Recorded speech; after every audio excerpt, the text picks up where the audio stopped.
After 10,000 years, the man finally became the ruler of hell. But the moment he stepped onto the Demon Lord's throne, he removed his mask and loudly declared, "I, Wu Jiangyu, want to go home." This news left the demons in disbelief. The Demon Lord clearly possessed everything. Why would he want to return to that boring world? But what they didn't know was that Wu Jiangyu didn't care about anything in hell. Because here, he ate disgusting food that was unbearable to look at every day. And there wasn't even a single person he could like. Upon hearing this, one demon leader stepped forward. She was the most beautiful woman in the 9 layers of hell, the succubus queen Lilith. But this succubus, who should have been famous for her beauty, turned out to be a hot-bodied tentacle monster. Lilith's appearance left Wu Jiangyu completely petrified. Hearing her presumptuously suggest they spend a passionate night together, Wu Jiangyu immediately ordered her to stay away from him. However, Lilith mistook this for the Demon Lord's shyness and wrapped her tentacles around Wu Jiangyu's arm. The watching demons were filled with envy. In Wu Jiangyu's eyes, even her red-haired subordinate Baal was cuter than Lilith. Though love shouldn't be judged by appearance alone, this appearance had already crossed the Demon Lord's physiological limits. Now he was even more determined to return to Earth. Since falling into hell 10,000 years ago, Wu Jiangyu had killed and grown stronger every day. He devoured the 7 strongest demon dukes just for this day to come. He then instructed Baal to prepare the Duke's weapons. Once everything was ready, they came to a mysterious altar, watching the Demon Lord remove all his equipment, and slowly walk toward the altar. Baal and Lilith shed tears of reluctance. The wizard told Wu Jiangyu that by injecting powerful demonic energy into the 7 Duke's weapons, he could distort the boundaries of space-time and forcibly create a spatial rift. As Wu Jiangyu's demonic energy flowed out from his entire body, the 7 weapons absorbed the abundant demonic energy. The next moment, the space in front of Wu Jiangyu shattered. Finally, a space-time portal slowly appeared. Behind him, Lilith was weeping bitterly, her tears flowing like a shower of pear blossoms, and she was shouting, "My lord, I will wait for you." Wu Jiangyu didn't dare look back and told Lilith to stop crying, because her crying was truly terrifying. Mistaking this for gentle comfort from the Demon Lord, Lilith was instantly moved. "My lord, I want to go with you." However, the next second, Wu Jiangyu saw the slime Lilith spat out. This instantly extinguished any trace of reluctance in his heart. He jumped into the portal without hesitation. After 10,000 years, he could finally return to Earth. Wu Jiangyu was filled with joy. Just when he thought he could safely return, a window notification appeared. Space Defense Mechanism Gaia System activating. Your power has exceeded the space-time rift's tolerance limit. Gaia System overloading. System will implement restrictive seal on you. After being covered by an unknown powerful electric current, the Demon Lord couldn't help but lose consciousness. When he woke up, what met his eyes was sunlight and green woods. Wu Jiangyu thought he must have returned to Earth. After lying there for a while, he got up and opened his status window. But the result left Wu Jiangyu dumbfounded, because it showed that most of his power had been sealed. Before he could feel sad, roars of monsters came from all around. Behind Wu Jiangyu, several goblins came charging at him recklessly. In Wu Jiangyu's memory, Earth didn't have such creatures. But now the urgent matter was to eliminate them all. However, the demonic energy he had just gathered instantly dissipated. Only then did Wu Jiangyu realize that the demonic energy in his demon palace was very weak. Fortunately, after 10,000 years of devouring, he had many techniques that didn't consume demonic energy. Wu Jiangyu now used the blade power of the demon spar. The goblins were instantly cut to pieces during the slaughter. The status window kept showing experience gained and level increases. The rise in experience wasn't just numerical. Wu Jiangyu could clearly feel himself gradually becoming stronger, looking at the monster corpses scattered on the ground. He decided to gather some relevant information first. He then used his devouring power, which was Wu Jiangyu's strongest ability. When he fell into hell, he relied on devouring step by step, and finally succeeded in ruling the 9 layers of hell. Soon after devouring all the corpses, Wu Jiangyu obtained information about this world. More importantly, the status window showed he gained 1 point of demonic energy. This instantly stunned him, because demonic energy that only existed in hell appeared here. That meant he very likely hadn't returned to Earth. Wu Jiangyu felt panic for the first time. Had his 10,000 years of persistence still failed? Just then, a girl's scream brought Wu Jiangyu back to his senses, because he realized this couldn't be a demon or monster's voice, but a human's. The next second, Wu Jiangyu used swift power and quickly rushed toward the source of the sound. He now only hoped the other party was human, and definitely not something with tentacles. In just over 10 seconds, Wu Jiangyu discovered a group of goblins ahead, and what these monsters surrounded. It was clearly a girl with 2 eyes, 1 nose, and 1 mouth. Most importantly, no tentacles. This made the Demon Lord weep with joy. Just as the goblins were about to strike, the girl had already completely despaired, but she didn't seem to feel any pain. Instead, hearing the monster's screams, slowly opening her eyes. Wu Jiangyu had already slaughtered all the goblins. The girl hadn't expected someone to come save her. Looking at the hand he extended, she slowly prepared to grasp it while quickly saying thank you. Touching a girl for the first time in 10,000 years, Wu Jiangyu instantly felt like he was in love. Seeing he hadn't withdrawn his hand, the girl once again thanked Wu Jiangyu for saving her, and proactively introduced herself as Han Shuya. But Wu Jiangyu's trembling made Shuya wonder what was wrong. Then Wu Jiangyu suddenly pulled her up, and excitedly wanted to marry Han Shuya. Fortunately, he quickly realized he was being too excited, so he apologized to Shuya and introduced himself as Wu Jiangyu. Hearing him ask about her condition, Han Shuya wanted to say it was just minor injuries, but the sharp pain in her leg made her cry out. Unsteady, Shuya fell against Wu Jiangyu. Just then, her things fell out. Wu Jiangyu looked at the phone on the ground and finally confirmed this was Earth. He then had Han Shuya sit down first. He could simply treat her wound. After bandaging, Shuya shyly thanked him. When Wu Jiangyu picked up the phone to hand it over, he discovered the time shown was 2023, only 5 years since he fell into hell. But when he opened the portal, he had clearly adjusted the time, which meant the monsters appeared during these 5 years. Wu Jiangyu now urgently wanted to know more about Earth's situation, so he asked Shuya why she came here. Shuya said she came to hunt, but having just awakened as a player and coming alone to an E-rank portal, she understood she was too foolish. Hearing this, Wu Jiangyu wanted to know what level Shuya was. Unexpectedly, she was level 6. 2 levels higher than him, and Shuya wondered why such a strong player like Wu Jiangyu would come here. Wu Jiangyu vaguely said he had unavoidable reasons. After resting for a while, Han Shuya asked if they should leave this place. Wu Jiangyu was worried about her injury. Seeing Shuya's legs still trembling, he proactively offered to support her, making Han Shuya's face instantly red. Under Wu Jiangyu's persuasion, she didn't refuse. Hearing Shuya say she needed to go to the portal entrance, Wu Jiangyu happily agreed, though this was his first interaction with humans in 10,000 years. Except for his exaggerated behavior at the beginning, there shouldn't have been anything strange afterward. The Demon Lord thought he'd naturally adapt to Earth life this way. Soon after, under Shuya's guidance, they arrived at the portal entrance. From the journey's understanding, Wu Jiangyu roughly realized this wasn't completely Earth, but he didn't see any artifacts that created spatial rifts. How was such a large portal maintained? While Wu Jiangyu was thinking, Shuya said she was much better now. Then they both stepped into the portal, after intense distortion and change. Opening his eyes again, the bustling scene ahead made Wu Jiangyu's eyes widen, because now the streets were full of familiar humans. Only now did Wu Jiangyu finally confirm he had truly succeeded in returning. Shuya even proactively invited him to her home for dinner, because Wu Jiangyu not only saved her, but she had also caused him trouble along the way, so she wanted to repay his kindness. Wu Jiangyu was already dizzy with love. He began looking forward to his own spring, and happily agreed to go. However, 2 police officers noticed them and came forward to check their player certificates.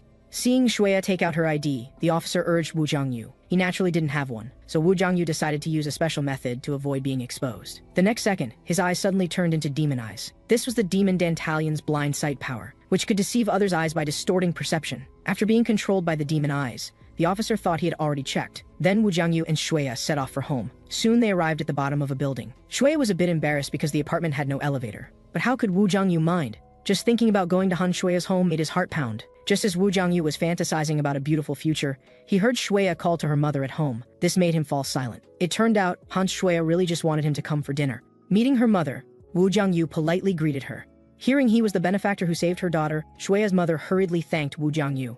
She didn't know how to repay this kindness. She quickly invited Jiangyu to sit down, saying that although the family wasn't wealthy, they could still afford to treat him to a meal. Wu Jiangyu happily said he was troubling them. Not being able to eat alone with Shuya was indeed regrettable, but being able to eat a normal meal was already very grateful.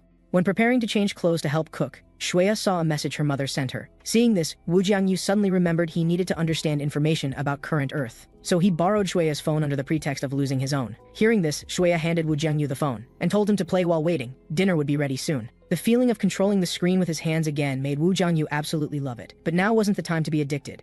Opening the phone, he went to check news reports from 5 years ago. It turned out that on February 22nd, 2018, many portals appeared out of nowhere around the world. Many monsters that weren't afraid of conventional weapons emerged from them. Fortunately, many players suddenly awakened worldwide. They worked together with the military to fight the monsters. Jiangyu discovered that the 22nd was the day he fell into hell. It seemed he might have been sucked into one of those portals. After reading for a while, dinner was ready. But looking down, Wu Jiangyu couldn't take his eyes away, because in the center of the dining table was a steaming hot pot of kimchi soup. This was his favorite food all along, but he hadn't eaten it for 10,000 years. Wu Jiangyu tremblingly slowly scooped up a spoonful. After taking a bite, he began to enjoy it in big mouthfuls. Shuya and her mother didn't expect Wu Jiangyu would eat the kimchi soup and a bowl of rice so heartily. In hell, to survive, he ate demon remains, which were even less acceptable than garbage. If not for the desire to return to Earth supporting him, Wu Jiangyu couldn't have lasted until today. Seeing him crying, Shuya curiously asked what was wrong. Wu Jiangyu finally spoke up, thanking Shuya because the food was really delicious. Han Shuya thought she should be the one thanking him, while wondering if kimchi soup was really that good. Wu Jiangyu's response was a definite request for another bowl. Just as Shuya brought the rice over, she had just filled another bowl for Jiangyu when the door suddenly shattered, along with a figure entering. After the dust settled, a blonde thug walked in. He was Shuya's brother, Han Taiyun. Discovering Shuya in the room, the blonde thug irritably questioned, "Why did you go to the portal to seek death?" Seeing his appearance, Shuya's anger gradually rose. She then told the blonde thug to leave, and warned him that she was now a proper player. This statement only made the blonde thug laugh uncontrollably. Then he punched a hole in the wall, saying that in his eyes, low-level people like Han Shuya weren't even players. Toward his biological sister and mother, the blonde thug showed no mercy, complaining before, forcibly grabbing Shuya to take her to the Andras Guild. Han Shuya resisted fiercely. Seeing no effect, she decisively bit the blonde thug's wrist. After feeling pain, the blonde thug directly slapped Shuya and said viciously, "This world is survival of the fittest, just be my sacrifice obediently." Seeing this, Shuya's mother pleaded, saying she would definitely earn a lot of money for them, just begging to spare her daughter. Unexpectedly, the blonde thug was completely heartless. He threw his own mother directly to the ground. Shuya now hated this brother of hers, but her gaze made the blonde thug very displeased, so he was about to strike again. But the blonde thug suddenly heard a discordant sound. Turning around, he actually discovered a man concentrating on eating. The blonde thug became interested in Wu Jiangyu's appearance, so he released Han Shuya from his grip, then walked forward and called out several times, not expecting this kid to dare ignore him. The next second, the blonde thug angrily kicked over the entire dining table. The scattered food left Jiangyu stunned for a moment. Then he crazily shouted. So much good food was all wasted. Wu Jiangyu was extremely saddened. The blonde thug beside him treated him like a beggar. But the blonde thug's behavior had already angered the Lord of Hell toward the guy who knocked over his kimchi soup. Wu Jiangyu didn't want to waste more words with him. After the blonde thug felt this overwhelming killing intent, fear instantly surged to his heart. But after reacting, he prepared to attack Wu Jiangyu. However, a sudden attack blocked him. It was Shuya who acted, while telling Jiangyu to run quickly. But Wu Jiangyu actively approached the blonde thug. His speed was very fast. The blonde thug's attack hadn't even formed yet, when he was hit hard in the abdomen with a punch, being hurt by someone he considered a beggar. The angry blonde thug prepared to counterattack. Unfortunately, close combat was Wu Jiangyu's specialty. Then he kicked and broke the blonde thug's offensive. Although his whole body felt painful, the blonde thug still grabbed Wu Jiangyu's leg while enduring it. Wu Jiangyu then slapped his face. What followed was one-sided beating. Even if the blonde thug wanted to resist, he was always fooled by Wu Jiangyu's feints. Soon he was firmly stepped on underfoot, but Wu Jiangyu coldly told the blonde thug it wasn't over yet. Then he stabbed his sharp hand blade into his flesh. For his crime of knocking over the kimchi soup, Wu Jiangyu wanted to settle accounts with him properly. Hearing he was beaten because of kimchi soup, the blonde thug mocked it as worthless while cursing Wu Jiangyu. This undoubtedly angered the demon lord again. Seeing Wu Jiangyu's eyes,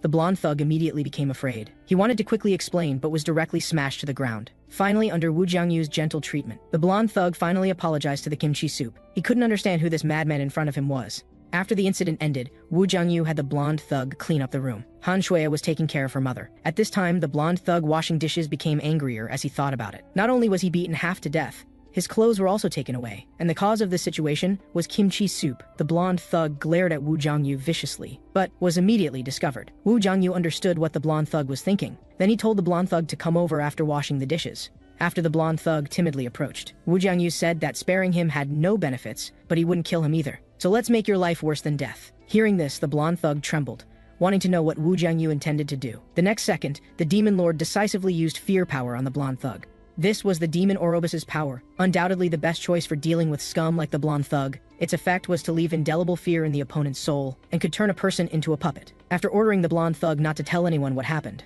Wu Jiangyu told him to get out quickly, watching the blonde thug who kept muttering to himself with a terrified expression as he left.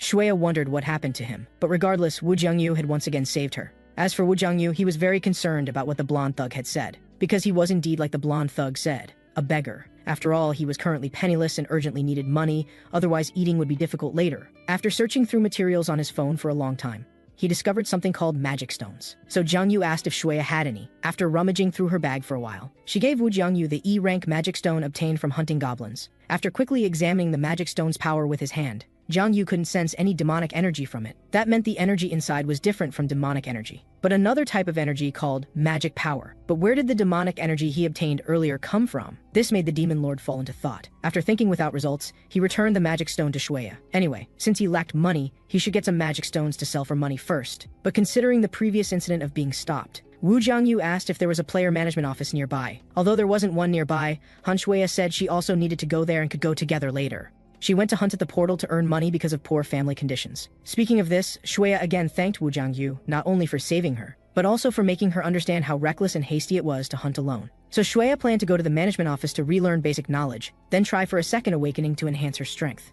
Wu Jiangyu believed she could definitely do it. When Shuya finished packing and prepared to leave, she asked if Jiangyu brought his ID card. After hearing he didn't, they first went to get one processed. During processing, Wu Jiangyu realized that he had been missing for so many years but no one reported him missing. Not long after, Wu Jiangyu got his new ID card, then went with Shuya to the S-City player management office. As they were about to arrive, Han Shuya suddenly asked Jiangyu to look outside the window, slowly raising his head to look outside. He was attracted by the scenery outside the window. The train soon arrived at the station. Under Han Shuya's guidance, they walked to S-City's player management office. Just as Wu Jiangyu was marveling at how large the management office was, Shuya took out a phone. This was one she used before, now giving it to Wu Jiangyu to use. The management office had wireless internet. They could contact each other with the phone later. After Han Shuya said see you later, she went to listen to basic knowledge classes. Wu Jiangyu had business to handle, coming to the lobby to get his ticket. Jiangyu entered testing room number 9.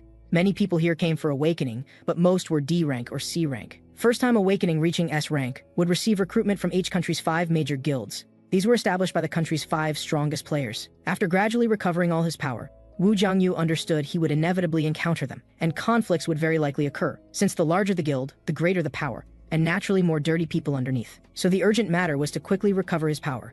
Otherwise, meeting strong opponents early would definitely be terrible. Looking at the player panel again, Wu Jiangyu had a premonition. Using this identity, he might become even stronger than before. While thinking, it was finally his turn for testing. Going inside, someone guided him to sit in front. After confirming it was Wu Jiangyu himself, the staff member told him to put his hand on the crystal ball. When releasing power, the ball's color would change according to talent attributes. The higher the level, the more turbid the color would be. After hearing the staff's explanation, Wu Jiangyu was somewhat worried. He feared the test results would attract too much attention.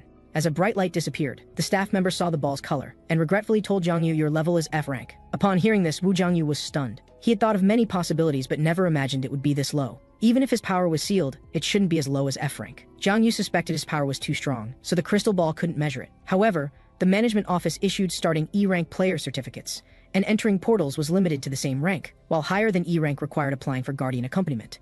Understanding the general situation, Wu Jiangyu wondered how to improve his level afterward. The staff member also told him that taking basic education courses could directly upgrade to D rank. Additionally, increasing magic stone transaction volume could also improve it. The second option was undoubtedly most suitable for him. After processing his player certificate, Wu Jiangyu got up to leave. The staff member wanted to suggest attending basic education, but he directly refused. The girl thought Wu Jiangyu was discouraged. After Wu Jiangyu left, the crystal ball's color suddenly changed. Noticing this, the staff member thought it was broken. As she reached out to check, the crystal ball shattered on the spot. This pitch black color instantly shocked the girl. Even previous S-rank players only made the crystal ball turn dark gray. She didn't think Wu Jiangyu could do this, so concluded it was the crystal ball's problem. On the other side, after Wu Jiangyu texted Shuya that he'd see her later, he went alone to the nearest E-rank portal. Here many people were seeking teams or recruiting members. Among them, a boy was refused by many teams because he was a thief class. Seeing the boy's situation, Wu Jiangyu wondered why, as it seemed many people avoided the thief class. But it wasn't his concern. After handing his player certificate to the guard, he successfully entered the portal. But this transportation method made Wu Jiangyu very uncomfortable, always making him fear suddenly returning to hell. After walking just a few steps, someone called out to Wu Jiangyu from behind. Turning to look at the person behind him, the other person was built like a bear. After chatting about a few questions, learning that Wu Jiangyu came alone and was a player without second awakening, the man actively invited him to join the team. Hearing this, his other teammates told him not to make decisions arbitrarily. From the man's teammates, he learned his name was Taishu. Hearing his teammates' objections, Taishu was very angry, because Wu Jiangyu's situation of solitary hunting was suicide, and he was saving a person's life. If they weren't satisfied, they could quit his team. Now Wu Jiangyu understood that this man indeed had no ill intentions. Taishu also actively introduced himself, and Wu Jiangyu told him his name, while politely declining Taishu's kindness. Seeing his uncomfortable way of speaking, Taishu told Wu Jiangyu to be casual, since they should be about the same age. He even took out his ID to prove he was only 24, which shocked Wu Jiangyu. He couldn't believe what had happened to Taishu. But regardless, Wu Jiangyu again refused Taishu, telling him not to worry, he was prepared before coming in. Seeing this, Taishu didn't insist, so he told Wu Jiangyu to be careful. This area was a goblin habitat, especially watch out for the largest among them. That was a monster called Hobgoblin. Not on the same level as ordinary goblins. If encountered, definitely run away immediately. Hearing this, Wu Jiangyu also thanked Taishu. Then they waved goodbye. Next was Wu Jiangyu's hunting time. After exploring along the way, he quickly found a goblin tribe. Facing a large group of monsters, Wu Jiangyu showed no fear and actively jumped out. In just the blink of an eye, one of the goblins was directly pierced by him. Only when the monster's wail sounded did the other goblins discover the intruder. But seeing Wu Jiangyu's cruel slaughter, some goblins didn't even dare approach. But for Wu Jiangyu, the goblin camp ahead was simply a harvest field prepared just for him. Those goblins, brave enough to fight, were cut to pieces like paper under Wu Jiangyu's blade. The continuous slaughter made him increasingly excited. The goblins initially continued charging recklessly, but facing this bloodthirsty demon lord, even as monsters, they couldn't help but tremble. After killing dozens of goblins in succession, turning around, Wu Jiangyu was still somewhat surprised. He hadn't expected there to be so many left. Then he could continue enjoying himself properly. Soon after, countless goblin corpses were piled in front of Wu Jiangyu. At this time, the status window appeared. Currently, he had reached level 8. What surprised Wu Jiangyu was that leveling up could also grant demonic energy. He had previously confirmed there was no demonic energy in magic stones,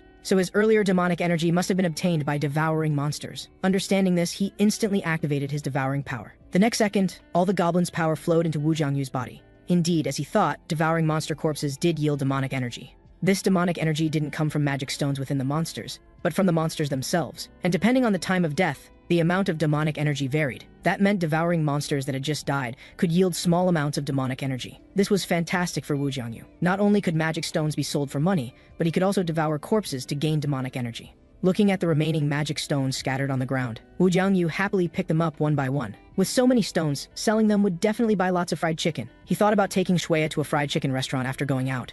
Just imagining Shuya personally feeding him chicken legs made Wu Jiangyu even more excited. He couldn't wait to go back. But when he had picked up less than half, the ground suddenly shook violently. Slowly turning around, Wu Jiangyu understood. This must be the hobgoblin Taishu mentioned, from the energy emanating from it. He discovered it was actually magic power, which surprised Wu Jiangyu. He then began preparing for battle. If the hobgoblin's attacks carried magic power, then its strength was definitely worlds apart from the small fry he'd just killed. But even so, this wasn't nearly enough to make him retreat. In terms of destructive power, magic power absolutely couldn't compare to demonic energy. However, with Wu Jiangyu's current sealed power, fighting this huge monster would present a disadvantage. That was the power difference brought by size disparity.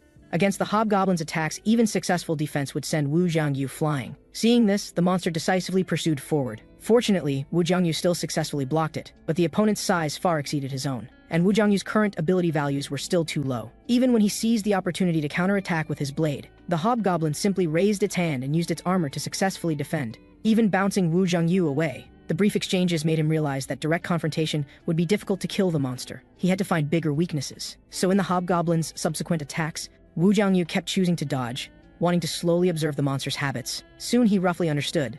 The hobgoblin excelled at using its thick arms for combat. This guy indeed wasn't comparable to those dead goblins. But in the end, it was just a beast without much intelligence. The next moment, Wu Jiangyu picked up something from the ground and threw it directly at the hobgoblin. After the monster dodged and discovered it was just a skull, its anger instantly increased several levels. Seeing this, Wu Jiangyu was very happy. Now he had a good way to defeat the enemy. That was to ignite the monster's fury, making it unleash tremendous power. So Wu Jiangyu activated his special authority, the demon Korchel's power of wrath. What he wanted to stimulate was the hobgoblin's power. After being hit by this move, the monster first felt discomfort in its body. The next second, it suddenly became extremely angry. All the rage in its heart was completely released. Then the berserk goblin madly charged at Wu Jiangyu. Although its power was much stronger than before, Wu Jiangyu still easily dodged it. A monster that couldn't hit its target 100% when calm, much less a beast that had lost its reason. Wu Jiangyu's wrath power could multiply an opponent's strength several times, but as a price, the enemy would be cursed with loss of reason. In a state of mental frenzy and random attacks, it would only expose more weaknesses, and the monster's attacks became easier to dodge. Successfully dodging, Wu Jiangyu smoothly swung his blade. This time the hobgoblin indeed didn't defend. The monster with severed leg tendons immediately knelt on the ground.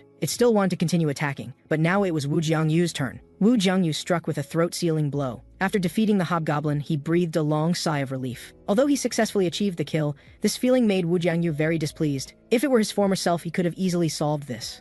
He really needed to become strong again. At this time, an email appeared in the status window. It was a reward for single-handedly clearing a monster stronghold. The experience gained successfully brought him to level 11. His second awakening attribute has also been unlocked. Zhang second awakening attribute is insatiable hunger, which allows him to absorb more demonic energy from his prey. For Zhang Yu, who desperately wants to become stronger, this is undoubtedly an excellent attribute. So he began devouring the hobgoblins. With the attribute's enhancement, the demonic energy he gained was indeed much more concentrated. After absorbing all the monsters, Jiang Yu began sensing how much his internal demonic energy had improved. But the result surprised him. He had expected about a twofold increase, but it was actually more than threefold. The sudden massive increase in power left Jiang Yu puzzled, but soon he seemed to guess the reason. And after deeper sensing, Jiang Yu understood why he had become stronger. It turned out that the seal on the demon palace within him had weakened, so some of his power had returned. The only change today was his second awakening. This made Jiang Yu suspect that each awakening would weaken the demon palace's seal a little. If his guess was correct, he just needed to level up to gradually regain his previous power. Understanding this, Jiang Yu decided to go to higher level portals. His next goal was to reach level 20 and complete his third awakening. After leaving the portal and selling his magic stones, he invited Shuya to go to a nearby fried chicken restaurant together. Right now, Jiang Yu was in the midst of eating voraciously. Seeing him eat so happily made Shuya curious.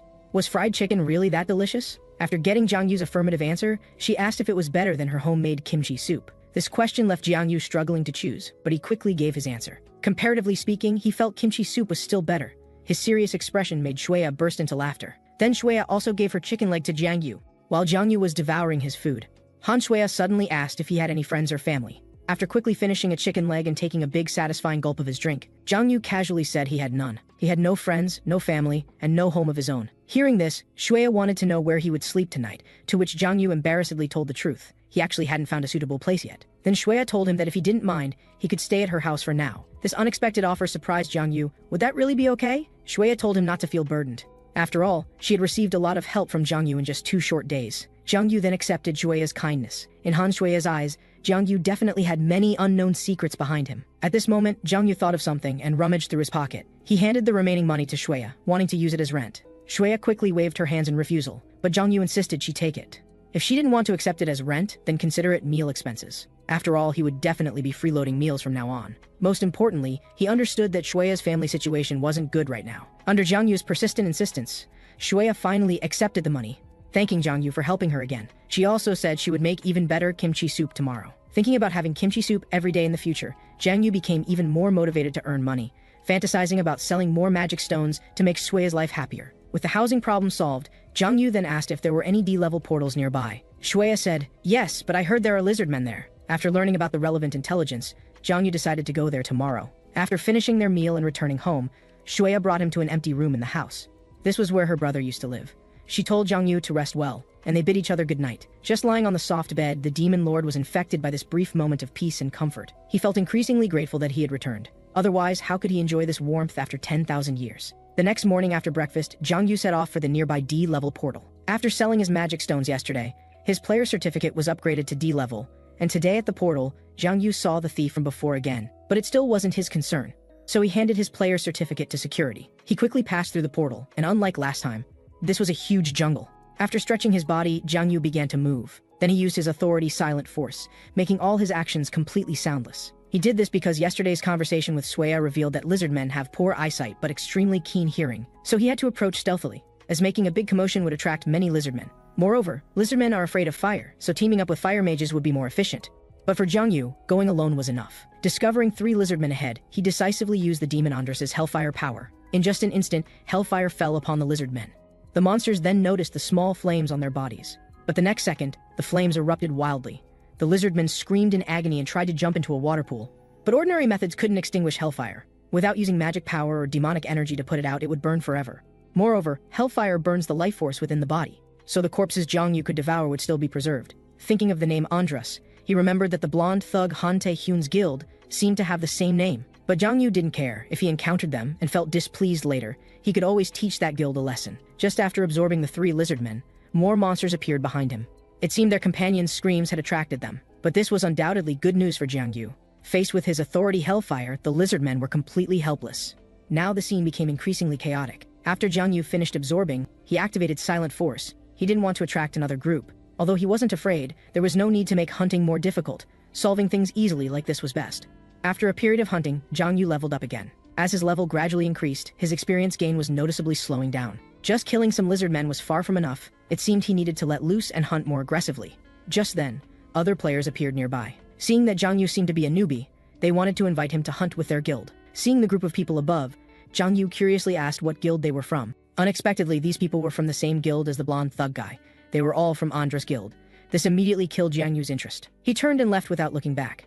Seeing this, the leader was a bit surprised, thinking newbies were easy to fool. So the group decided to beat Jiang Yu half to death and drag him back to the guild. They wanted to teach this newbie a lesson. Soon after, Jiang Yu killed another large group of lizard men. He had probably devoured all the ones in this area, and while safe hunting was good, the efficiency was still lacking. Now Jiang Yu was considering whether to take some risks. However, he was interrupted again by those Andras guild members. They mocked that Jiang Yu probably hadn't hunted a single monster, because there were no corpses around, and Jiang Yu's clothes were still so clean. Hearing this, Jiang Yu calmly said, "That's because I'm taking a break." The man thought Jiang Yu didn't have the proper attitude toward his seniors, and the demon lord just said that seniors who meddle too much would trouble him. Seeing the man's gritted teeth expression, Jiang Yu couldn't help but provoke him, asking if he wanted to fight. Just as other members were about to act, the leader stopped them, because he had already figured out how to educate this newbie. Jiang Yu below pretended to be surprised, then said he was looking forward to it. But what the leader did was to take out his long sword and scrape it against his bracer. They all mistakenly thought Jiang Yu didn't know lizard men were sensitive to sound. This little trick made the demon lord feel very bored,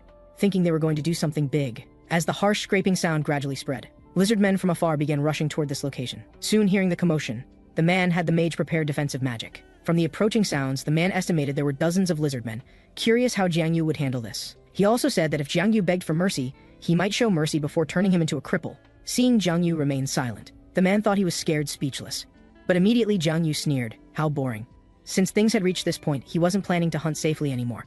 The next second, thunderous force instantly activated. Then Jiang Yu frantically stomped the ground. Under his authority's enhancement, the massive vibrations penetrated even deeper. This time it was the man who was scared stupid, angrily shouting, stop! After reaching his intended effect, Jiang Yu finally stopped. But now lizard men were swarming like a tide, almost filling the nearby jungle. The Andras members had never seen so many monsters. They hadn't expected Jiang Yu to want mutual destruction, but this was just wishful thinking. The next moment, countless lizard men launched their fierce attack. The Andras members were forced into difficult defense. As for Jiang Yu, he jumped into the trees and activated Silent Force. Just as a lizard man came down from above him, it went straight for the people below instead. Seeing this scene, the leader finally understood that Jiang Yu had a skill that could control sound. And in the next second, the Andras Guild mage's defensive barrier shattered. The man frantically tried to get it restarted, but when he turned around, he saw his companion's body had been pierced through. It turned out that, except for him, everyone else had been killed by countless lizard men the instant the barrier broke. Watching the monsters tear at his companions' bodies, the man could only cover his mouth, not daring to make a sound. Unfortunately, this was useless, as the lizard men who hadn't enjoyed their meal immediately turned to him. The man painfully begged Jiang Yu to save him, but Jiang Yu only responded with, good luck, senior. For these guys who wanted to harm him, Jiang Yu wouldn't naively let them off. An eye for an eye, a tooth for a tooth. This was his survival rule. The Andras Guild members had murderous intent, so they were destined to face the Demon Lord's retaliation. Next, facing the large group of lizard men, Jiang Yu's hellfire easily solved the problem. Although it consumed a lot, fortunately nothing unexpected happened. After the battle ended, Jiang Yu began devouring. He had originally covered the entire field with his devouring power, but after absorbing for a while, the status window sent a notification. It said he couldn't use devouring power on subjects protected by the Gaia System. Seeing this name, Jiang Yu remembered. It was the voice that came when he first entered the space rift. He didn't dwell on it and continued devouring monsters after skipping the Andras members. Jiang Yu had thought he could devour player attributes too, but now it seemed players were protected by the Gaia System. It didn't really affect him anyway, since collecting more demonic energy was most important. Currently, Jiang Yu's total demonic energy had reached 30 points. A very significant improvement. He could feel himself becoming much stronger than before. And it wasn't just quantity that increased. Even the quality of his demonic energy had improved greatly. Thinking about continued strengthening, after leveling up, Jiang Yu looked forward even more to the changes after his third awakening. Having hunted so much today, he figured he wasn't far from awakening, so he needed to continue hunting more before going home. Time flew by, and 3 days later. Today, Shueya had prepared kimchi soup for Jiang Yu as usual, and after happily finishing a big pot, he didn't forget to praise Shueya's cooking, while Han Shueya wanted to know if he was going hunting today. Hearing this, Jiang Yu said he was going, probably returning late at night as usual. Jiang Yu hadn't rested once in recent days, which made Shueya somewhat worried about his health. Jiang Yu happily said he was fine, while asking when Shueya's basic education would end. After learning it would take a few more days, Shueya said she would soon start formal hunting to level up. And although she didn't know what grade of attribute she could awaken, she still looked forward to achieving second awakening soon. Seeing Shueya's worry, Jiang Yu encouraged her, saying he believed she would definitely complete her awakening. When the tea was ready, Shueya brought it to Jiang Yu, wanting to boost his spirits with it. While they were chatting, Shueya remembered recent rumors about the portals. She heard that player killers had appeared in the portals recently, and didn't know if it was just rumors, but she still reminded Jiang Yu to be careful going forward. Player killers were a group that would hide their levels and then attack ordinary players. While going hunting today, Jiang Yu was thinking about this rumor. He suspected it appeared because he had dealt with those Andras Guild members last time, but he quickly dismissed this guess, as Jiang Yu had carefully observed the surroundings at the time and found no witnesses. Just looking at the corpses, anyone would know they were attacked by lizard men. But whether the player killers were actually him remained uncertain, so to handle any unknown possibilities, Jiang Yu's hunting speed was increasing frantically. Today, he successfully reached level 20, and the third awakening attribute window appeared again, although he had felt the demonic energy increase during his second awakening. This time was completely different, and through testing, sure enough, the Demon Palace's seal had weakened significantly again, and his power increase was much greater than last time. The best part was that demonic energy could now flow out through the weakened seal. This time he also gained a demon attribute called Greed for Magic Power, also A grade, with the effect of converting magic power from magic stones into demonic energy and absorbing it. Jiang Yu couldn't wait to try this useful attribute, slowly activating the attribute effect to absorb magic stones. He was somewhat surprised, as absorbing one magic stone was equivalent to absorbing the demonic energy from one monster. It seemed he'd have to give up using magic stones to make money in the future. Fortunately, he had earned a lot these past few days, so he wouldn't need to go to the magic trading post for a while. After testing the effect, Zhang Yu had to continue hunting. Recently, due to his power increase, he could now use the new authority Sky Force. After using it, Zhang Yu leaped into the air. Since entering this portal, Zhang Yu hadn't discovered any lizardmen leaders yet. This place was all dense forest with very limited visibility, and his current demonic energy wasn't enough to use observation force. After continuing to observe for a while, Zhang Yu suddenly heard a familiar voice. So he went to check the situation. Unexpectedly, Zhang Yu not only found Taishu, but also saw the thief who had been looking for a team. From Taishu's angry words, he learned that he was being attacked by his own teammates. Understanding that Taishu had been betrayed, Zhang Yu guessed these people were likely the player killers everyone was talking about. Worried that Taishu's loud voice would attract lizardmen, the red-haired man continued his attack. But Taishu's toughness exceeded their expectations. His endurance was completely unlike that of a second awakening player. It was likely due to his high attribute grade. But the two weren't in a hurry, since they had already completed their third awakening. Just as the two were about to team up for the finishing blow, they told each other to leave survivors. This statement puzzled Zhang Yu. Why would player killers want to leave survivors? Originally, he just wanted to see what was happening, but he ended up encountering someone he knew before, and Zhang Yu was considering whether to help Taishu. However, he soon noticed something unusual, so he stepped out from hiding. Because Zhang Yu discovered these people were actually using demonic energy. Interrupted by Zhang Yu's intervention, the two were first confused. Then they decided to kill Zhang Yu. Having Taishu and the thief in front was already enough. At the same time, Taishu also recognized Zhang Yu, so he urgently shouted for him to run quickly. But the red-haired man had already reached Zhang Yu. However, what happened next was beyond everyone's expectations. Zhang Yu merely slapped the red-haired man and sent him crashing to the ground. The other person was puzzled. What's wrong with him? He couldn't even handle someone without a weapon. But before getting an answer, Zhang Yu slowly approached the red-haired man, then began frantically slapping him around. Seeing this, the other person quickly drew his sword and rushed forward. But Zhang Yu also only used a slap in return, enhanced with the authority void-breaking force. This palm instantly sent him flying. Even his weapon couldn't withstand it and shattered directly. After incapacitating both men, Zhang Yu grabbed the red-haired man. He coldly questioned where the man's demonic energy came from. Hearing that Zhang Yu also knew about demonic energy, the man seemed very shocked and asked back, "How do you know about this?" But his response was being slammed hard onto the ground by the demon lord. Zhang Yu said he was the one asking questions now, and the man needed to answer obediently. But unexpectedly, the red-haired man still refused to talk. For dealing with stubborn people, Zhang Yu enjoyed it most. So he decisively used Fear Force on the red-haired man. Under Fear Force's effect, he finally gave in, then fearfully said it was given by the guild master. Just as the red-haired man was about to continue, the other person loudly interrupted his statement. Seeing this, the demon lord instantly became murderous, so he knocked the other person unconscious. Without interruption, Zhang Yu continued questioning which guild they belonged to. Hearing the red-haired man say it was Andras guild, Zhang Yu was somewhat surprised. He seemed to have quite a connection with this guild. And this time, the red-haired man also revealed that their demonic energy was transmitted by the guildmaster through ritual. Just as Zhang Yu asked what kind of ritual it was, before the red-haired man could speak, his body suddenly underwent a strange transformation. The next second, he died on the spot. Seeing this scene, Zhang Yu understood that some kind of device must have been implanted in his body that would cause death if information about the ritual was leaked. Now Taishu slowly walked over, once again confirming if this was the Zhang Yu he had met before. Helplessly, Zhang Yu affirmed it. And just then, the thief on the ground woke up.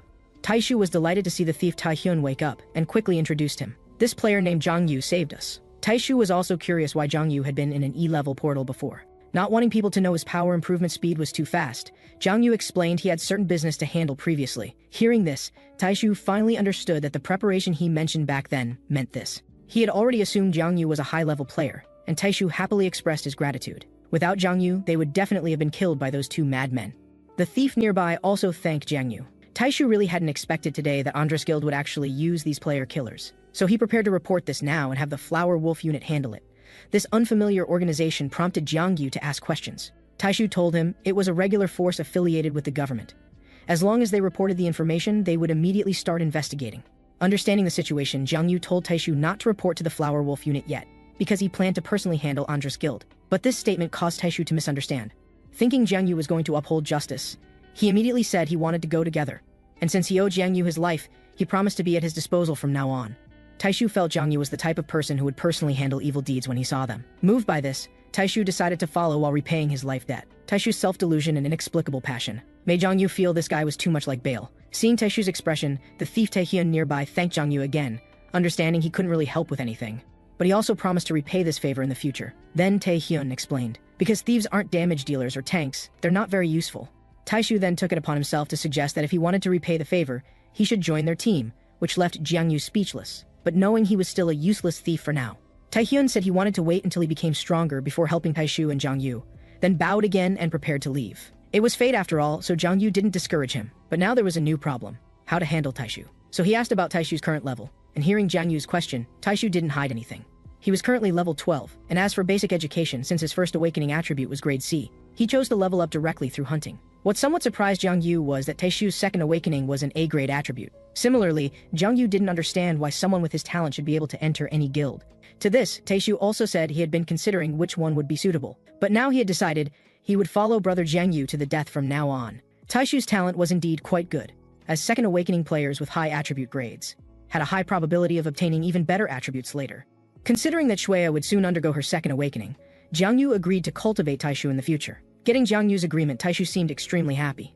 After being excited for a while, he wanted to exchange phone numbers with Jiang Yu, promising to be available whenever called. Coincidentally, Jiang Yu now had something to ask of him. Then he gave Taishu Shuya's number, wanting him to team up with Shuya for leveling after her basic courses ended. After learning Shuya was a healer, Taishu readily accepted, as healers were actually teammates he desperately wanted. There was still one more thing to handle. So Jiang Yu woke up the man he had knocked away earlier. Now he had questions and wanted the man to cooperate properly. Seeing this, the man nodded repeatedly in agreement. Jiang Yu first asked the man's name. He honestly revealed his name was Zhang Chil Ho. But when Jiang Yu wanted to know what bringing back survivors meant, Zhang Chil Ho chose to say he didn't know. But his choice was undoubtedly wrong, as it earned him a beating from the Demon Lord. Feeling the killing intent, Zhang Chil Ho quickly spoke up, revealing that their purpose for capturing alive was to use those players as sacrificial offerings. Jiang Yu hadn't expected Andras Guild to be such a crazy organization. It seemed Han Taehyun's attempt to capture Shuya before was also for sacrifice. Then he thought of a good idea. So he told Zhang Chil Ho with a sinister smile, "There's something I'd like your help with." After some time passed, Zhang Chil Ho left the portal and walked to an alley. Walking in for a short while, a patrolling person ahead discovered him, also an Andras Guild member. Seeing Zhang Chil Ho return alone with his face covered in blood, the man was curious what had happened. Hearing this, Zhang Chil Ho said his partner Tai Ho, who went to capture sacrificial offerings, was dead, then told the man to quickly take the offerings back. He also explained that they unexpectedly encountered a high-level player in the portal. Tai-Ho had held off the opponent so he could bring the offerings back, and opening the box to find the offerings still breathing, the man stopped asking questions. He didn't care about Tai-Ho's death. He even told Zhang Chil Ho this was good news, since with one less person, he could monopolize this baptism's demonic energy. But seeing Zhang Chil Ho strangely turn his head away, the man suddenly said, "Don't tell me you killed Tai-Ho to monopolize the demonic energy?" Hearing this, Zhang Chil Ho appeared very angry. Then he strode away from the alley, saying he wouldn't participate in the ritual. The man thought he had guessed correctly and was embarrassed into anger. But he didn't know that Zhang Chil Ho was desperately trying to escape because he didn't want to encounter the hellish demon lord again. Soon the man brought the box into a room. Reporting Tai-Ho's death, Andras' leader only cared about the sacrifice. To this, the man quickly said the sacrifice was in the box, and seeing this, the leader above told him to bring it over, as time was running short. Soon after, the leader prepared to place Jiang Yu on the altar. Then everyone chanted, "Please grant us your authority, great Lord Andras." But in the leader's heart, he was extremely proud. He had been receiving teachings for over a year, and his devoted followers kept growing. After positioning Jiang Yu's body properly, the leader had everyone begin the ritual. As countless magic stones were opened, he asked who should receive baptism today, but someone reported that Zhang Chil Ho had given up participating in the ritual. Learning this news, the people present discussed among themselves, all wanting to receive baptism. But at this moment, the leader told them that to receive baptism, they had to find sacrifices and magic stones. People who didn't work had no right to receive baptism. And without his teachings, no one could access this opportunity to become stronger. So the leader decided that the ownerless sacrifice would belong to him. Then he announced the ritual's beginning. As the magic stones' power began to activate, a crack appeared right in front of the altar, and Andras' leader was going to absorb the demonic energy emerging from it. The taste of demonic energy fascinated him immensely, and though he wanted to absorb it into his body right now. Since demonic energy was too dangerous for the body to handle, sacrifices were needed as filtering mediums. Only after the sacrifice absorbed the demonic energy could he obtain the refined demonic energy. What surprised the leader was that this guy could really hold on. After all, ordinary players would die immediately after absorbing a little demonic energy. But the longer he could persist, the better it was for the leader, as he could get more demonic energy later. As time passed, the leader became increasingly excited, because Jiang Yu had absorbed more than 10 times the demonic energy of previous sacrifices, and it was still rising.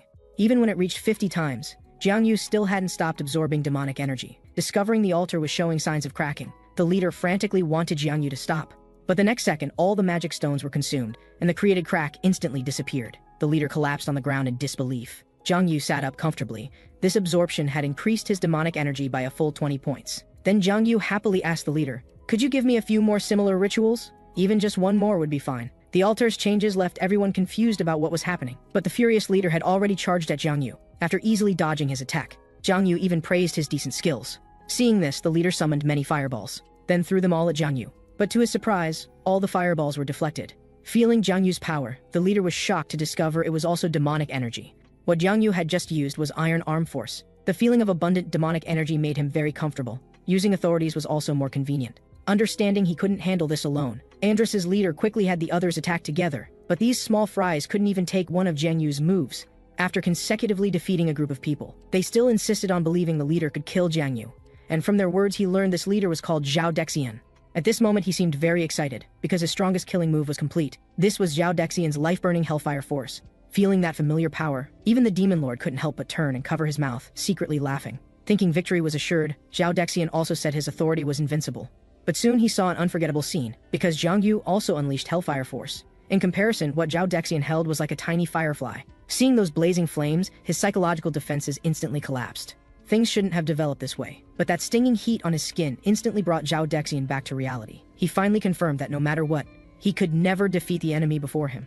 So Zhao Dexian put away the hellfire in his palm. To everyone's surprise, he actually knelt before Jiang Yu the next second. Even Jiang Yu himself didn't understand. Then Zhao Dexian shouted that he was the incarnation of the great Lord Andras. This statement left Jiang Yu dumbfounded. As for Zhao Dexian, he became increasingly devout, saying everyone had been waiting for his arrival. He even dramatically claimed Jiang Yu was the king who would lead them, and demanded other members quickly kneel and kowtow. Seeing this, Jiang Yu finally understood. This guy was so afraid of death. From how Zhao Dexian could instantly change his attitude, Jiang Yu decided to play along, using Sky Force to add some presence. Jiang Yu also acknowledged he was Andras, the Flame King who controls hellfire, and also the king of all demons who rules all demons, while Zhao Dexian frantically kowtowed. After successfully fooling the other members, Jiang Yu had them step back. He had something to discuss privately with Zhao Dexian. After the other members left, Jiang Yu began questioning Zhao Dexian. But hearing this guy still calling him the great Andras, Jiang Yu told him to stop the pretense. Hearing this, Zhao Dexian understood his clumsy acting had been exposed. So he asked Jiang Yu who he really was. But for such trash, the Demon Lord had no mood to answer his questions. He just needed to answer whatever was asked. Jiang Yu wanted to know how their ritual worked, and where they learned to use magic stones to create cracks. Zhao Dexian didn't hide it, saying he learned this when receiving teachings. It turned out that a year ago, a man wearing a demon mask found him, telling Zhao Dexian he could gain eternal life by making a deal. But the price was first joining the demon cult, and Jiang Yu didn't understand why Zhao Dexian would agree without knowing anything. But Zhao Dexian said he had no choice, because the masked man had instantly subdued everyone in the guild. To survive, Zhao Dexian helplessly accepted the teachings. Jiang Yu also wanted to know the masked man's whereabouts, but Zhao Dexian didn't know either, as the masked man usually gave orders through letters, and now Jiang Yu roughly understood.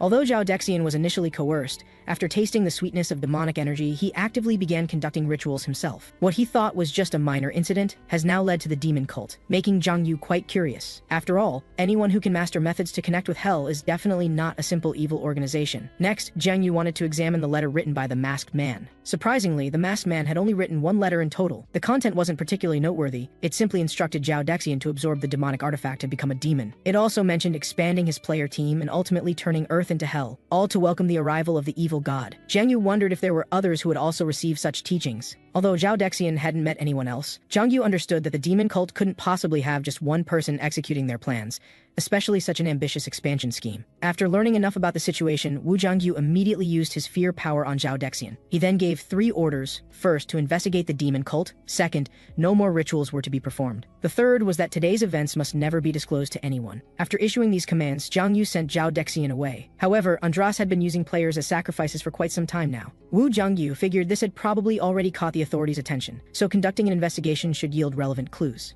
After using him, if he becomes troublesome, killing Zhao Dexian later would also be an option. Today had been incredibly eventful for Jiang Yu, so he decided to go home and rest properly. Soon after, Jiang Yu returned home. Seeing him finally back, Shuya was extremely excited. Because Jiang Yu had been gone too long and hadn't answered any messages or phone calls, Shuya was worried he might have encountered danger. The feeling of being cared for made the demon lord quite content. He immediately told Shuya that he would definitely contact her in advance next time. Just then, Shuya was about to start cooking and asked Jiang Yu what he wanted to eat. He answered without hesitation, kimchi soup. Having anticipated this, Shuya mentioned that she had bought meat for kimchi soup when she came home today. This moved Jiang Yu to tears. He was so grateful that Shuya made dinner for him every day. Putting on her apron, Shuya told Jiang Yu that she had actually gone hunting today and successfully achieved her second awakening. Now she could earn money to pay Jiang Yu back. Jiang Yu was quite surprised. What amazed him even more was when Shuya said that during her second awakening, she had gained a B-rank attribute called Light's Blessing. Hearing this, Jiang Yu suddenly looked forward to the team of Shuya and Taishu. With a high-level healer and tank,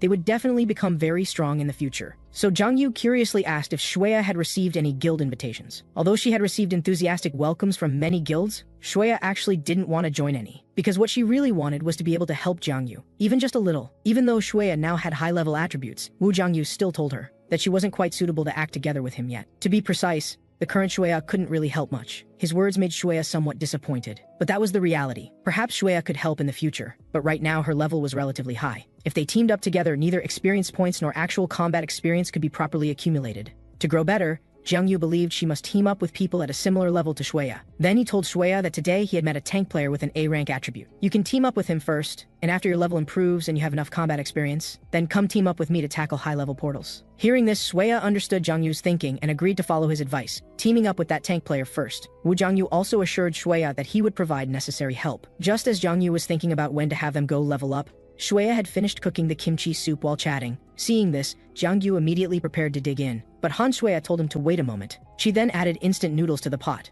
Looking at the food glowing with golden light, Jiang Yu became even more displeased with the demon cult. Thinking about how they wanted to turn Earth into hell, Jiang Yu immediately made up his mind. He would protect both kimchi soup and Earth. The next day, he went alone to the player management office in S-City. Today, Jiang Yu was here to apply for a C-rank player certificate, but since C-rank and above required identification devices, it couldn't be issued immediately. At the latest, it would be delivered to the registered address tomorrow. Although he had heard from Shuya that applying for a C-rank player certificate takes a day, he was still somewhat impatient. After walking out of the management office doors, Jiang Yu suddenly remembered that he hadn't properly rested since returning to Earth. Since he couldn't do anything about the demon cult right now, he decided to take this opportunity to rest properly. But what to do to relax? Jiang Yu couldn't think of any good ideas for the moment. Before falling into hell, he could be said to have had nothing, with only novels and manga to pass the time as entertainment. But now Jiang Yu didn't want to be the same as before. After 10,000 years had passed, if he still didn't change, wouldn't all the hardships of returning to Earth be wasted? He wanted to experience everything he had missed out on before. Soon, Jiang Yu spotted an internet cafe by the roadside. Only after sitting in the gaming chair did he realize this was what an internet cafe was like. What surprised Jiang Yu even more was that you could actually order food on the screen. He immediately ordered a bowl of instant noodles without hesitation. Next was playing games. Jiang Yu chose the most popular one. After entering the game, he thought carefully, and selected a hero whose description seemed suitable for him. As the game's starting sound played, Jiang Yu felt it was indeed quite good. He killed a minion and got gold coins. But his behavior made his teammates frantically spam question marks. Just as his teammates were warning Jiang Yu not to kill minions, the staff brought over the instant noodles. Jiang Yu then began happily going AFK to eat, but he didn't notice that his teammates were desperately begging him to come back. Watching Jiang Yu continuously AFK, the players finally exploded in anger. But you can never imagine what your teammate is actually doing. For instance, Jiang Yu was now comfortably eating a bite of pickled radish. After eating, he didn't forget to take a sip of carbonated drink. When his attention returned to the game, Jiang Yu found that his character had died. Suddenly, someone in the internet cafe angrily shouted. Turns out her promotion match had encountered someone going AFK. Startled by the voice, Jiang Yu just turned around and saw the person who had been shouting. The girl who lost her promotion match was somewhat irritated. In a bad mood, she told Jiang Yu not to mess with her. But the next second, the girl noticed Jiang Yu's screen. She never expected the world to be so small, and she also understood the reason for her teammate's AFK behavior. He was actually eating instant noodles, which left the girl completely speechless.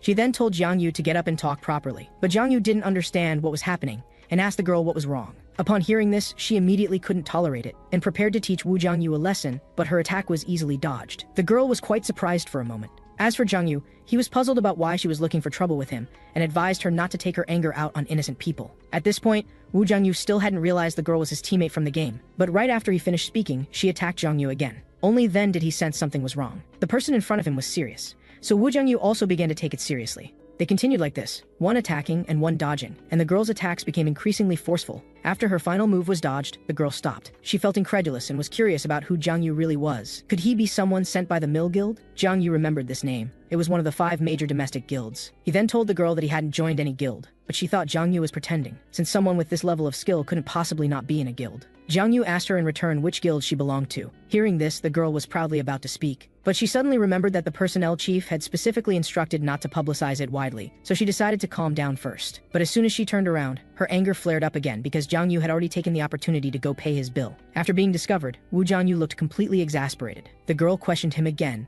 saying she had never heard of any ranked player who didn't join a guild. Having no choice, Jiang Yu handed over his player certificate, looking at the D-rank player written on it. The girl really hadn't expected that Jiang Yu was actually a novice, but those moves just now shouldn't have been possible for a D-rank player to perform. While the girl was thinking, Jiang Yu had already pushed the door and left. The girl had wanted to stop him, but after having a suspicion, she decided to find someone to investigate first. Soon, Jiang Yu walked out of the internet cafe doors. The reason he left so quickly was that the girl just now was too remarkable. Even though he had lost all his previous power, this didn't mean his 10,000 years of accumulated combat instincts had disappeared. Jiang Yu hadn't expected that a randomly encountered player could actually keep up with his movements, especially that last move. It was so fast that Jiang Yu almost didn't see it clearly. He understood that her background must be significant. Just then, Jiang Yu suddenly noticed something wrong with his clothes. Meanwhile, the girl in the internet cafe came to an outside corner and immediately called someone from the guild, asking them to transfer her to Personnel Chief Park Seon-yu. As for the girl's identity, she was none other than Che Yanzu, the president of Red Rose, one of the 5 major guilds. After the call connected, Che Yanzu asked Seon-yu to investigate an important person. Hearing this, he was curious about someone important enough for him to personally handle. Could it be investigating a demon cult believer? Che Yanzu wasn't sure about this either. In any case, she thought Jiang Yu was very suspicious and wanted him to verify the person's player certificate. Hearing the president mention it was a D-rank player certificate, Park Seon-yu said this was indeed easier to forge than C-rank and above, since D-rank certificates don't have identification devices installed. But a believer of this level, Seon-yu thought, might just be small fry who had been killing novice players. However, Che Yanzu told him that the person wasn't a small-time player. His strength was formidable, even able to see through her movements. Upon hearing this, Park Seon-yu was dumbfounded, because even if his president wasn't using full power, there currently wasn't anyone in the demon cult who could handle Che Yanzu's movements. As Seon-yu said, Che Yanzu had been investigating the demon cult for a long time, but indeed hadn't encountered a single player who could match her. But the guy just now had this kind of skill. Park Seon-yu understood that the person was very likely a demon cult executive or leader. Che Yanzu had precisely considered this point when asking him to personally investigate. After hanging up, Che Yanzu was still reminiscing about the earlier exchange. Regardless of whether he was from the demon cult, she was now certain of one thing. On the other side, Jiang Yu discovered that one of his buttons had been torn off, so he hadn't defended against that final move after all. Both of them felt rather gloomy for a moment. They understood from the recent exchange that the other party was definitely stronger than themselves. However, their perspectives differed slightly. Che Yanzu thought that if Jiang Yu really was a D-rank player, and his skills were just natural talent, then perhaps she truly couldn't match him. Jiang Yu had originally wanted to relax today, but encountering such a high-level player instantly killed his mood. To prepare for similar strong enemies, he had to become stronger quickly. Soon after, Che Yanzu returned to her seat. She also had no mood to play games anymore. But looking at the screen, Che Yanzu's anger rose again, because her rank had dropped to bronze. She then viciously swore to tear Jiang Yu, that troublemaker, into pieces. Of course, Jiang Yu, who had walked far away, didn't know this. He just suddenly felt a chill down his back. By the next day, Jiang Yu successfully obtained his C-rank certificate. Soon he arrived at the new portal. He had checked on his phone yesterday that cave giants appeared here. Just as Jiang Yu wanted to quickly go hunting, the guard personnel stopped him, saying that today C-rank players must form 5-person teams to enter. The reason was that officials had detected the appearance of a cave giant chief inside, so during the period when boss monsters appeared, solo hunting was prohibited. This news actually delighted Jiang Yu. He hadn't expected to encounter a high-level monster right after getting his C-rank player certificate. Other players also learned of this news, and many teams immediately prepared to disband, since giant chiefs weren't something ordinary players could handle. After looking around the area, Jiang Yu also noticed that the atmosphere here was different from C-rank and below portals. Not only were the players' equipment excellent, but the guards' inspections were also very strict. This was precisely the biggest obstacle. If he wanted to monopolize experience, he had to hunt solo. Although many people feared high-level monsters, there were also those who wanted to hunt the giant chief. Others were conflicted, wanting to enter but lacking confidence in their abilities. Outside the entire C-rank portal, Jiang Yu could sense many emotions: anxiety and fear, as well as anticipation and hesitation. Soon, Jiang Yu thought of a good method. He planned to add a bit of anger to the current atmosphere. For ordinary people, there was no need to invest as much as when dealing with a hobgoblin last time. He just needed to slightly add some anger to those who were afraid. Then this anger would spread like a virus. The first man to be affected suddenly changed from initial fear to unusual anger. He felt everyone was living too oppressively, just like his former self, being bullied by thugs every day, only able to fantasize about taking revenge on them over and over. Until the portals appeared, the man thought he had finally realized his wish and no longer had to be slaughtered like a weakling. But now the man was extremely angry. He didn't understand why he would become so fearful because of a mere monster. Seeing this, the man's companions didn't understand what was happening. But the next second, he also became unusually angry, then shouted that there was no need to be so timid. They should just go kill all the monsters. Then wave after wave of people had their anger ignited. Among them, some had family members killed by monsters, while others had lost their normal lives because of monsters. Soon after, everyone present seemed to go mad, each one clamoring to enter and crusade against the cave giants. The guards felt very confused seeing this. The players in front of them seemed very strange. Soon players rushed forward, demanding that the guards open the portal. The rest also surged forward. Due to the players being too frenzied, the guards had no choice, and immediately called for reinforcements, asking them to confirm the situation with the player congestion. Meanwhile, Zhang Yu took advantage of the chaos to jump behind the sealed gate. Everyone's united appearance made him feel great. However, the portal's rewards would fall into his hands first. Entering it, Zhang Yu marveled at how large it was. Unlike the previous jungle swamp, this was actually a vast desert. Facing this boundless desert, finding the boss wouldn't be easy. Zhang Yu prepared to use sky power, but he suddenly remembered that his demonic energy had increased significantly. Opening the window to check, he currently had a full 53 points. So Zhang Yu decided to try a different authority. Quickly reaching a higher earthen peak, Zhang Yu used Astaroth's observation power. After activating it, he could sense the monsters in this vicinity. A large amount of information flooded into his mind, making Zhang Yu somewhat uncomfortable. But this authority indeed didn't disappoint him. Soon, Zhang Yu found the cave giant chief. However, there were too many minions around it. Zhang Yu didn't want to be surrounded. Fortunately, he noticed that the players had also entered. As long as he could make good use of them, once these people cleared out the minions, he could go kill the boss himself. Zhang Yu then set off toward the giant chief's location. Next, he planned to lure the cave giants to encounter the players. After deciding this, Zhang Yu began gathering all his demonic energy. Soon, a spear made of pure demonic energy slowly appeared. Zhang Yu wanted to use the spear to attack the giant, then draw aggro and encounter the players. When the charging was complete, he decisively threw it out. This spear was aimed at the giant chief. But what Zhang Yu hadn't expected was that after the spear hit, the status window popped up with kill information. Zhang Yu, who had gained 4 levels, was dumbfounded. He hadn't expected the B-rank giant chief to be so vulnerable. This made Zhang Yu suspect whether the guy he killed was really a boss monster. If not for the status window, he would never have believed that a C-rank portal's boss monster could be this weak. But Zhang Yu soon understood. It wasn't that the monster was too weak, it was just that he had become stronger than he had imagined. Originally, he had wanted to hunt as safely as possible, but it seemed he had been overly cautious. Next, Zhang Yu jumped in front of the remaining cave giants. Now the demon lord was going to change his plan. Seeing an enemy appear, the monsters instantly swarmed toward him, and Zhang Yu had already decided to quickly take them all down in one go. As the demon lord's blade swept out, the cave giants seemed to freeze in place. Wounds appeared on all their bodies. The next second, countless blades instantly burst from within the giants' bodies. As for the demon lord, he was enjoying the taste of blood and the monster's dying screams. Since his demonic energy had increased, Zhang Yu could now use blade power at will, activating blade attacks inside enemies' bodies. The scene was simply beautiful. After clearing out a large number of cave giants, Zhang Yu gained 2 levels, and the window also indicated he had obtained the A-rank skill essence of blades. Attributes defined as skills could be used more concisely and flexibly in the future. Seeing this, Zhang Yu was somewhat impatient. He wanted to test it thoroughly on the remaining giants. After condensing demonic energy into liquid drops, the ground immediately rippled with waves. Then, centered on Zhang Yu, it quickly spread outward in all directions. The uneasy monsters desperately tried to flee, but sharp blades grew from the ripples on the ground. In just the blink of an eye, all the remaining cave giants in this area were slaughtered. After transforming into a skill, blade power's killing efficiency had indeed increased considerably. Next, the demon lord began devouring the monster corpses and magic stones. But surprisingly, it only increased his demonic energy by 2 points. Zhang Yu guessed that as demonic energy values got higher, the difficulty of increasing them gradually rose. Fortunately, leveling speed hadn't changed much. He was now just 4 levels away from achieving his 4th awakening. So Zhang Yu resumed his hunting journey.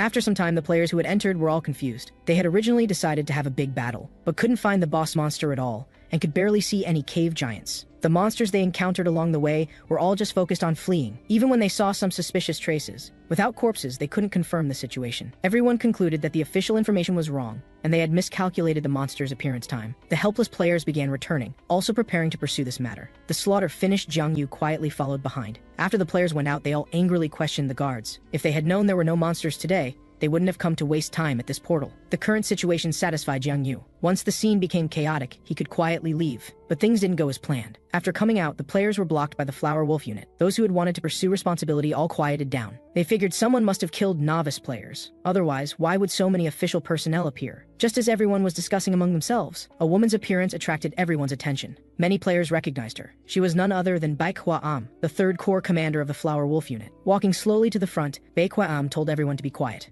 Under her presence, the scene fell completely silent within seconds. Bai also explained her purpose. Recently, they had received reports of player killings at C-rank portals, with the victims all being players who had undergone 3 awakenings. Therefore, the Flower Wolf unit would conduct random surprise inspections at portals. Her words again sparked discussion among everyone. Zhang Yu was somewhat worried. He feared that this inspection would reveal what he had just done. Combined with the previous D-rank portal incident, he mistakenly thought the Flower Wolf unit had discovered clues and was here for him. But trying to escape now was obviously unrealistic, especially with that woman called Bai Zhang Yu immediately sensed she wouldn't be easy to fool. Just as he was thinking about how to get through the inspection, he heard Bai asking if he had lost his player certificate. Only then did Jiang Yu react and quickly handed over his certificate. Looking at Bei Kwa Am's expression, Wu Jiangyu realized he had been overthinking. However, the Flower Wolf unit's arrival proved that other player killers had appeared. So Jiangyu took the opportunity to probe, praising Bei Kwa Am's impressive personal action, and also asking if there had been many player killers recently. Bei Kwa Am also answered yes. Otherwise, they wouldn't be conducting these surprise inspections today. After Wu Jiangyu's inspection was completed and found to be fine, Bei Kwa Am called the next person. As for Jiangyu, he suddenly spoke up. He wanted to know who the player killers the Flower Wolf unit was pursuing were. As a player, if he discovered suspicious individuals, he could report them promptly. Upon hearing this, Bei Kwa Am was somewhat surprised, but she still smiled and declined, saying they should handle such matters. After all, protecting players was the Flower Wolf unit's duty. She also kindly reminded him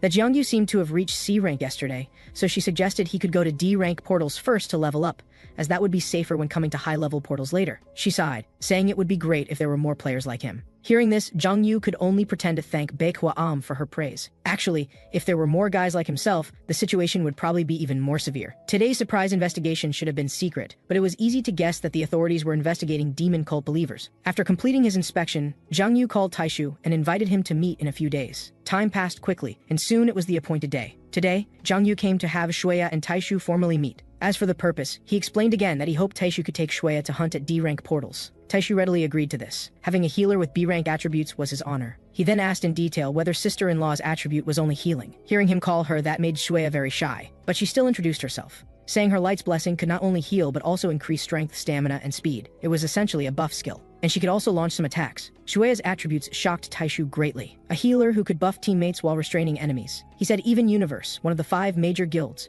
would immediately invite sister-in-law to join. But what made Jiangyu happiest was that Shuya didn't refuse the sister-in-law title. The three continued chatting for a while. Wu Jiangyu wanted to know if Taishu had found candidates for DPS positions. Hearing this, Taishu was quite proud because he had found 2 more. They were both people Taishu had met during his novice period and were completely trustworthy. He also suggested that if Jiangyu agreed, he could introduce the other 2 to him before they set out tomorrow. Jiangyu agreed to Taishu's proposal. Shuya also had no problems. She wanted to work hard to level up and strive to act together with Jiangyu as soon as possible. Seeing this, the Demon Lord responded gently that taking it slow was fine. Her safety was the most important thing. For tomorrow's meeting location, Taishu chose the distant eastern village. The reason was that the recent Lizardman portal had problems, so it was temporarily changed to Eastern Village's D-rank portal. The monsters inside were cave giants that Jiangyu had hunted before. Taishu said they were stronger than Lizardmen and could help the team grow better. The key was that the environment wasn't a jungle swamp, making hunting much more convenient. Having resolved their team formation, Jiangyu said he'd see them tomorrow and got up to leave. Taishu was curious about what he was going to do. Wu Jiangyu told him he was going to continue leveling up. After these past days of frantic hunting at C-rank portals, the Demon Lord had currently reached level 29. Just one more level, and he could achieve his 4th awakening. Entering the portal again, Jiangyu decisively activated observation power. Soon after discovering a group of giants, he quickly rushed to the destination. Then he lightly swung his blade once more. The foolish cave giants hadn't even noticed the enemy, when they all turned into corpses the next second. But it still wasn't enough for Jiangyu to complete his level up. While continuing to search for targets, he smelled the scent of human blood. So Jiangyu went directly to investigate the source. From the intensity of the smell, he guessed at least 5 or 6 people had been killed. This made him suspect he had encountered a player killer. But after finding the dead players, Jiangyu dismissed this guess, since the demon cult needed living sacrifices. From the blood traces on the ground, he felt the killer should be nearby. But when Jiangyu turned around, the situation in front of him startled him. Because a hellhound, a demon belonging to the first hell, was now right in front of Jiangyu, and it was the killer of those players. After discovering Wu Jiangyu, the hellhound immediately lunged to bite him. Although he was very surprised, Jiangyu still reacted in time, and quickly dodged the attack while testing it with blade power. The result was as he had expected. Its exterior was incredibly hard. It seemed to really be a genuine hellhound. The demon jumped behind Wu Jiangyu and instantly opened its massive jaws. The next second, a huge hellfire ball slammed toward Jiangyu. The moment of contact caused a violent explosion, but this didn't harm the Demon Lord in the slightest. Knowing that blades had no effect on it, Wu Jiangyu's demonic artifact began rapidly concentrating. Soon, a demonic artifact spear appeared once again. This time he also added extreme darkness power. After spinning several times in the air, Jiangyu threw the spear downward. Faced with such tremendous penetrating force, the hellhound inevitably got injured, and couldn't bear the impact, falling into the desert. The Demon Lord thought he had successfully killed it, but he was still thinking too optimistically. The hellhound's defense was ridiculously high. Watching the demon charge at him again, Jiangyu deliberately created an opening. Seeing this, the hellhound indeed took the bait and bit down. Then the Demon Lord used the force to land on the ground. Just as the demon's jaws were about to clamp down, Wu Jiangyu unleashed earth collapse power. As the ground thunderously cracked, the hound also lost its point of balance. This was the perfect opportunity. Jiangyu once again condensed the demonic energy from his body. This spear he aimed at the hellhound's head. Under the Demon Lord's full power strike, the already collapsed ground sank down once more. until a deep pit appeared in the desert. Unfortunately, the spear failed to penetrate the demon's head. The Hellhound still managed to counterattack and sent Jiang Yu flying. Wu Jiangyu really hadn't expected that after being beaten up like this, it could still stand up. In the end, his current self was still too weak, with far insufficient attack power, and the Hellhound's durability was just as formidable as before. At this moment, the demon in front began to change. Seeing this, Jiang Yu understood that the Hellhound's strongest state was about to emerge. In just the blink of an eye, the Hellhound's entire body was covered in blazing flames. Its strongest attack also instantly rushed toward the Demon Lord. Jiang Yu then held nothing back either. The next second, he entered the charging state of the Demon Baphomet. After successfully blocking the attack, the Demon Lord came barehanded to face the Hellhound directly. This punch was so fast that the opponent had no time to dodge, and its power was so tremendous that it sent the demon flying. The Hellhound could no longer support itself and let out a mournful cry, crashing heavily into the desert and causing another huge commotion. At this point, Jiang Yu had to admit the Hellhound was quite troublesome, because it actually stood up again. If only he had sufficient demonic energy to use two authorities simultaneously. Fortunately, when he fell into hell, Jiang Yu had often dealt with these creatures, so even though his strength hadn't recovered, it was enough to kill the Hellhound. Just as the Demon Lord was preparing to continue attacking, the Hellhound completely collapsed. It had only been a final struggle before death. When he killed this demon, the status window notification said he had successfully defeated a C-rank rift fragment, which puzzled Wu Jiangyu greatly, and the experience gained made him level up 5 times, successfully achieving his 4th awakening. This time, Jiang Yu obtained an A-rank attribute called Demonic Energy Dominator, which allowed him to use and completely hide demonic energy faster and more naturally. Speaking of the word rift, Jiang Yu remembered hearing about rift cores before. Could it be that hell was now called the Rift? Most importantly, how had the Hellhound come to Earth? It couldn't possibly know how to use the Great Dukes as weapons. After thinking for a long time without a clue, Jiang Yu simply stopped pondering and hurried to check the status window notifications. He hadn't confirmed any of the messages that had just popped up. Seeing that he had reached 4th awakening and gained a new attribute, and that this attribute was quite good for him, he wouldn't get into unnecessary trouble in the future. After a great battle, it was time for the Demon Lord's feeding. Feeling the loosening of the seal, Jiang Yu became increasingly excited. At this rate, when the Demon Palace's seal was completely lifted, he could become even stronger than when he was in hell. Today's hunt was over, and Jiang Yu walked out of the portal. Just as he was thinking about going home for a bowl of kimchi soup, someone suddenly called out to Jiang Yu. Turning around, he discovered it was the girl from before. Che Yanzu said coolly that it had been a long time. After returning that day, Jiang Yu also realized that the girl was his teammate in the game. But the Demon Lord didn't think their relationship was good enough for casual greetings. And besides, Jiang Yu said he didn't even know her name. Hearing this, Che Yanzu promptly introduced herself. After hearing her name Che Yanzu, Jiang Yu also remembered this name. There are 5 major guilds in the country. They are Mill and Great Emperor, as well as Angel Wing and Universe. The last one is Red Rose, and Red Rose's S-rank master is Che Yanzu. Now Jiang Yu understood why she was so powerful, and then asked if she was looking for him for something. Che Yanzu stated that she had investigated Jiang Yu. Born in 1995, now 28 years old, lived in an orphanage since childhood, and was never adopted. After leaving the orphanage, he lived alone, but mysteriously disappeared for 5 years, only appearing this year to register as a player. Jiang Yu didn't deny this information, but he wanted to know why she investigated him. But Che Yanzu continued talking about Jiang Yu's experiences on her own. She also mentioned that the initial test at the player management office was wrong, because it was impossible for Jiang Yu to be rated only F rank and then improve to C rank in just a few weeks. Initially, Che Yanzu also suspected that Wu Jiangyu's identity was fake, but through investigation, Jiang Yu's face and fingerprints were the same as before. Mentioning fingerprints surprised Jiang Yu a bit, not understanding how she obtained them. Che Yanzu didn't hide this. After all, there's a fingerprint step when registering for a player certificate. Now Jiang Yu was even more shocked. It seemed the major guild's authority exceeded his imagination. Next, Che Yanzu finally got to the point. From the known information, she believed Jiang Yu was indeed a gifted player, perhaps even more talented than herself. After hearing all this, Wu Jiangyu wanted to know what she really wanted to do. After a moment of silence, Che Yanzu revealed her purpose. She wanted to use Red Rose Guild Master's authority to sponsor Wu Jiangyu. This novel proposition surprised Jiang Yu somewhat. He thought she was going to ask him to join Red Rose. Che Yanzu explained that she didn't think someone who used F rank as a cover to deliberately hide their strength would directly join a guild. But what Che Yanzu didn't know was that Jiang Yu really hadn't concealed anything on this point. In any case, Che Yanzu felt that Jiang Yu would definitely become very strong in the future, so she wanted to sponsor him. Hearing Jiang Yu ask how specifically she would do this, Che Yanzu also provided a plan. First, she would give Jiang Yu permission to ignore level restrictions and freely enter and exit a rank and below portals. Wu Jiangyu didn't expect the first condition to be so attractive. As for Che Yanzu, she continued, saying that if Jiang Yu needed to form a team, she could select suitable members from the guild to support him according to his needs. Magic stones sold at Red Rose could also get tax exemptions. This benefit was so good that even the Demon King found it hard to believe. But it wasn't over yet. Che Yanzu said the guild's equipment could also be lent to Jiang Yu, though rare grade and above would require a deposit. Red Rose could also provide housing and cars. The treatment was so good that Jiang Yu began to doubt it was true. Che Yanzu thought it was nothing special. She was investing in the future. Of course, these benefits weren't given for free. She hoped Jiang Yu would accept some guild commissions as much as possible. As for the specific commission content, she couldn't reveal it yet, so Jiang Yu didn't press further. If it turned out to be some ridiculous commission later, he could refuse. So he told Che Yanzu he was willing to accept Red Rose's investment. Seeing this, Che Yanzu also smiled. For Jiang Yu, this was a good opportunity. Not only could he establish connections with a major guild, he could also gain powerful support from it. He couldn't think of any reason to refuse Che Yanzu.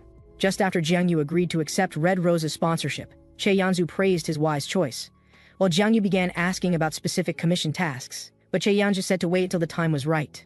Besides, with Jiang Yu's current ability, she didn't think he could handle that matter at all. At these words, the Demon King reminded Che Yanzu, "I might be much stronger than you imagine." Hearing this, Che Yanzu was first stunned, then said she understood but inwardly felt Jiang Yu was quite arrogant. But her current reluctance to explain the commission wasn't entirely due to strength considerations. The key issue was that evidence hadn't been fully collected. Before grasping solid evidence, Che Yanzu couldn't easily reveal related matters. Seeing this, Jiang Yu also understood the situation. They'd see when the time came. At this point, Che Yanzu asked him to input his phone number first. After inputting the number, Jiang Yu wanted to know when he could get equipment. Che Yanzu said coolly, anytime, considering that to save demonic energy, equipment was essential. So Wu Jiangyu wanted to get it now, so Che Yanzu took him to Red Rose's guild building. The location was at S Station, close to the player management office. Soon after, a Ferrari suddenly appeared, attracting everyone's attention. People speculated whose car it was. Watching Che Yanzu get out of the luxury car, Jiang Yu was instantly envious. The first thing he did after getting in the car was ask about the car's price. Hearing it cost around 1 billion, the Demon King couldn't help drooling. This number was ridiculously high. He couldn't believe that the person in front of him was the same one playing games in the internet cafe that day. Seeing Jiang Yu's envy, Che Yanzu asked if he wanted one too. According to the contract, if he needed it, Red Rose could provide transportation. This feeling of being kept by a rich woman made Jiang Yu immediately call out Sister Yanzu, but this disgusted Che Yanzu, who immediately told him to shut up. Jiang Yu said if she got him a car like this, he'd definitely be willing to do any commission. Che Yanzu warned that if Jiang Yu dared to refuse or make her dissatisfied, even if he got a car, it would be immediately confiscated. He continued teasing Che Yanzu about being stingy. Seeing her very angry expression, Jiang Yu stopped talking and quickly told her to watch the road. After more than 10 minutes, they arrived at Red Rose's building. The magnificent scene ahead immediately attracted Jiang Yu. The guild building in front of him was as large as the player management office. This further confirmed his belief that maintaining good relations with major guilds was right. Following Che Yanzu inside, people were already waiting in the lobby. After discovering Jiang Yu next to the president, Park Sunwoo understood he must be the person the president mentioned. So he actively introduced himself as Park Sunwoo, leader of Red Rose's personnel management group. Seeing this, Jiang Yu also shook hands with him. The other person was Red Rose's action captain Wen Yonghao. What puzzled Jiang Yu was why this guy was glaring at him sideways. Park Sunwoo knew that since Jiang Yu came, he must have reached an agreement with the president. Jiang Yu said the conditions were so good that even if Red Rose was a fire pit, he'd definitely jump in. After the joke, Park Seonwoo prepared to take Jiang Yu to the equipment warehouse, but Che Yanzu took over the task, since Park Seonwoo was much busier than herself. But Wen Yonghao wanted to go along. This surprised Che Yanzu somewhat. She didn't understand why he wanted to come too. Wen Yonghao said he wanted to personally see what kind of person Jiang Yu really was. Seeing this, the Demon King roughly understood the other party's situation, and Che Yanzu thought they'd be working together often in the future, so she agreed to let Wen Yonghao come along. Red Rose's equipment warehouse was on the 15th floor of the building. Coming out of the elevator, Che Yanzu didn't forget to introduce things to Jiang Yu. Although it was the guild's equipment warehouse, not just anyone could borrow from it freely. Only epic grade and below could be borrowed for free. As for rare items, separate deposits were required. Carefully examining these high-tier equipment pieces, Wu Jiangyu asked if the warehouse had legendary or mythical grade items. But Che Yanzu said, if there were mythical grade items, such equipment would definitely have been taken for use long ago, though the warehouse did have legendary grade items. Jiang Yu just asked how much deposit was needed, and Che Yanzu told him 5 billion, and said this was already cheap. Hearing this, Jiang Yu was very disappointed and immediately gave up the idea. This money was an astronomical figure. So he prepared to look at epic grade equipment, but just then, Wen Yonghao, who was with them, made a noise. This made Jiang Yu and Che Yanzu turn around puzzled. After walking aggressively up to Jiang Yu, Wen Yonghao told Jiang Yu to speak more respectfully, thinking Jiang Yu was too casual. This also confused the Demon King somewhat.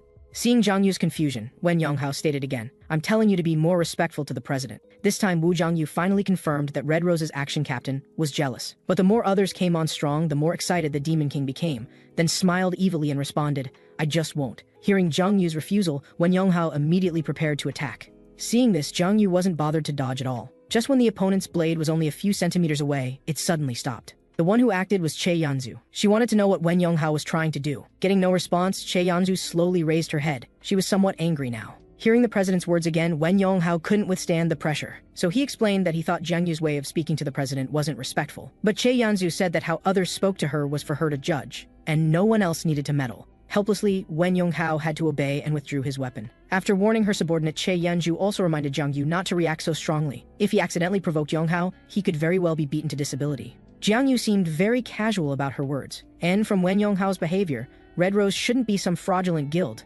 Otherwise, this guy wouldn't be so loyal. Then Jiang Yu called out Sister Yanzu again, saying he didn't want the car anymore, just wanted to borrow a decent piece of equipment, and he'd definitely give Red Rose 1.5 times the return. Seeing this, Che Yanzu's face was full of distrust toward him. As for Wen Yonghao, hearing the word sister, his motion of sheathing his sword froze. Just as Che Yanzu was telling Jiang Yu that rare equipment required internal meetings to decide, Wen Yonghao's fist directly smashed into Jiang Yu's head. His voice was even trembling. Wen Yonghao could no longer suppress his anger when he called Jiang Yu Yanzu's sister. The next second, he mercilessly slashed with his blade. But the feeling of his attack being interrupted also surprised him. After catching Wen Yonghao's blade with one hand, Che Yanzu didn't want to indulge him further. She wondered if he was unwilling to obey her orders. Wen Yonghao still wanted to explain, but Che Yanzu had already thrown his blade to the ground, then ordered him to leave the equipment warehouse immediately. If he dared to act up again, she would definitely convene a disciplinary meeting for him, while telling Wen Yonghao to think about what an action captain should be doing. Hearing this, Wen Yonghao finally came to his senses and apologized. Che Yanzu apologized to Jiang Yu for letting him see such a situation and said she'd pay more attention in the future, then asked what type of rare equipment Jiang Yu needed. She could help bring it up at the meeting. Hearing that Jiang Yu needed armor with good effects, this made Che Yanzu start thinking about which armor would be suitable. Unexpectedly, Wen Yonghao appeared again, saying his armor was rare equipment with good effects, and as long as Jiang Yu won against him in sparring, he'd be willing to give up the armor. But Wen Yonghao's repeated overstepping made Che Yanzu unable to continue tolerating it. Just as she was about to discipline Wen Yonghao, Wu Jiangyu suddenly stopped her, because Jiang Yu felt this sparring proposal was quite good. His words made Che Yanzu suspect she had misheard. Although Jiang Yu was very strong, she didn't think he could match Wen Yonghao. After all, Wen Yonghao was level 67, having reached the 7th awakening that many people couldn't achieve. No matter how good his talent, Che Yanzu understood Jiang Yu definitely couldn't win. So she continued trying to dissuade him, but Wu Jiangyu was very determined about sparring. After all, someone was offering equipment. He'd definitely take it no matter what. This played right into Wen Yonghao's hands. He wanted to use this opportunity to make Jiang Yu unable to be disrespectful to the president anymore. In Wen Yonghao's eyes, Che Yanzu was not only his former lifesaver, but also the master he swore to serve unto death. And more importantly, Che Yanzu was the woman he loved. But Wu Jiangyu's attitude when speaking to the president made Wen Yonghao completely unable to stand it. He swore he'd let Jiang Yu know the gap in strength shortly. On the other side, Che Yanzu was still telling him that sparring with Wen Yonghao could be fatal, while Jiang Yu already considered the equipment his. Unable to dissuade him further, Che Yanzu had no choice but to take the two to the sparring room. Seeing the sparring was about to begin, she still couldn't understand Jiang Yu's crazy behavior. At this point, Wen Yonghao said, "If you're ready, we can start any time." He was even willing to stand still and let Jiang Yu attack for 3 seconds first. Such show-off behavior made the Demon King think, does this guy have brain problems? Then he told Wen Yonghao to stop posturing and pick up his blade to fight. Seeing the opponent still motionless, Jiang Yu kindly reminded him again to take his blade. But Wen Yonghao arrogantly said he didn't plan to use full strength against a little brat. Hearing this, the Demon King couldn't be bothered anymore. Facing this type of person, he loved to slap them hard in the face. The next moment, he activated Swift Force. Che Yanzu nearby hadn't even reacted yet. The Demon King had already kicked Wen Yonghao in the abdomen. This violent strike sent Wen Yonghao flying immediately. Then he crashed heavily into the sparring wall. The force penetrating his body nearly made Wen Yonghao faint. After falling, he couldn't help vomiting violently. Seeing this, Che Yanzu's eyes widened. The development was beyond her expectations. Wen Yonghao now felt incredibly shocked. If not for his armor's protection just now, he thought he might have died here. Jiang Yu's strength was unbelievable. Was this really someone who became a player 3 weeks ago? Then he stopped posturing and immediately drew his weapon. Seeing his wretched state, the Demon King mockingly asked, "Didn't you say you'd give me 3 seconds?" Facing Jiang Yu's mockery, Wen Yonghao questioned whether he had used some trick. Hearing this, the Demon King directly stated, "I'm simply stronger than you." Wen Yonghao naturally didn't believe this. Someone who only became a player 3 weeks ago couldn't possibly have such strong power. This made Jiang Yu laugh out loud. At first thinking he was a newbie, he arrogantly offered 3 seconds. Then when realizing something was wrong, he clamored about tricks being used. Then Jiang Yu's expression darkened as he told Wen Yonghao to know when to stop. Jiang Yu's words left Wen Yonghao completely unable to refute. Plus Che Yanzu was watching the whole time. He didn't want to just take hits without fighting back. So Wen Yonghao stopped being careless. After using all his magic power, Wen Yonghao suddenly raised his greatsword. This was his killing move, heaven-destroying sword, but his loud shouting of the technique name once again caused the Demon King to laugh. Jiang Yu was somewhat curious. Did such an embarrassing name like heaven-destroying sword have to be shouted out? Then he mocked Wen Yonghao. "You don't think that's cool, do you? Ha ha ha ha." The continued mockery made Wen Yonghao break again, telling Jiang Yu to shut up the next second. He decisively slashed down. Wen Yonghao's strength was indeed good, worthy of being Red Rose's action captain, so Jiang Yu didn't plan to clash with him head-on. When Wen Yonghao was about to strike down, Wu Jiangyu activated Shadow Force. Seeing him crouch without any sign of dodging, Che Yanzu quickly told Wen Yonghao to stop. But by now, the opponent was consumed by anger. Wen Yonghao's thoughtless frontal attack made Zhang Yu confirm this guy had completely lost his rationality. He really was quite stupid. Just as Wen Yonghao slashed down, Che Yanzu wanted to intercept but could no longer do so. But the next second, Zhang Yu transferred to behind him. After discovering Wu Jiangyu had disappeared, Wen Yonghao was about to search. Zhang Yu suddenly patted his shoulder with his hand, while telling Wen Yonghao the match was decided. Avoiding his vital parts, the Demon King used Wave Force. This strike again sent Wen Yonghao crashing into the wall, but unlike the previous time, the opponent could no longer hold on and fainted. Seeing Wen Yonghao defeated so quickly, Che Yanzu was shocked speechless. She had definitely underestimated Wu Jiangyu. After Jiangyu slowly walked forward, he calmly told Che Yanzu, "I already said I'm stronger than you imagine." With the sparring finished, Che Yanzu called staff to clean up the scene. At the same time, given Wen Yonghao's multiple acts of disrespect and disobedience, she decided to have him expelled from the guild. Che Yanzu felt very sorry about today's events. She hadn't expected to be unable to manage even her subordinates properly. But Jiang Yu was happy now, so he didn't mind, saying he could understand Che Yanzu very well. Most importantly, he had obtained this monster-type armor. Its basic effects were indeed very good, and it also had the special effect of petrification. Jiang Yu couldn't help but want to thank Wen Yonghao in his heart, otherwise he couldn't have afforded the equipment's astronomical deposit. As for Wen Yonghao, he understood very clearly in his heart that to disobey the guildmaster's orders, and willfully bet such precious equipment, he was most likely blinded by love and jealousy. Though he could understand it to avoid similar troubles in the future, Jiang Yu told Che Yanzu that if this happened again, he might have to reconsider their relationship. Che Yanzu promised Jiang Yu that from now on, Red Rose's people wouldn't have such incidents again. Seeing this, Jiang Yu didn't say much more, then asked for advice. "This equipment doesn't fit my body type. How should I solve this?" So Che Yanzu had him place it on the display stand first. After having someone design it according to Jiang Yu's measurements, he could come get it later. After placing the equipment, Jiang Yu said goodbye to Che Yanzu. After Jiang Yu left Red Rose's lobby, Che Yanzu also breathed a sigh of relief, because Wu Jiangyu's strength exceeded her expectations by far. Wen Yonghao wasn't weak, yet he was defeated by a player who awakened 3 weeks ago. Jiang Yu's talent made Che Yanzu have other thoughts. Perhaps after leveling up further, this country would produce a world-class player. World-class players are selected from all global players' strength, finally choosing the 8 players with the strongest power. Each country has never had even one. Although there are rumors that the country's #1 player Bai Jiang has this potential, he still hasn't become a world-class player. At this time, Park Sanwoo also walked in. He heard that Wu Jiangyu and Yonghao had friction, so he came to inquire. Che Yanzu said she had decided to convene a disciplinary meeting to have Yonghao expelled from the guild.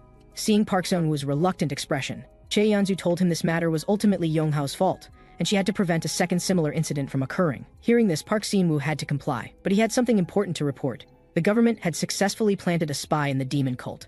If things went smoothly, they could most likely catch certain people's foxtails. This bombshell news made Che Yanzu immediately focus.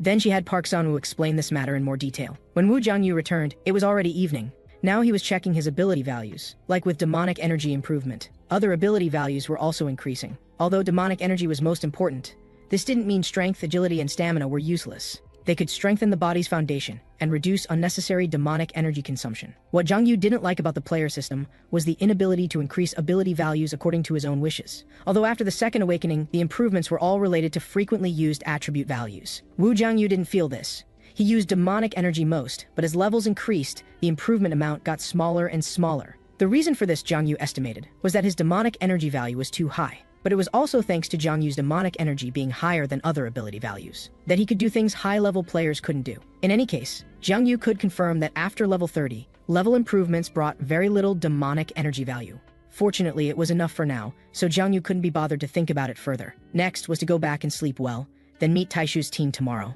The next day, Jiang Yu brought Shuya to the eastern village portal. Seeing them, Taishu immediately called out, but his voice was too loud, attracting many people's attention, making the Demon King quite embarrassed. With everyone finally gathered, Taishu told Jiang Yu. The people beside him were the other 2 he mentioned before. The handsome boy was Jin Shijun, and the girl Taishu called Little One was Kui Yanfei. Jiang Yu looked at Jin Shishun greeting them and agreed with Taishu's words, because this guy was indeed very handsome. When Kui Yanfei heard Taishu call her Little One, she immediately launched a counterattack, saying Taishu was like a 40-something uncle. This immediately caused critical damage. After attacking Taishu, Yanfei turned to talk with Jiang Yu. She often heard Taishu bragging about his big brother, so she'd been looking forward to meeting him. Jiang Yu was just suggesting everyone share their attribute levels. But seeing Shuya, Yanfei excitedly took out her phone to take photos with Shuya. Kui Yanfei's personality also made Jiang Yu understand why she could get along with Taishu. Fortunately, Jin Shijun was more normal. He first explained his situation to Jiang Yu, currently a level 12 warrior who had reached second awakening with A-grade attributes. He also introduced Qian Fei's situation, a mage with B-grade attributes, and told Jiang Yu that Unfei's personality was a bit lively. Jiang Yu didn't mind this. Jin Shijun gave him a very good impression, serious and polite speech, and very perceptive. He responded to his words quickly, and most importantly, this guy had strong talent. After second awakening, he unlocked A-grade attributes. Soon after recovering from his sadness, Taishu asked if the teammates he found were reliable. So far, Jiang Yu was quite satisfied. He really couldn't sense the dark desires like those of Andras's group in them. Getting his big brother's approval made Taishu much happier. He said his judgment had always been good. Hearing this, Jiang Yu reminded him that not long ago, someone was betrayed by team members and nearly lost his life. After just stammering for a while, Taishu found the perfect excuse. He said that was Heaven's test specially given so he could meet his big brother. Then he asked Jiang Yu again to look at the team's overall situation. In terms of member composition, Jiang Yu felt it was very good. There was both a tank and close combat DPS and range DPS, plus a healer who could both buff and heal. This team composition was optimal for a 4-person group, and they weren't just well composed. Their talent and strength were also very strong. With this level, Jiang Yu was much more at ease about Shueya's safety, so he said he'd join today's hunt. If the team had any shortcomings, he could help improve them in time. Seeing this, Taishu excitedly thanked Jiang Yu, but his voice was really too loud. Not only couldn't Jiang Yu stand it, Fei felt the same way. Having understood enough, Wu Jiangyu suggested entering the portal now. If the situation wasn't very dangerous, he'd observe from behind, so he hoped everyone wouldn't be perfunctory in battle. The reason for not taking them for rapid leveling was that Jiang Yu thought that would be useless and would only hinder their growth, and he still had to observe whether they had cultivation value. After entering the portal, Taishu took the lead at the front. These low-level giants basically couldn't break through his defense. With Taishu at the front, Mage Fei cooperated by releasing lightning, but soon she noticed movement behind her. So she quickly told Taishu there were 5 more giants behind her. Seeing this, Taishu turned around to protect Fei. Shueya wasn't idle either, and used her blessing immediately. After gaining the strength boost, Taishu's muscles grew larger, so he charged at the monsters like he was on steroids. As for Shueya, she also took out her bow and arrows. This was her other attribute, light arrows with killing power. Getting support, Taishu quickly sent the attacking 5 goblins flying. Jin Shijun then followed up by attacking these monsters. His sword techniques were elegant and powerful. In just a few seconds, he successfully completed the kills. After finishing this wave of monsters, Taishu asked Jiang Yu if their strength was all great. After watching their cooperation, Jiang Yu understood where improvements were needed, so he didn't hide anything and jumped down to tell them what needed improving. But there were actually many areas needing improvement. However, Jiang Yu planned to tell them bit by bit. First, Jiang Yu pointed out Taishu's shortcomings. As a tank, he did understand how to attract monsters' attention, but he shouldn't always try to win through strength. That would waste a lot of stamina. If dealing with these cave giants used up a lot of energy from the start, when boss-level monsters appeared later, the remaining stamina wouldn't be enough to stand in front of teammates. Since he was the tank, what he needed to do was withstand attacks. The next one needing improvement was Shueya. She did well giving Taishu buffs, preserving enough stamina for him. But using light arrows to attack afterward wasn't advisable, because that would attract monsters' attention. This way the tank might become ineffective. The remaining one was Fei. Jiang Yu thought that to deal with fallen monsters, her use of powerful magic consumed too much. It also caused her to not notice the giants behind her in time. As the secondary DPs, her responsibility should be to cooperate better with Shijun for kills. Just when Jin Shijun thought it was his turn, Jiang Yu told him, "At this stage, you're doing perfectly. There's nothing that needs improving." Precisely because of this, Wu Jiangyu understood what genius meant. Jin Shijun couldn't possibly have 10,000 years of combat experience like himself, yet he performed so well in his first team battle. Others hearing Jiang Yu's words also praised Jin Shijun. With the improvements mentioned, Jiang Yu had them continue deeper, while reminding them to remember what he just said. With Jiang Yu's guidance, their cooperation improved significantly. Soon their hunting gradually became easier. Jiang Yu watching from the trees all the way, now not just Jin Shijun, everyone's performance was very good. At this rate, perhaps within a month, they should be able to go to C-rank portals. At this point, Taishu, after hunting, asked if they were better than before. Jiang Yu thought they were already very good. Just as Taishu and others were preparing to rest, a fierce monster suddenly appeared ahead. For a moment, they were at a loss. This was clearly a cave giant portal, so why was there a monster they'd never seen? After Jiang Yu heard their exclamations, looking down, he instantly recognized it, because this was actually a demon wolf from hell. Its speed was extremely fast. Taishu quickly held up his shield in front. Jiang Yu understood that like before, new monsters had descended again. He didn't plan to stand by. This wasn't something Shueya and the others could handle. However, just as Jiang Yu was about to go down, new developments occurred below. Jin Shishun actually injured the demon wolf with one sword. The reason he acted was that he could sense the demon wolf's charge. Taishu definitely couldn't block it, so he told him to retreat quickly. Then Shijun jumped behind the monster. He wanted to attract the demon wolf's attention through attacks. Jin Shijun's swordsmanship was very effective. Swinging another sword, the demon wolf's abdomen was cut. Shijun wanted to continue attacking, but the demon wolf had already reacted and directly swatted him away with one claw the next second. Jin Shijun lost his balance and couldn't dodge, while the monster also pounced over. At the critical moment, Jiang Yu grabbed Jin Shijun away, while activating Divine Power Authority. This punch's power awed everyone, and the demon wolf was killed on the spot. Jiang Yu's strength left Jin Shijun still not recovered. After successfully killing the demon wolf, the status window also indicated killing a D-rank rift fragment. Wu Jiangyu even leveled up because of this. With the crisis resolved, he asked Jin Shijun if he could still stand. Getting the others' confirmation, he then let go of Shijun. Shuya and the others quickly came up to check on both their conditions. Fortunately, no one was injured, but Jin Shijun only stood for a few seconds before collapsing to the ground again. Seeing this, Taishu went forward to support him. After receiving treatment, Shijun recovered considerably. At this point, Taishu said, "Shijun's sword just now was really amazing. Completely unlike a player who only achieved Second Awakening." Jiang Yu was equally surprised. To be able to fight monsters at just over 10 levels, even for a player with A-grade attributes unlocked, Jin Shijun's strength was ridiculously strong. After being helped up by Taishu, Shijun was silent for a while, then asked Taishu to put him down. Seeing this, Jiang Yu took the initiative to help support him. After all, Taishu was too burly. Letting him provide support really wouldn't work. As for Wu Jiangyu, he had other thoughts. He wanted to investigate why Jin Shijun was so strong. Using his skill to hide his demonic energy well, Jiangyu activated his observation power. Originally, he just wanted to confirm whether Jin Shijun had any hidden power, but unexpectedly, he was able to see the other party's status panel. However, Shijun's situation truly left Jiangyu stunned, because his initial awakening attribute was actually as high as SS rank, and it was also a talent attribute called Martial God, different from Jiangyu's inherent talent of demonic energy. Jin Shijun's inherent talent showed that he was the chosen one, born to be a hero who protects the world, possessing internal power ability values different from Jiangyu's demonic energy, talent that surpassed everyone, plus a handsome face. The Demon King had basically confirmed, this kid was definitely the strongest player, right? After learning about Jin Shijun's talent, only then did Jiangyu understand why his swordsmanship was so outstanding. Although Jin Shijun's existence might threaten him in the future, he was simply a genius.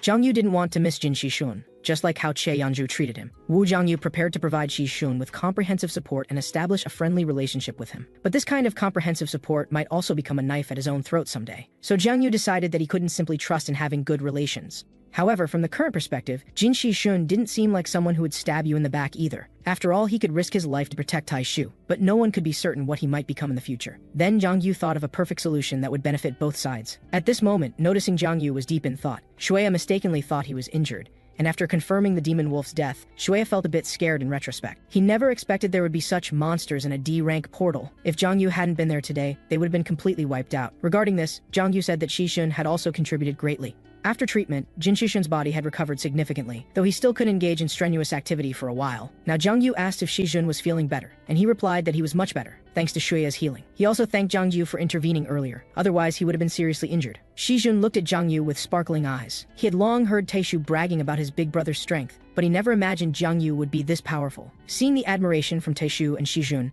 the Demon King felt a bit pressured, so he said everyone did great today. Especially Shijun's strength was very impressive. At this point, Taishu turned to Jin Shijun, agreeing with Jiangyu's words. Among players who had achieved double awakening, he had never seen anyone as strong as Shijun. Qianfei felt the same way, but Taishu was curious about one thing. A player as skilled as Shijun could join any guild he wanted, and he mentioned that the Mill Guild was recently recruiting, suggesting he could try if interested. However, upon hearing Mill Guild, Jin Shijun's demeanor changed. He responded that he had no intention of joining any guild, especially not the Mill Guild. Seeing this, Taishu was surprised and asked if he had some grudge against the Mill Guild. This time, Jin Shijun didn't answer Taishu, only saying it wasn't worth mentioning. Understanding that he had brought up painful memories, Taishu quickly bowed and apologized to Shijun for being too nosy. Jin Shijun didn't mind, saying the matter was complicated and he had overreacted. After resting for a while, Taishu wanted to continue hunting, but Jiangyu told everyone that today's hunt was over and Shijun needed to rest. Jin Shijun quickly said he was fine and could handle any number of cave giants, but under Jiangyu's persuasion, he chose to follow his advice. Taishu didn't mind either. He wanted to know if his big brother would join them again tomorrow, but Jiangyu told them to hunt on their own tomorrow. As long as they remembered what he taught them today, Jiangyu believed no D-rank portal would pose a threat. Then they headed toward the exit. When they came out, Jiangyu and Shuya said goodbye to everyone, but then Jiangyu suddenly said he had something to do. Someone had just contacted him, so he needed to rush over. As for dinner,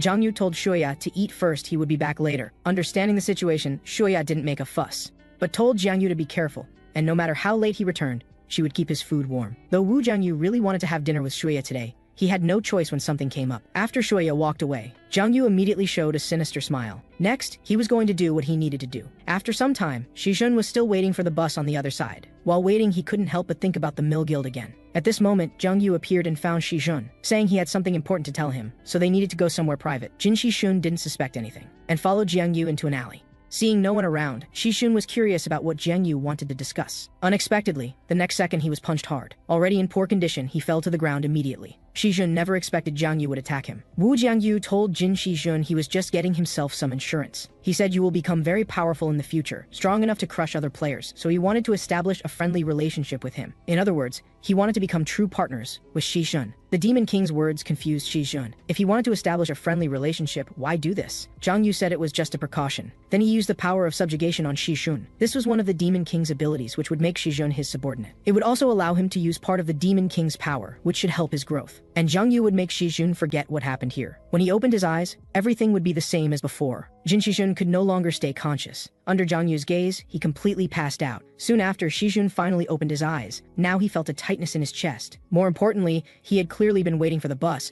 But why was he here? It was already 8 o'clock. An hour ago, he remembered being at the bus stop. As Shijun wondered what had happened, his head throbbed with pain. He couldn't remember anything after that, but he figured he must have fainted. Though he had taken a big hit in the portal, Shijun hadn't expected he would pass out. Thinking of past events, he attributed it to his own weakness. Struggling to stand up, Jin Shijun became even more determined to get stronger, thinking of the Mill Guild and their vice president Jin Yongshun. Shijun's anger instantly flared up. He swore that someday he would point his blade at that scumbag's throat. Above his head, Jiang Yu watched silently. After using the power of subjugation, the status window indicated he had successfully captured Shijun's soul and registered him as a demon servant. However, Jiang Yu didn't plan to issue any commands. This was just the insurance he wanted. Next, he would just watch Jin Shijun grow stronger. Wu Jiangyu had high hopes for him. If Shijun could properly develop his talent and level up, he believed Shijun would definitely become very powerful in the future. Certainly no weaker than Baal. He valued Shijun so much because Jiang Yu's Demon Palace seal wasn't completely removed, yet he could face battle with the demon cult at any time. So this kind of extremely talented precious talent was also crucial for the Demon King. Looking at Shijun like a lab rat, Jiang Yu became even more eager for him to get stronger quickly. After Jin Shijun left, the Demon King suddenly received a phone call from Zhao Dexian, whom he hadn't contacted in a long time. Jiang Yu thought it was about the demon cult, but Zhao Dexian wasn't clear on the specifics either. He had just found traces of demonic energy. Most importantly, Zhao Dexian said it didn't look like it was deliberately left by humans, but rather by monsters or something similar. Hearing this, Jiang Yu understood it was a demon beast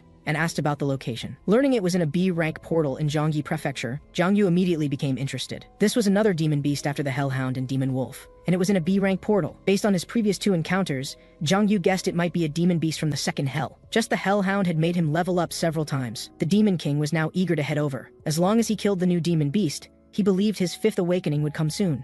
Early the next morning, Jiang Yu first went to Red Rose to get his monster-type armor, then took a train directly to his destination. However, this train was too crowded, and Jiang Yu was overheated the whole way. He was now thinking that once this was over, he definitely needed to find Che Yanju to get a car. After getting off the train, Jiang Yu was about to check the relevant information when someone returned from the portal. From their conversation, Jiang Yu learned that because there was something strange inside, everyone who tried to enter was blocked at the entrance. Just as he had heard, when Jiang Yu arrived at the portal, the scene was already sealed off. No matter how many people were in a team, no one was allowed to enter the portal. Facing players who had come from afar, the guard's answer was clear. There were monsters of unknown origin in the portal, so entry was temporarily prohibited. Then an official announcement was broadcast, stating that 10 players had already died at the hands of the monster. Hearing the announcement repeated over and over, many players began to retreat, as 10 deaths was indeed quite a lot. Jiang Yu was now also in the crowd, curious about what demon beast was inside. Soon, under questioning from reporters and players, the guards reluctantly provided the information they had. The monster inside looked somewhat like a lion. Getting this information, Jiang Yu immediately determined it was most likely the demon beast Pal from Hell. Pal inhabited the second hell and was one of the strongest predators there. It was characterized by having 5 legs and resembling a lion. It had a unique attribute different from other demon beasts.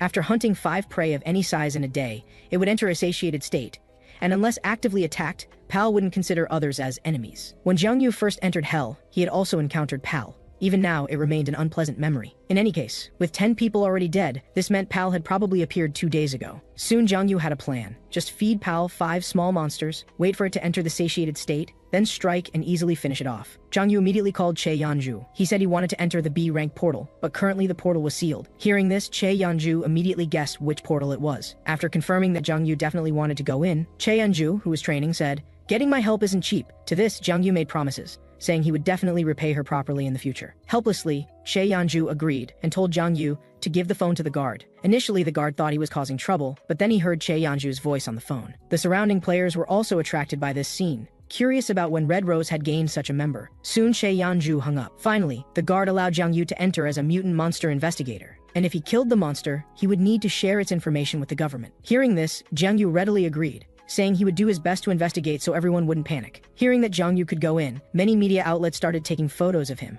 as this was exclusive coverage of Red Rose's new member. But just then, a discordant voice came from behind. Jiang Yu looked back and didn't recognize the person. Fortunately, the surrounding players recognized the leader as Zhang Chengju, a new member of the Mill Guild. The Mill Guild people thought that since Red Rose's investigator could go in, their team should be able to as well. Unlike Jiang Yu, Zhang Chengju actually had information about him. From the moment he saw the monster-type armor, he guessed Jiang Yu was someone Red Rose was recently supporting. Seeing the other party mock him for not being valued, not even having a single teammate, Jiang Yu didn't get angry, but smiled and said he was more used to acting alone. The Mill Guild members warned that B-rank portals weren't as easy to handle as C-rank ones. Someone as weak-looking as Jiang Yu would definitely get killed if he went in. They even mocked him for being a waste with only 4 awakenings, yet daring to wander around in a B-rank portal. Seeing Jiang Yu remain silent, Zhang Chengju thought he had hit the mark. He then said that if he was scared, he could follow their team in. But the team positions were already assigned, and they currently only needed a thief who could bandage wounds. What Zhang Chengju didn't expect was that Jiang Yu immediately agreed, also admitting he was afraid to go in alone. Seeing this, the other Mill Guild members were disappointed, thinking Jiang Yu would have at least some backbone. But the Demon King was actually silently counting in his mind. To get Pal into protection state required 5 prey. However, counting the group, he found there was 1 extra person, so he would have to give that person special treatment later. This left Zhang Chengju dumbfounded. He hadn't expected Jiang Yu to lower his stance and agree so readily. Earlier, the Mill Guild's vice president had learned that Jiang Yu was at a B-rank portal, and told Zhang Chengju to definitely take this opportunity to embarrass Jiang Yu,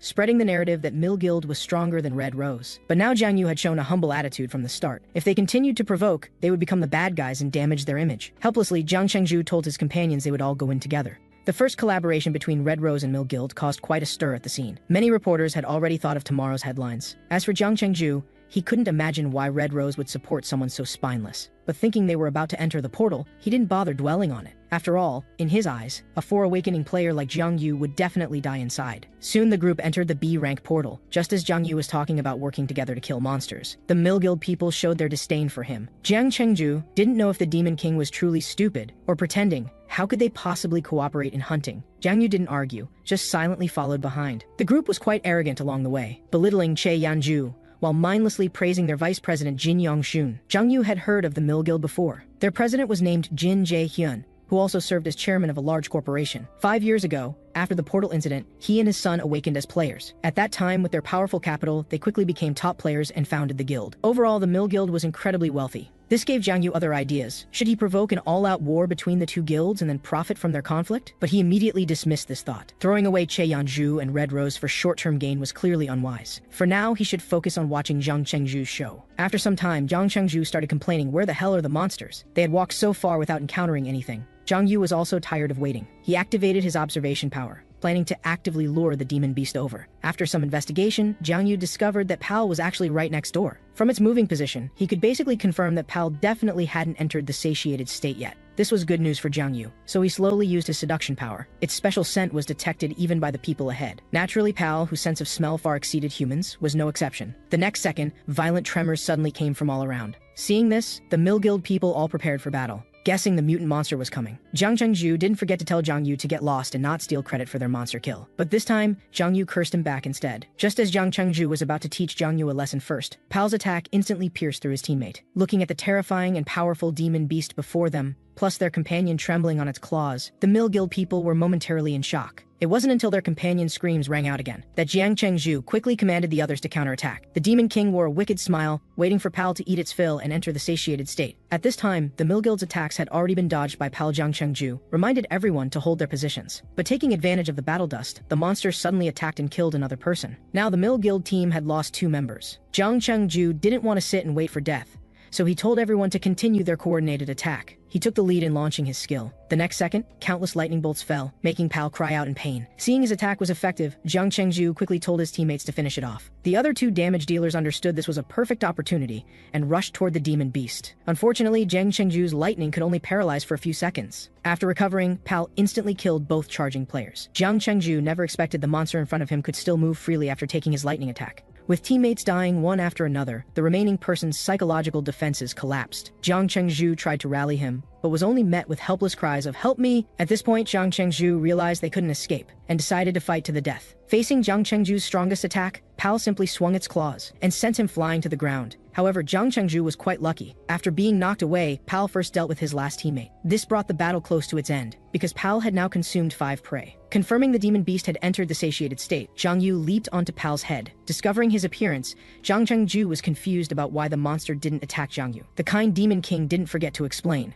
After entering the satiated state, Pal wouldn't engage in activity unless someone actively attacked it. So what came next was simple. He just needed to use a powerful attack to kill Pal in one strike. Summoning his Hellfire power and Extreme Darkness power, Jiang Yu decisively fused the two forces. With recent improvements, he could now use multiple authorities while concentrating. As the two powers merged, a terrifying double trident appeared in Jiang Yu's hands. The first fusion even prompted the status window to indicate he had gained an S-rank skill. The next second, the Demon King decisively thrust toward Pal's head. The terrifying power instantly penetrated the demon beast's entire body, and then exploded outward. After the massive explosion ended, the status window indicated he had killed a B-rank rift fragment, gaining enough experience to level up 6 times. Reaching level 40, he also unlocked his 5th awakening and gained 7 points of demonic energy. Since his demonic energy reached 60 points, Jiang Yu gained a new ability, Extreme Demon Body. Though the information panel didn't indicate its effects, Jiang Yu could feel that Extreme Demon Body would grant him tremendous power. In his 10,000 years in hell, Jiang Yu had never heard of such a thing, but that was something to research later. Having killed the demon beast,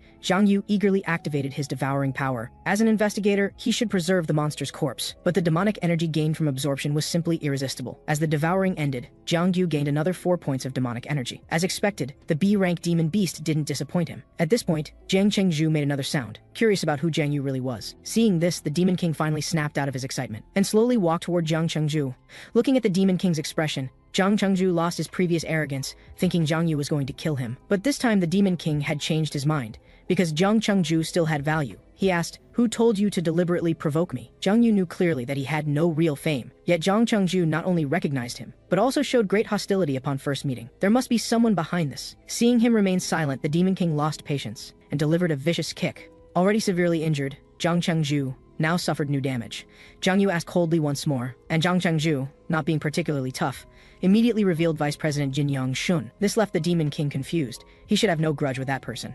After further questioning, Jiang Yu learned it was because Jin Yongshun had previously confessed to Che Yanju. Having been coldly rejected, he harbored resentment toward Che Yanju and began to hate the Red Rose Guild. Jiang Yu had thought there was some conspiracy, but it was just a petty villain. He asked Jiang Chengzhu to show him a photo of the guy. Looking at it, Jiang Yu was somewhat surprised. He found that Jin Yongshun and Shishun looked somewhat similar, though it was probably just because they were both handsome. The Demon King didn't think much of it. Then he told Jiang Chengzhu he needed his help with something. Hearing this, Jiang Chengzhu didn't care what it was and immediately told Jiang Yu to give any orders. Seeing this, the Demon King smiled slightly, saying this would be good for him too. After a beating, Jiang Yu brought Jiang Chengzhu out of the portal. The moment they appeared, reporters immediately began questioning them. Facing everyone's curiosity, Jiang Yu's first words were to ask someone to call an ambulance, because Jiang Chengzhu had been severely injured by the monster. Jiang Yu explained to the reporters that only he and Chengzhu had survived. Many people were stunned by this statement. The collaboration between the two major guilds had resulted in such heavy casualties. Some wanted to contact the Flower Wolf unit to send more elite forces to kill the monster, but Jiang Yu told them it wasn't necessary. Though many people had been sacrificed, fortunately, the mutant monster had been killed. A reporter asked, "Was it Mr. Jiang Yu who killed the monster?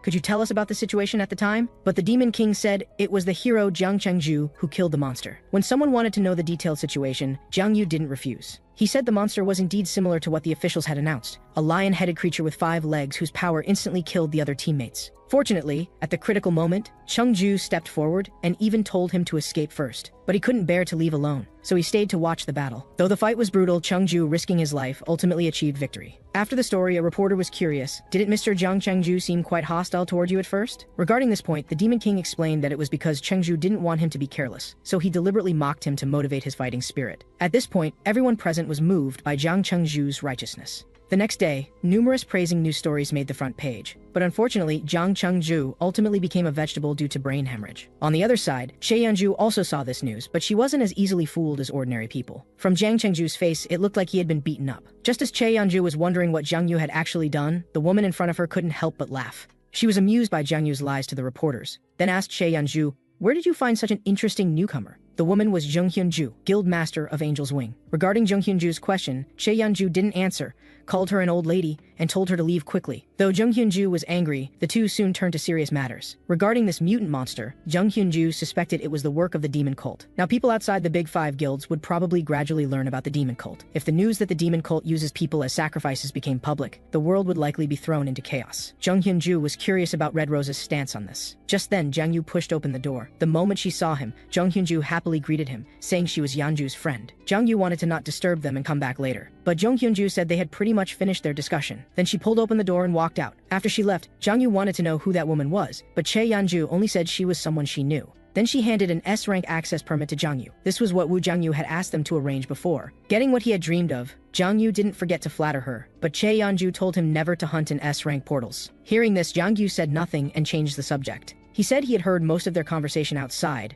but Che Yeonju had actually known from the beginning. Though it was guild confidential information, she would have to tell Jang Yu eventually anyway. This was when Jang Yu learned that the appearance of demon beasts was actually related to the demon cult. Che Yeonju then revealed when the demon cult was established. No one knew to this day, and there was no information about how many members they had either. So currently, Red Rose was cooperating with the government to investigate. The other guilds only knew that Red Rose and the government had joined forces. Jang Yu didn't understand why they would look for trouble. Che Yeonju said, Red Rose's participation in the demon cult crusade does have compensation, but they're no longer just doing it for the money. The real reason for continuing is that Red Rose has already sacrificed many members while investigating the demon cult, so now she absolutely couldn't just sit by and do nothing. Though he didn't know what happened before, from Che Yeonju's words, it seemed their losses had been quite severe. Looking at Che Yeonju, whose body radiated killing intent, Jang Yu asked if the commission he had wanted help with earlier was related to the demon cult. Che Yeonju straightforwardly admitted it. She planned to commission Jang Yu to help crusade against them once they found traces of the demon cult. Because demon cult members were much stronger than ordinary cultists, while powerful players were very rare. Che Yeonju wanted Jang Yu to give her a clear answer. Even if he gave up now, she wouldn't stop him. Seeing Che Yeonju's serious expression, Jang Yu told her to relax. After all the help she had given him, he would have to show loyalty when the time came. Hearing Jang Yu's answer, Che Yeonju's seriousness instantly disappeared. Having Jang Yu's response, she seemed much happier, and even rarely said thank you. But what Che Yeonju didn't know was that even without Red Rose, Jang Yu would still deal with the demon cult,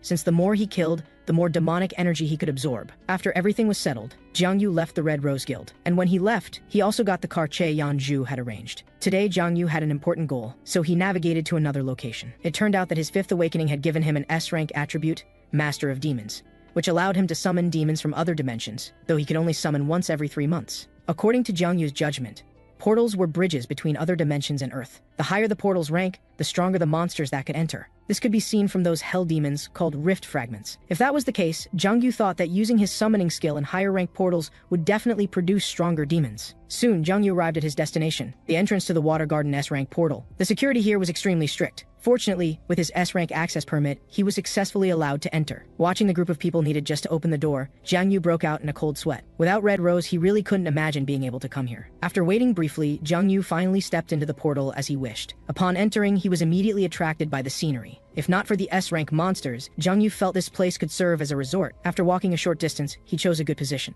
For this demon summoning, if he could summon a 3-headed dog from the 3rd hell, Jang Yu would be very satisfied. So he began preparing the summoning. As the status window prompt appeared, Woo Jang Yu's demonic energy spread out wildly. The summoning ritual wasn't as easy as he had imagined. Summoning demons required a lot of demonic energy to create rifts. Fortunately, Jang Yu had abundant demonic energy and quickly succeeded. At this point, the status window had new information. Affected by the Demon Palace's demonic energy, Jang Yu had created a deeper rift. Then the Gaia System appeared again. Due to functional damage, it couldn't block the connection to the other world. It then indicated that a dimensional portal to the Elta continent had been opened. Jang Yu was worried something had gone wrong. But fortunately, the window indicated the summoning was successful. However, the next second, he just looked up and was instantly speechless with shock, because what Jang Yu had summoned was actually a wounded demon dragon. Its name was Echidna, and its rank was S-class. Looking at the dragon he had summoned, Jang Yu noticed its condition seemed abnormal. Then some strange sounds came from the rift, followed by several people who clearly weren't from Earth jumping down.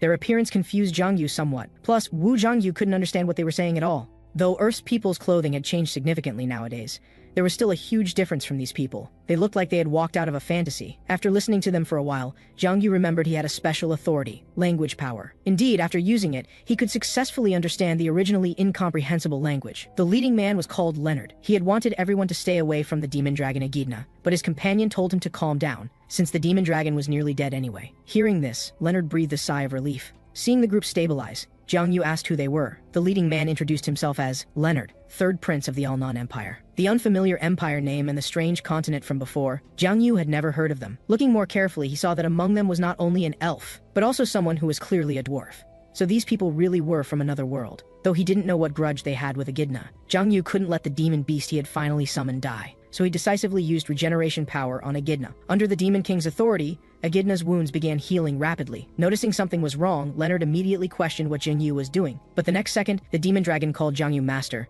and thanked him for healing her. She was also apologetic about appearing in such a state, to which Jiang Yu told her not to mind. Hearing these words, Leonard immediately drew his sword against Jiang Yu. He never expected that someone he randomly encountered would be the demon dragon's master. Wu Jiangyu then asked a question: why did they want to kill Echidna? This question enraged the prince, as he couldn't tell if Jiang Yu truly didn't know or was pretending. He then stated that this evil demon dragon had created terrible droughts and plagues, and used magic to take countless lives in the empire. But Leonard's words were refuted by Echidna, who weakly explained that she didn't do those things, and Jiang Yu acknowledged Echidna's words. Because if he could manipulate natural disasters like droughts, wouldn't that make him almost godlike? The people before him couldn't possibly have injured her so severely. But the prince loudly insisted that everything was the magic dragon's doing, and if not, there was no other explanation for the events. To save the Empire's people, the group immediately prepared for battle, determined to kill Echidna here. Wu Jiangyu was most disgusted by this type of stubborn person who turned a deaf ear to others' words and only sought to uphold their so-called justice. The next second he struck first, directly using burst power against the prince. This move was terrifyingly powerful. The people from the other world barely managed to dodge the attack,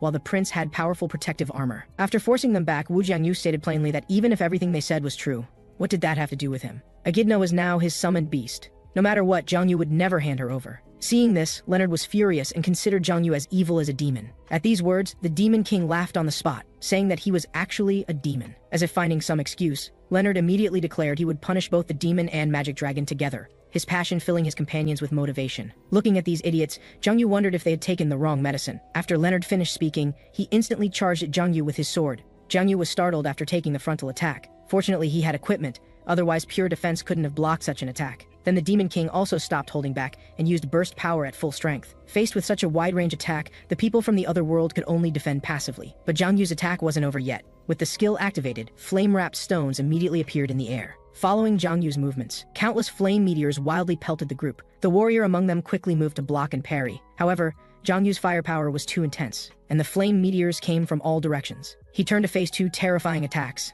The warrior's eyes filled with despair. The next moment, explosions instantly erupted, Leonard calling out his companion's name. But what answered him was Jiang Yu's renewed attack. The mage and elf hadn't even reacted yet, when Jiang Yu and Leonard were already engaged in fierce combat. At this moment, whirlwinds rose around his opponent, and when Wu Jiangyu wondered what skill this was, the prince shouted Alnan sword technique, first form blade storm. Hearing his voice, Jiang Yu timely used iron arm strength. After blocking the attack, he launched a counterattack, then kicked Leonard flying with one foot. Announcing skill names while fighting, though Jiang Yu found it puzzling, he was still grateful for this fighting style. The beaten prince then charged forward. His sword had become very powerful at this moment, and his attacks were extremely tight. Combined with the wind-wrapped blade, even Jiang Yu found it somewhat troublesome to handle. Although his opponent's attacks had grown stronger, Jiang Yu still successfully dodged them. Leonard's strength was greater than he had imagined. If he hadn't achieved 5 awakenings, today might have been truly dangerous. Seeing Jiang Yu continuously dodging, Leonard grew more excited, feeling his power had overwhelmed Jiang Yu. But now the Demon King had thought of a good method. This guy's strength was decent, but unfortunately too honest. Having formed a devious plan, Jiang Yu suddenly shouted blade slash,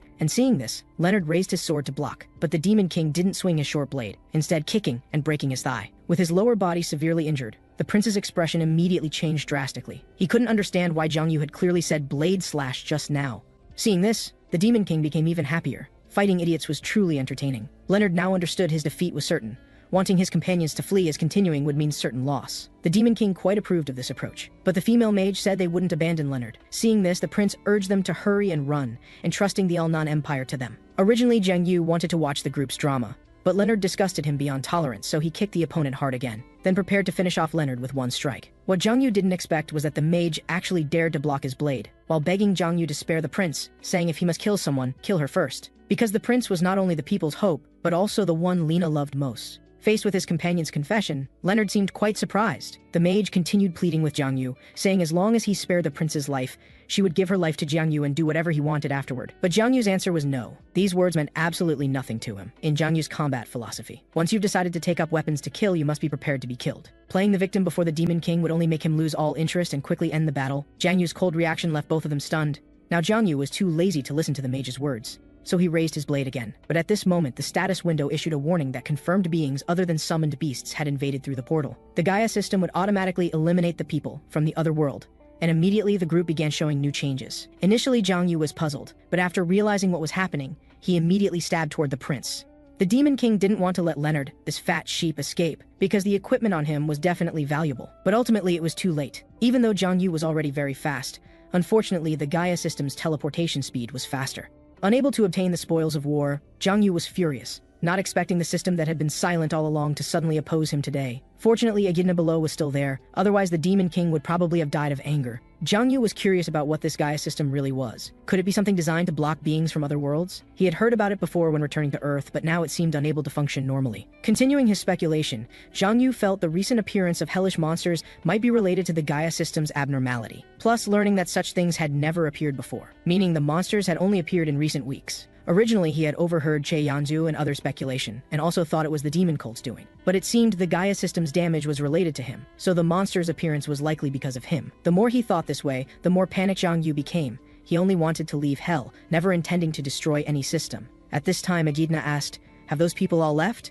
After getting a response, she once again thanked Jiang Yu for saving her. Next, Jiang Yu didn't continue thinking about it. Since there was no definitive answer for now, he might as well focus on his own matters. So he began treating Echidna again. After treatment, Jiang Yu felt Echidna's body was too large, so he wanted her to try becoming smaller. Finally, Echidna transformed into a small dragon and went out with Jiang Yu. On the way, Jiang Yu learned that the Elnor continent was a world completely different from Earth, while the Prince's Alnan Empire was the largest nation in the continent's center. The people there used swords and magic. It was a world with fairies, monsters, and dragons. Echidna was curious about where Jiang Yu was taking her. Learning it was to return to his dwelling, she understood it as Jiang Yu's den. The Demon King quite liked this term. Being in a den with Shueya was indeed nice. Thinking about going to her master's den, Echidna was very happy. She hadn't shared a den with anyone for a long time. Wu Jiangyu was somewhat surprised. "Have you been alone all this time?" Then Echidna told him she originally lived with her father, but one day her father abandoned her and disappeared. After that, she had been alone in a place called Leo, reading books. Until much later, someone suddenly broke in. That person was Leonard. Speaking of this, Echidna felt very wronged. She had clearly done nothing wrong, yet no one was willing to believe her. She wanted to know if Jiang Yu was willing to believe her. Echidna's appearance was all too familiar to the Demon King, because he had once been the same way. In the depths of Jiang Yu's memory were past experiences of growing up in an orphanage, even though he couldn't even fulfill the wish of seeing his parents. The him of that time still longed to be loved, wanting others' trust and recognition. Coming back to himself, Jiang Yu smiled faintly. "Even if the whole world doesn't believe you, I'm still willing to believe you." The Demon King's rare gentleness also moved the small dragon. Echidna said she would always remember Wu Jiangyu's name. When they returned home, Shueya was instantly attracted by the cute little dragon. Jiang Yu had thought she would be repulsed. After all, Echidna was a monster. But Shueya simply couldn't resist such an adorable summoned beast. After being held for quite a while, the shy Echidna finally broke free and quickly hid behind Jiang Yu. Seeing this, Jiang Yu understood she still needed time to adapt. He then began asking about the team's hunting situation, to which Shueya said everything was going smoothly. Before long, they would be able to achieve 3 awakenings and go to sea-level portals. Han Shueya was very grateful to Jiang Yu. Everything going so smoothly now was thanks to him. Otherwise, she wouldn't have met such good teammates. After hearing Shueya's words, Jiang Yu said he should be the one saying thank you, because with Shueya there, he could experience the feeling of being loved. After dinner, Shueya wanted to sleep with Echidna. Jiang Yu immediately agreed to this, inwardly very envious of the little dragon's treatment. The next day, when Jiang Yu had just opened his eyes, he felt very tired and didn't even want to get up. But he eventually got up to eat. Even Shueya was surprised because Jiang Yu got up later than usual today. Wu Jiangyu didn't know why. He just had no energy, and after telling Shueya he should be fine, Jiang Yu sat down to prepare for breakfast. But then he heard someone ask if he had slept well last night.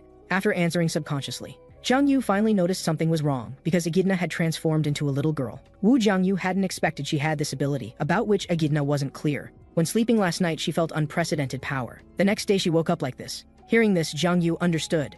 Him being so tired was likely related to her. At this time, Jiang Yu was also curious if Echidna could change back. Hearing Jiang Yu's words, she immediately stood up saying she could, then told Jiang Yu to watch carefully. But just as Echidna began transforming, Jiang Yu felt great regret, because her energy was too strong, instantly blowing away all the food. So Jiang Yu quickly told her to stop. But it was still too late. Even the windows were shattered. Now Jiang Yu was certain that transforming into either dragon or human form was fine, while Echidna kept apologizing, because she had made a mess of the house. But Shueya didn't blame her, just told her not to transform at home in the future. Jiang Yu roughly guessed that after Echidna became his contracted demon, she was influenced by him, not only gaining enhancement, but But even using human language naturally, Echidna being able to transform into human form was good news for Jiang Yu, as taking her out should be much more convenient in the future. Soon after, Shuya scheduled a repairman, then said she was going to buy clothes, because Echidna wearing her old clothes didn't fit well. Both Shuya and Echidna hoped Jiang Yu could go together, but today Jiang Yu had other things to do. Thinking he was going hunting again, Shuya suggested he could rest well today given everything that happened, but Jiang Yu said he wasn't going hunting today. He had to go somewhere to handle business. Soon after parting ways, Wu Jiangyu headed to the Red Rose Guild. He told Che Yanzu about summoning a dragon and encountering people from the Elnor continent, finally having to let them go because of some Gaia system.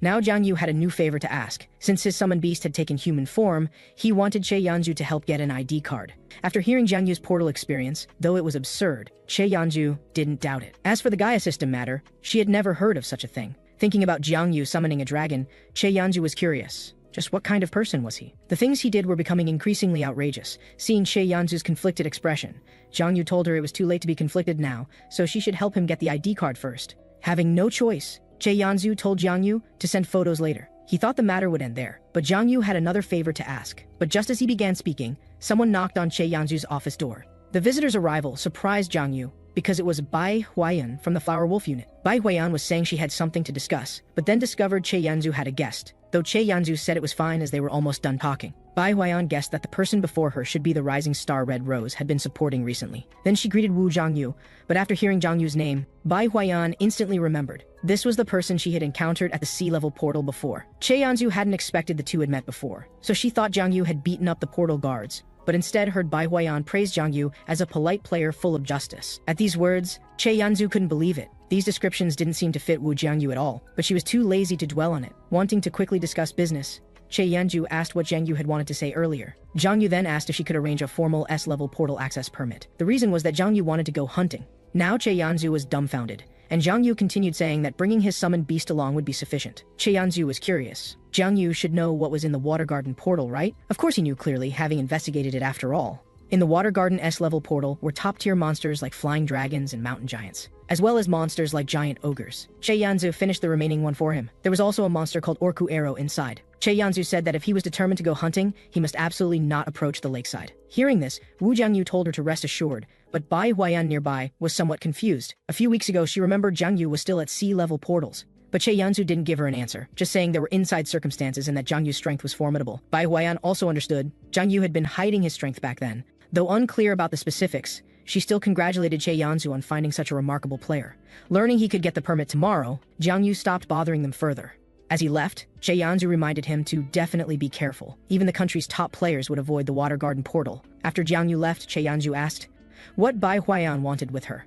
Had they caught the demon cult's trail? But she said not yet. However, this matter was already worth anticipating.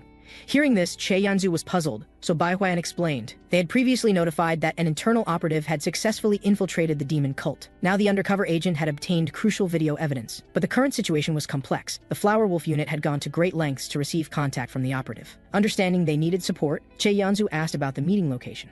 When she heard Water Garden Flower Creek Station, she suddenly remembered. Wasn't this near the portal Wu Jiangyu was going to? Time passed and the next day arrived. Echidna had put on her new clothes early in the morning. These were what Juya had taken her to buy yesterday. Jiang Yu also thought they looked very good and especially suited Echidna. Getting Jiang Yu's approval made her extremely happy. And today, Jiang Yu had obtained his permit. This time he was preparing to take Echidna hunting together. Shuya was actually quite envious inside. She also wanted to hunt with Jiang Yu, but she understood her level wasn't sufficient yet. On the other hand, learning that Shuya would also go to the portal later, Jiang Yu said he would go too then, because he wanted to team up with Shuya for hunting. Hearing this, Shuya was very excited, saying she would wait for Jiang Yu. His reason for doing this was also understanding that Shuya should have accumulated much combat experience. He needed to guide her toward greater growth. After saying goodbye to Shuya, Wu Jiangyu went out with Echidna. Soon after entering the Water Garden portal, he told Echidna never to approach the lake water. There were very dangerous things inside. Also not to return to her original form, wait for him to lure out the monsters, and not to attack directly but help from the sidelines. Having Echidna memorize the precautions, Jiang Yu also used observation power. After some exploration, he found a giant ogre. Just starting to hunt S-level monsters, Jiang Yu wasn't greedy. Hunting them one by one was the safest approach. Then he used temptation power to lure it, while having Echidna prepare to provide support at any time. After giving instructions, Jiang Yu used the demon Baphomed's divine power. The next second he charged toward the monster's direction. The giant ogre was also attracted over. Neither of them retreated. They exchanged punches upon meeting. In terms of strength, Jiang Yu was basically equal to the monster, but he also marveled that his opponent was indeed S level. Even using divine power, he had only caused minimal damage. However, Jiang Yu knew he could handle it. Then he stopped competing in brute strength. After dodging the punch, the giant ogre slammed down hard, while Jiang Yu took advantage of the dust to dodge, simultaneously using extreme dark power to condense a spear. This strike successfully pierced through the monster's head, but the opponent could still resist. Unexpectedly, Jiang Yu was grabbed by the giant ogre. Seeing this, Echidna decisively acted. Her dark storm attack instantly caught the unprepared monster off guard. Successfully breaking free, Jiang Yu first praised Echidna, then used divine lightning power. At this moment, the giant ogre was already at its last breath. After suffering the lightning power, it let out its final wail. Soon it died completely. With the battle over, Jiang Yu successfully leveled up. This made him very happy, though S-level portals were highly difficult, generally requiring players above level 65 to team up. The experience gained was indeed very rich, making this trip extremely worthwhile. As for Echidna, she quickly ran over, wanting to know if she had been helpful. After getting Jiang Yu's affirmation, Echidna said that since being summoned, she felt she had become much stronger. Jiang Yu thought that if Echidna was this strong in human form, fighting in her original form would probably be several times stronger. But they hadn't been happy for long when noisy sounds suddenly came from the air. Looking up, Jiang Yu was dumbfounded. He hadn't expected the recent battle to attract so many flying dragons, so he grabbed Echidna in his arms. With too many opponents, Jiang Yu decided to avoid them first. Since he needed to break through, he used divine sky power. These monsters pursued closely, their speed far exceeding Jiang Yu's imagination. In just a few breaths, they had caught up to him and launched attacks. After easily dodging, Jiang Yu planned to shake them off with full force. However, at this moment, Echidna was trembling with rage. Because the flying dragon's attack had accidentally torn her new dress, Jiang Yu still wanted Echidna to calm down. But the next second, she had already transformed into her original form. With greatly increased power, Echidna instantly killed several flying dragons. Her claws were like a dimensional strike. Feeling the dragon's overwhelming presence, these flying dragons immediately turned to flee. But facing the greatly strengthened Echidna, escape was clearly unrealistic. Now Echidna was like a beast that had lost all reason. She was frantically slaughtering monster after monster, while the Demon King watched silently from the side. And her experience was skyrocketing. Jiang Yu didn't know what to say. Echidna's strength was absurdly powerful. He couldn't imagine how she had nearly died at Leonard's group's hands before. It seemed that gaining his demonic energy enhancement had made Echidna far too much stronger. A strange thought arose in Jiang Yu's mind, that in her original form, Echidna might actually be more powerful than him in terms of raw strength alone. After some time passed, the slaughter-finished Echidna finally came to her senses. Currently, they were still in the portal. Jiang Yu asked if Echidna's body felt any abnormalities. She now had no strength left, and felt somewhat unwell. Hearing this, Jiang Yu roughly understood this was the after-effect of overexerting too much power. Just earlier, when Echidna returned to her original form, she immediately fainted. Understanding what had happened, the torn dress still made her very sad. About this, Jiang Yu said clothes could be bought no matter how many. Echidna still wanted to say something. Jiang Yu said with a serious expression that he hoped Echidna wouldn't casually transform in the future. Seeing this, Echidna also stopped dwelling on the dress matter, apologizing to Jiang Yu and promising never to do this again. But since it was her first time in combat, Jiang Yu thought perhaps he had been too harsh. After further comforting Echidna, Jiang Yu prepared to take her back to buy new clothes. Though today had unexpected developments, fortunately the harvest was still abundant. Finally, Echidna had killed 8 flying dragons in total, bringing Jiang Yu's level to 49. He had expected Echidna to be strong when returning to her original form, but hadn't imagined she could single-handedly kill so many flying dragons. However, the cost was his demonic energy decreasing while Echidna lost her ability to move. Now Jiang Yu roughly understood. The reason she could transform into human form and become stronger was because after becoming a summoned beast, Echidna absorbed his demonic energy, meaning the more of Jiang Yu's demonic energy Echidna used, the stronger power she could unleash. If Jiang Yu's demonic energy increased, what Echidna could use would also increase accordingly, but this placed a great burden on her body. Just as Jiang Yu was about to leave, 2 giant ogres charged out, so Jiang Yu gently set down the sleeping Echidna again. Originally he had planned to stop for the day, but since they delivered themselves, Jiang Yu was too lazy to hunt cautiously this time. However, just as he was about to act, the 2 monsters were instantly eliminated by someone. This immediately dissipated Jiang Yu's fighting spirit. As for the 2 who acted, Jiang Yu actually knew them. Even though Jiang Yu had only returned to Earth recently, he had seen related news. The one wearing a hat was Earth Guild's Master Che Minga, while the other was more famous, Universe Guild Master and H Country's #1 player Bai Jiang.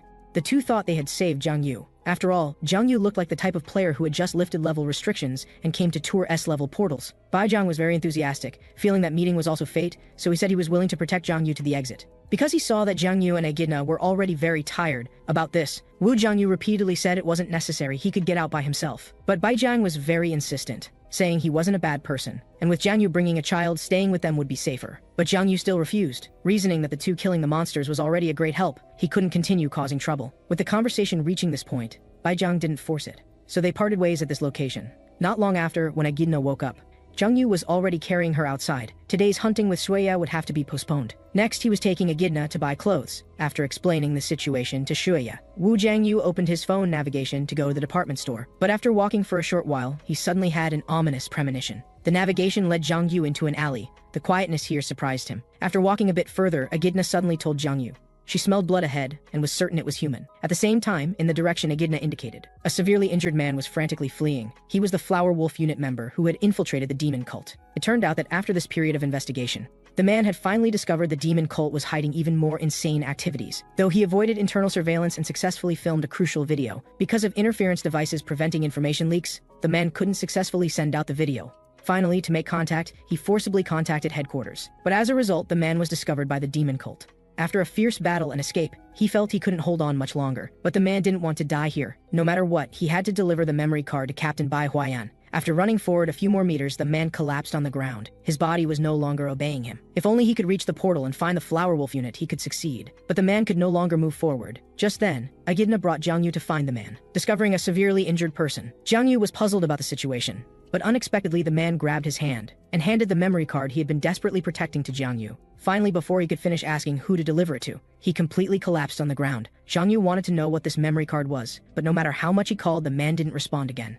This made him curious. What could be in the memory card to make someone fight so desperately for it? Driven by curiosity, Zhang Yu decided to first check the man's status window. Then he used observation power on him. What Zhang Yu didn't expect was that this man named Jiang Dongxun was actually a player who had achieved 6 awakenings. But generally, entering S-level portals required at least level 60 with 7 awakenings. His situation couldn't be the same as his own, which proved Jiang Dongxun hadn't come out of a portal. So now the only clue was the memory card in his hand. After inserting it into his phone and opening it, Zhang Yu found there was only one video inside. But when he clicked to watch it, he was so shocked he couldn't speak, because inside was actually some kind of adult video. Zhang Yu didn't understand why the other party would give him this kind of thing with such a tragic expression. And Jiang Dongxun didn't look like he was joking around. Feeling like he had missed something, the Demon King began watching attentively. But the more he watched, the more absorbed Zhang Yu became. After all, he hadn't watched such content for 10,000 years. Seeing Zhang Yu's expression, Echidna was curious what he was watching. Her voice startled Zhang Yu.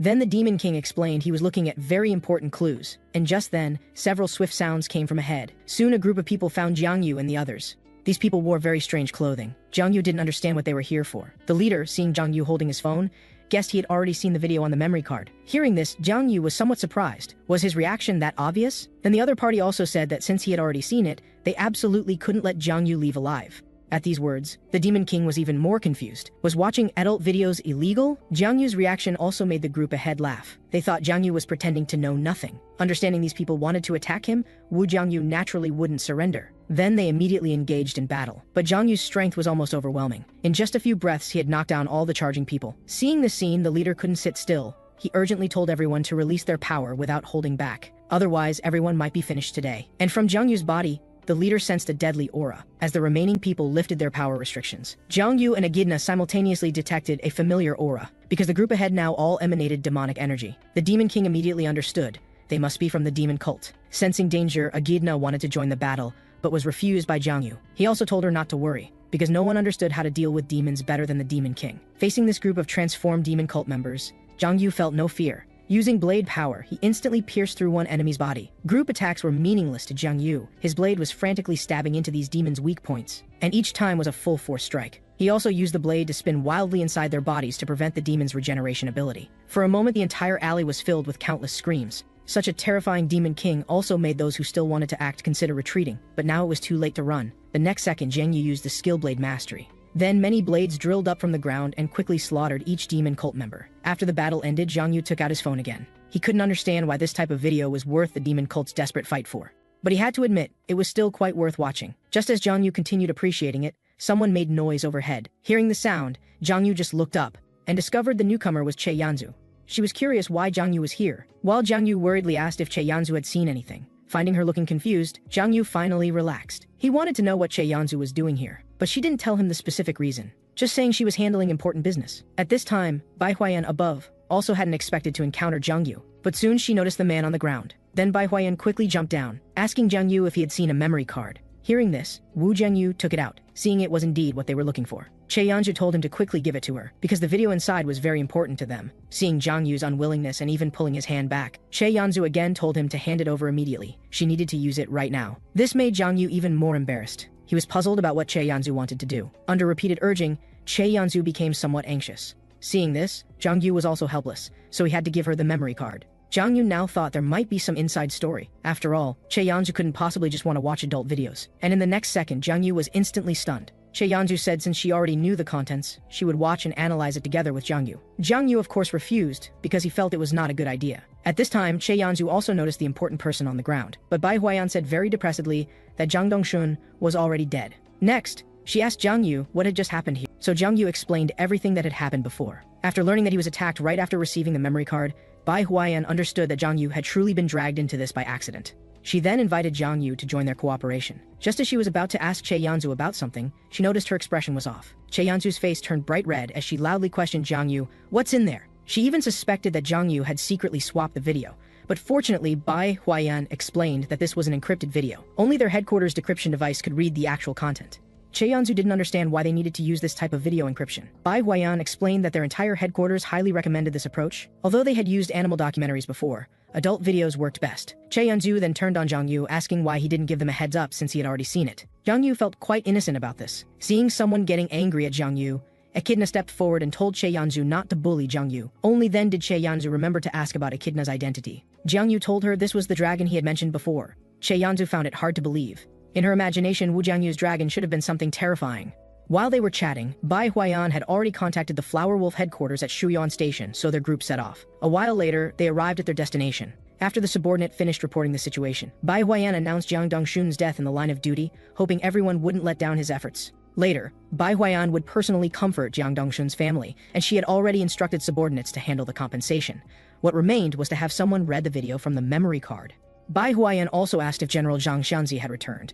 But the subordinate told her the general had gone to investigate another country's SS-level portal. Zhang Xianzi was Bai Huayan's superior and the supreme commander of the Flower Wolf unit, with strength second only to Bai Zhang. Bai Huayan thought that if he had been there, perhaps no one would have died. After waiting briefly, the Flower Wolf unit decrypted the real video. In the video, there was a figure called the Cardinal. They were preparing a summoning ritual. With sacrifices provided by a certain large guild, the demon cult members all seemed very excited, because the players the other party provided were basically B grade or above in attributes. Just as the cultists were fantasizing about success, they received a warning from the Cardinal not to let their guard down yet. The video was quite long, ending with the scene where Jiang Dongshun was discovered.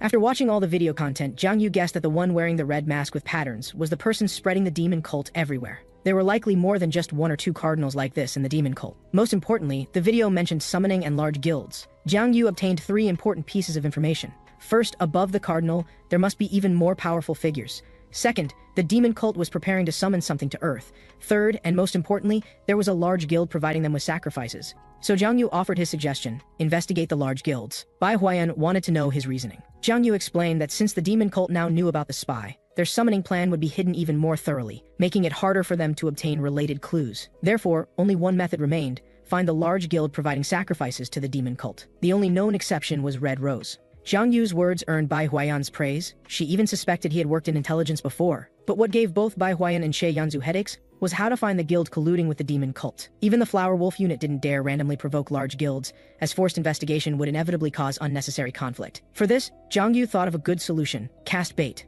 Those demon cult guys desperately needed high attribute players as sacrifices. Che Yanzu mentioned that their guild had also lost many newcomers because of this. So, Zhang Yu's method was to spread rumors, letting the demon cult know that low-level portals had produced newcomer players with S-grade or higher talent, or that a certain player had caught Red Rose's attention, and so on. Bai Huayan felt that since the demon cult already knew about the spy, they shouldn't risk taking action. But Zhang Yu confidently told them that the demon cult would definitely act. Because from seeing those guys after demonization, Zhang Yu knew they couldn't control their craving for power. Newcomers with extremely high talent would definitely be the perfect bait to tempt them. Moreover, no matter how well the demon cult hid, their ongoing summoning couldn't be completely concealed. Hearing this, Bai Huayan also agreed, because even with soldiers patrolling the portals, player killings hadn't decreased. Next was considering who to use as bait, since players who made names for themselves in low-level portals had basically all joined guilds. Che Yanzu also told Zhang Yu not to think about using Red Rose members as bait. Although it was selfish, unless it was all-out war, he wouldn't send guild members. Zhang Yu expressed understanding, and he had actually already thought of who to use as bait. That person was poor Jin Shijun. Over the next several days, Jin Shijun spent his time working, hunting, and taking care of his sick mother. So far, Zhang Yu had been observing Shijun for a full week. His behavior of caring for his mother every night even moved the Demon King to tears. Since deciding to use the bait plan, everything had gone smoothly. Rumors of Jin Shijun's high talent were spreading rapidly as planned. Though not wildly popular, the speed of spread was already ideal. The reason Jiang Yu kept watch was to wait for the fish to bite. Only 2 people were implementing this plan. Park Sun-woo was responsible for planning and promoting the reputation, while Jiang Yu checked for any traces of the demon cult or large guilds. After all, Bai Huayan was too rigid and didn't like this approach, while Che Yanzhu only gave orders, so Jiang Yu took matters into his own hands. After Shi Jun finished caring for his mother and eating, he set off as usual. Seeing this, Jiang Yu began to move. To ensure authenticity, Jiang Yu hadn't told Shi Shun and Shuya about the bait plan. Soon, Shi Shun met up with Taishu and the others. Today, they would enter a C-grade portal for the first time. Jiang Yu was now mingling in the crowd. During preparation, everyone noticed Shuya wasn't in good condition. The reason was that Jiang Yu had been away from home for a full week. Shuya sent messages and called every day, but Jiang Yu was always busy and couldn't come back. Others guessed he might have encountered something in a portal and would return once it was resolved. Shuya hoped so too, but she couldn't help overthinking. Whether he was tired of her cooking, and that's why he hadn't come back, or if he was living with another woman outside. Enfei comforted Shuya not to overthink. After all, Jiang Yu couldn't possibly leave such a beautiful Shuya to find other women outside. But then Enfei chuckled and said maybe Jiang Yu, being young and vigorous, couldn't bear sharing a room with such a beautiful older sister and went out to cool down. But as soon as Enfei finished speaking, Shi Shun knocked her on the head and told Shuya not to take Enfei's words to heart. In his view, Jiang Yu was a high-level player and must have unavoidable circumstances, so they should wait patiently for his return. Shi Shun could understand Shuya's feelings, but he believed the only thing they could do now was work hard to become stronger.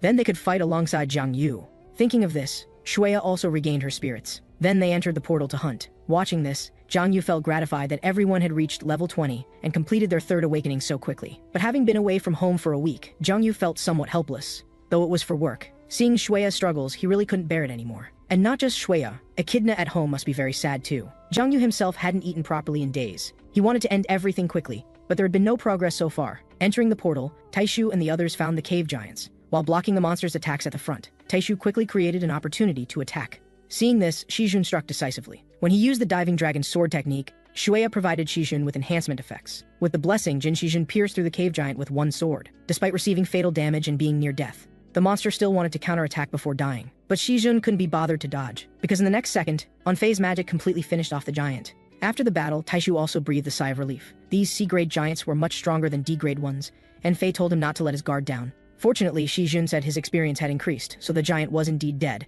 and everyone gathered together. Shuya and Enfei could feel the power of the monsters here. Previously, hunting 5 lizardmen was easy, but more than 3 of these giants would be dangerous. Taishu could hardly imagine Jiang Yu hunting alone, while Shijun was happy that he hadn't expected everyone to reach the level of hunting cave giants in less than a month. Hearing this, Taishu felt it was also thanks to Shijun, because his strength was truly remarkable. Praised Shijun remained modest, then reminded everyone to extract the magic stones first. The blood from the cave giant's heart could be used as material for recovery potions, and with Shuya there, they could sell it. Seeing the group successfully hunt C-grade monsters, Jiang Yu felt very proud inside. Their progress was incredibly fast. Each of them knew what they should do. By now, the team no longer needed his help. What puzzled him most these past days was that the fish still wouldn't bite. A whole week had passed, and despite rumors of a player with S-grade talent or above, the demon cult had managed to resist taking action. Jiang Yu didn't believe they were cautious to that degree. Such a tempting newcomer who hadn't joined a major guild yet. In his experience, there was no more appetizing prey than this. The news had been out for so long that the demon cult and any colluding guilds must have received it. Then Jiang Yu used his observation power as usual. He wanted to see if there was any movement today. Unexpectedly, after scanning around, he discovered 2 players rapidly approaching. They dispatched a cave giant with one move, clearly high-level players. More importantly, they didn't even take the magic stones, and the direction they were heading was exactly where Jin Shijun and his group were. After waiting a week, there was finally progress. Jiang Yu could no longer contain his excitement. Now that the fish had bitten, he was somewhat eager to devour them. While Jiang Yu waited for the enemies to arrive, Shijun and his group killed another cave giant. This battle was even easier. Taishu couldn't help but marvel at how Shijun's strength kept growing, because he had successfully killed the monster without even needing Enfei's assistance. Jin Shijun said it was thanks to everyone's help. Enfei even joked that he should take it easy, or she might be out of a job. While they were chatting, Shijun suddenly noticed something new and told everyone to prepare for battle, because another cave giant had appeared behind Shuya. Jin Shijun was about to have Enfei cover Shuya's retreat, but the next second, the cave giant was directly killed. Seeing the person in front, Shijun was so shocked he couldn't speak, because the newcomer was Jin Yonghun from the Mill Guild. Taishu and Enfei also recognized his identity. Hearing him greet Shijun, they wondered if the two knew each other. Shijun didn't answer, but he and Jin Yonghun did know each other. The other was vice president of one of the country's 5 major guilds. His father was also the chairman of the major company Mira Electronics, Jin Jaehyun, who had single-handedly created the Mill Guild. Therefore, Jin Yonghun could be called the ultimate rich second generation, but his abilities were worlds apart from his father's. Jin Jaehyun was also one of the country's top players, but Jin Yonghun was only average. However, with a good father backing him, relying on power and wealth, no one dared provoke this guy. Now Shishun didn't understand why the other would appear in a low-level portal. Learning he was here to hunt, Shishun suggested they go their separate ways. But Jin Young-hun felt that Shishun was being a bit disrespectful to his older brother.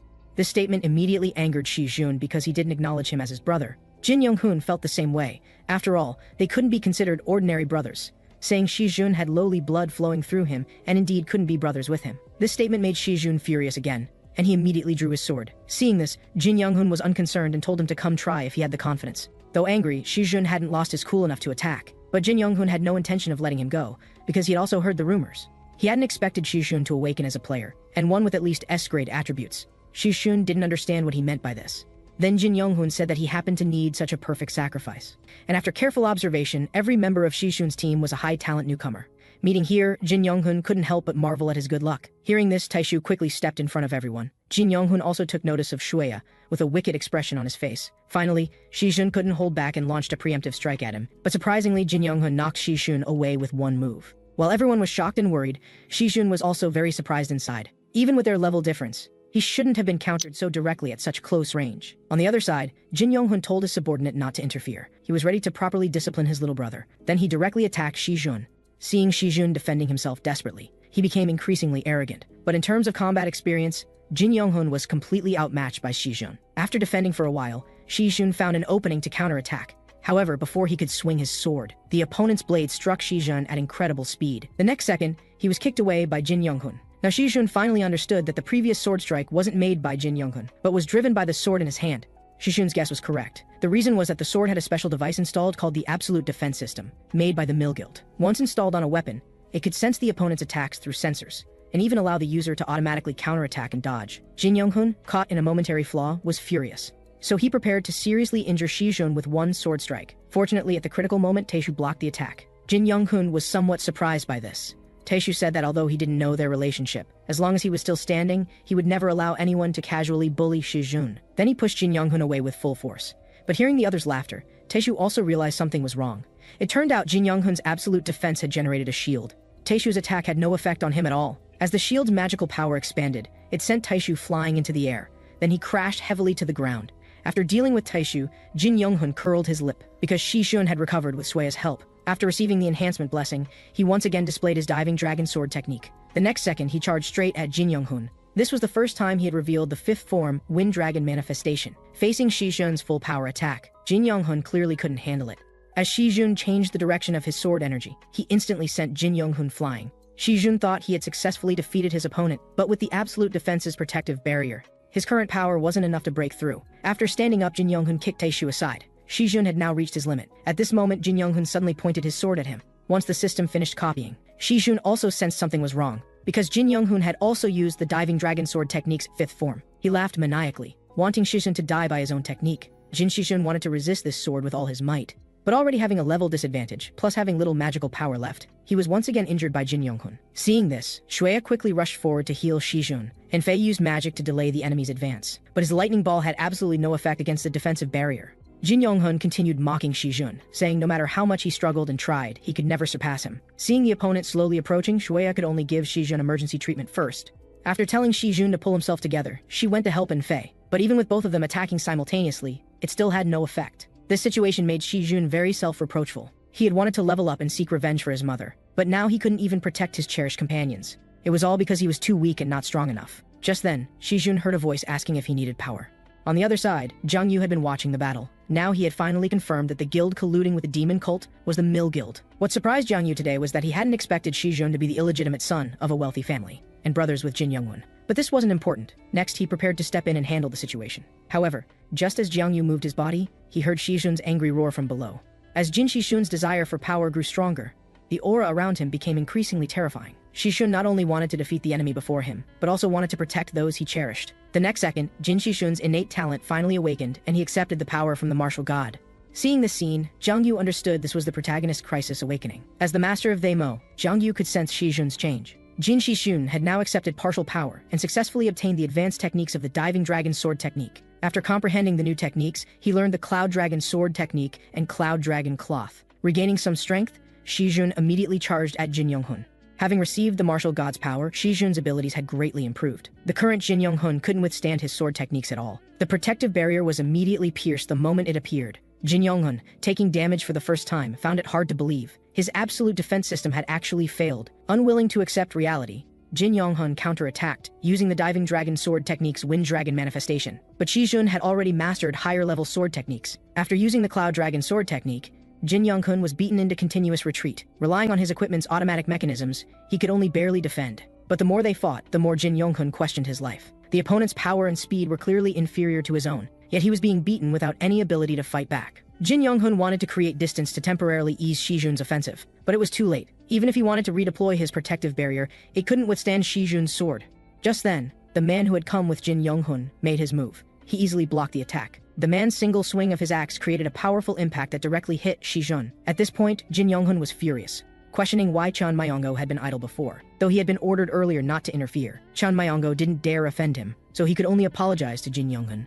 As for Shi Jun, he had suffered serious injuries. The opponent's strength far exceeded his own. Just the impact from swinging the weapon had caused him internal injuries. He could barely handle Jin Yonghun. But against this guy, Shi Jun couldn't think of any way to win. Chan Myongo then gave him a choice. As long as he admitted he could never surpass Vice President Jin Yonghun and crippled one arm, he would be willing to let Shi Jun live.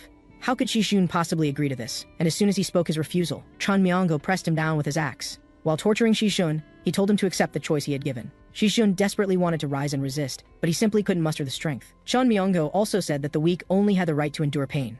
Hearing this, Jin Shi Jun wanted to fight even more. He had been persisting all along, just to personally tell his mother that he would overcome all pain and hardship. Unfortunately, Shi Jun still couldn't fulfill his dream now. He couldn't even protect the companions who had journeyed with him. And Fei and the others also had no magical power to resist. Just as Shi Jun was about to accept death, he heard a familiar voice.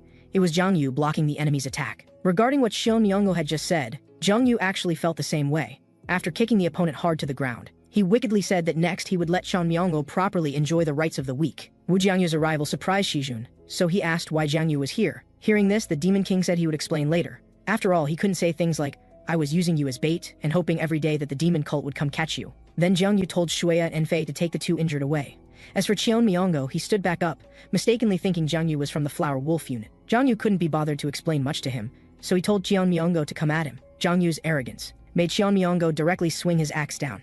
But just like the gap between him and Shi Jun, Wu Jiangyu simply caught the axe with one hand. The opponent still wanted to force it down, but the axe was already making cracking sounds. Xion Myongo didn't understand who Zhang Yu was, or why he possessed such powerful strength. After discovering his subordinate was no match, Jin Yonghun immediately reminded Xion Myongo to use demonic energy, but he was actually very reluctant inside. Seeing this, Jin Yonghun said it was an order, requiring Xion Myongo to sacrifice himself for the Mill Guild. Hearing this, he stopped hesitating. The next second, he began releasing the demonic energy from his body. Watching Xion Myongo's transformation, Zhang Yu seemed somewhat expectant. Soon, the opponent had completely transformed into a demon's appearance. Having witnessed the entire process, the Demon King couldn't help but marvel that Xion Myongo was the most demon-like he had ever seen. But even after demonization greatly increased his strength, Zhang Yu simply used his divine power authority to throw a punch, and actually punched straight through Xion Myongo. This scene completely terrified Jin Yonghun. He even wondered if Zhang Yu was a player from the rankings. But regardless, being able to easily kill Xion Myongo after using demonic energy was definitely not someone he could contend with. Jin Yonghun immediately turned and fled.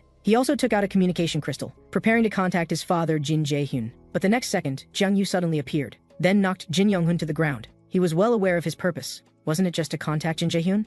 At this point, Zhang Yu told him he could contact whoever he wanted. He wouldn't stop him. Soon, Jin Jaehyun on the other side received the communication. He was asking his son what the matter was. Then he heard Zhang Yu's voice. The Demon King told Jin Jaehyun that his son was now his hostage. As Jin Yonghun's screams continued, Jin Jaehyun, realizing it was real, told Zhang Yu to stop and asked what he needed. Zhang Yu was very decisive, saying that if he wanted to save Jin Yonghun, he should immediately set out for the C-grade portal at Moksan Street, preferably coming alone. But at this point, Zhang Yu couldn't help but laugh loudly, because he understood people like Jin Jaehyun. They would never come alone. So Zhang Yu told him not to play any tricks and to bring people with confidence. Wu Jiangyu's words made Jin Jaehyun feel he was crazy. He wanted to know if, as a government direct unit, Zhang Yu had considered whether he could bear the consequences of making such demands.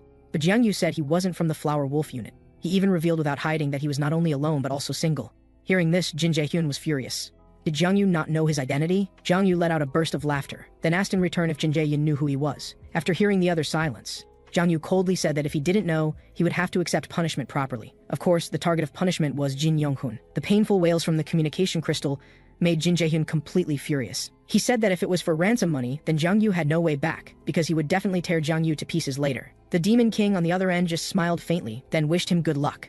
Jin Jae-hyun had already made contact, and next he needed to notify the Flower Wolf unit and Red Rose. At this point, Jin Young-hun still hadn't given up. He said that if Jiang-yu needed money, no matter how much he could tell his father, just begging Jiang-yu to spare him. After telling him he didn't want money, Jin Young-hun couldn't help but wonder what Jiang-yu actually wanted. Unexpectedly, the Demon King very honestly said he just wanted Earth to be filled with peace and tranquility. For once telling the truth, Jin Young-hun didn't believe it at all. But Jiang-yu was too lazy to continue wasting words. Now he was going to do something to Jin Young-hun. This was also thanks to the phone call just now.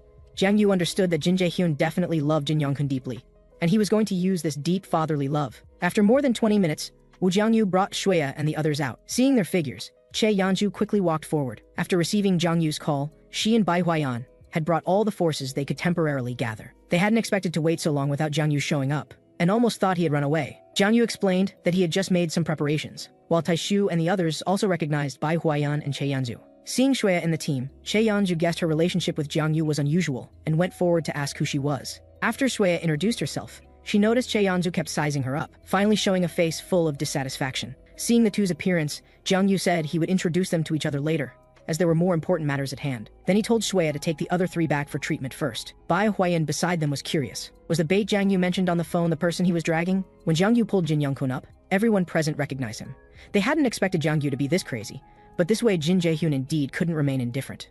Since learning that large guilds were colluding with the demon cult, Che Yanju knew in her heart that all-out war would come sooner or later, but she hadn't expected it to come so quickly. Bai Huayan also told Jiang Yu that due to the urgent situation, they couldn't gather many forces in time. Now going to all-out war with the Mill Guild would probably be somewhat difficult. Jiang Yu told them not to worry. As long as they made Jin Jae-hyun lose his rationality, it would definitely become very easy to deal with. Hearing this, Che Yanju was somewhat puzzled. Even capturing Jin Young-hun wouldn't make Jin Jae-hyun easily lose his rationality. But Jiang Yu told them to just wait and see. After a few more minutes, people from the Mill Guild arrived.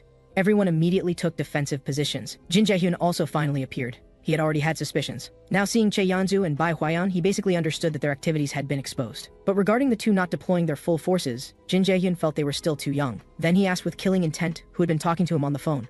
Hearing Jin Jae-hyun's words, Jiang Yu happily greeted him. Seeing this, Jin Jae-hyun hadn't expected Jiang Yu to be so thick-skinned. The next second, the Demon King's actions shocked everyone even more, because he threw Jin Young-hun directly over. This also startled Jin Jae-hyun, instantly not understanding what Jiang Yu was trying to do. Che Yanju and Bai Huayan were also stunned on the spot, surprised that Jiang Yu had just sent the hostage over like that. At this time, the Mill Guild people checked and found that besides being injured, Jin Young-hun had nothing installed on his body. There was no life-threatening danger either. When Jin Jae-hyun wondered what this meant, Jiang Yu happily said he felt a father would definitely worry about his son, so he let the two greet each other in advance. Ignoring Jiang Yu's words, Jin Jae-hyun prepared to check on his son's condition, but the Demon King could barely contain his laughter. At this moment, Jin Jae-hyun was calling out to Jin Young-hun. After the latter opened his eyes, he asked about his son's condition. But then something strange happened. Jin Young-hun actually didn't recognize his father, Jin Jae-hyun. Hearing his son call him Mr. and act completely unfamiliar, Jin Jae-hyun couldn't believe such an absurd thing. He repeatedly told Jin Young-hun, "I am your father." But the result was Jin Young-hun's resistance, telling him to let go quickly. Jin Young-hun's amnesia and madness made Jin Jae-hyun unable to suppress his fury any longer, thinking that Jiang Yu had dared to do this to his son. The next moment, Jin Jae-hyun's terrifying aura erupted instantly. Seeing this, Che Yanju immediately told everyone to retreat. Standing at the front, she was very curious about what exactly Jiang Yu had done. On the other side, the Mill Guild people couldn't stop their president at all.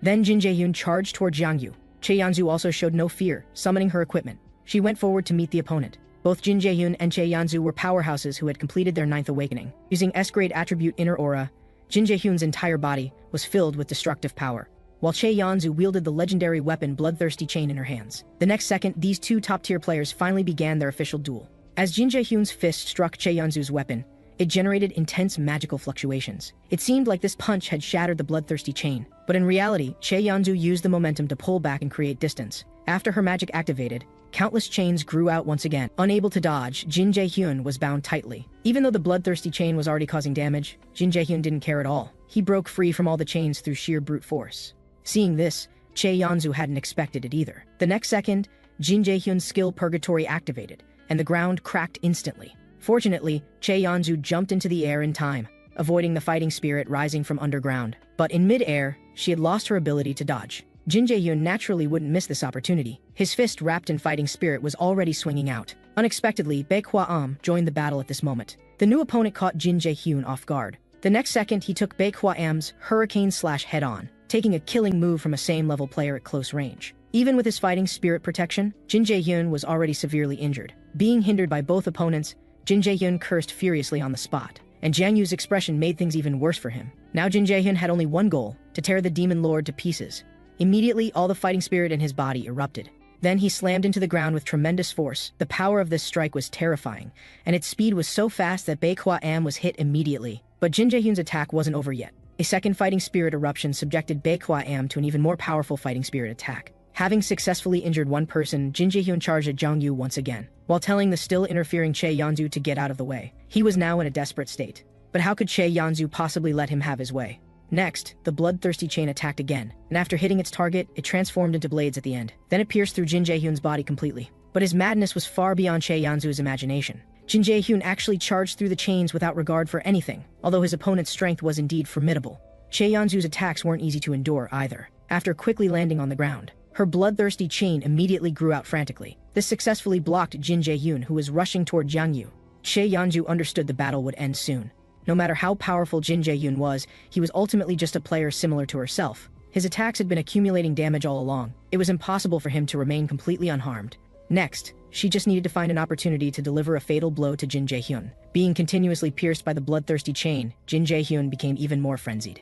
The next second, his fighting spirit erupted, and he completely broke free from the chains. However, Jin Jae-hyun was now at the end of his rope. Fortunately, he successfully reached Jiang Yu, but he discovered that the demon lord not only showed no remorse, but was smiling eerily. Seeing this, Jin Jae-hyun charged over madly, preparing to kill Jiang Yu with one punch. But before his fist could land, Jin Jae-hyun was pierced by a sword. This became the final straw that broke him. After taking the sword from Bae-kwa-am, the aura around Jin Jae-hyun instantly dissipated, and his whole body began trembling uncontrollably. The battle thus came to an end. Since Jin Jae-hyun had charged up alone, even if the Mill Guild members wanted to help, they simply couldn't. When Bae-kwa-am pulled out the sword, Jin Jae-hyun surprisingly still didn't fall. Steadying himself, he walked step by step toward the demon lord. Seeing this, Bae-kwa-am didn't attack again, because they understood he had no strength left. So they just watched as Jin Jae-hyun walked over. Until now, Jin Jae-hyun's purpose remained unchanged. He only wanted to avenge Kim Young-hoon, but his weak fist hadn't even touched Jiang Yu's clothes. When Jin Jae-hyun knelt before Wu Jiang Yu, now the demon lord curiously asked him, wasn't he going to kill himself?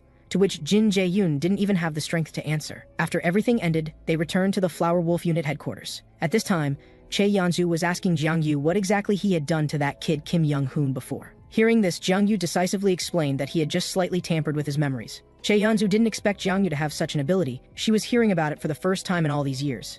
Then she wanted to know Jiang Yu's true identity. To this, the demon lord said she didn't need to know too much, because they had already helped each other, regarding those demon cult members who took away Che Yanzu's true self. Jiang Yu also said he would definitely help her uproot them completely. This was enough for both parties. Having said this much, Che Yanzu stopped pursuing the matter further. After all, she now regretted raising a tiger by her side. Shortly after, they entered the interrogation room together. Bae-kwa-am got straight to the point.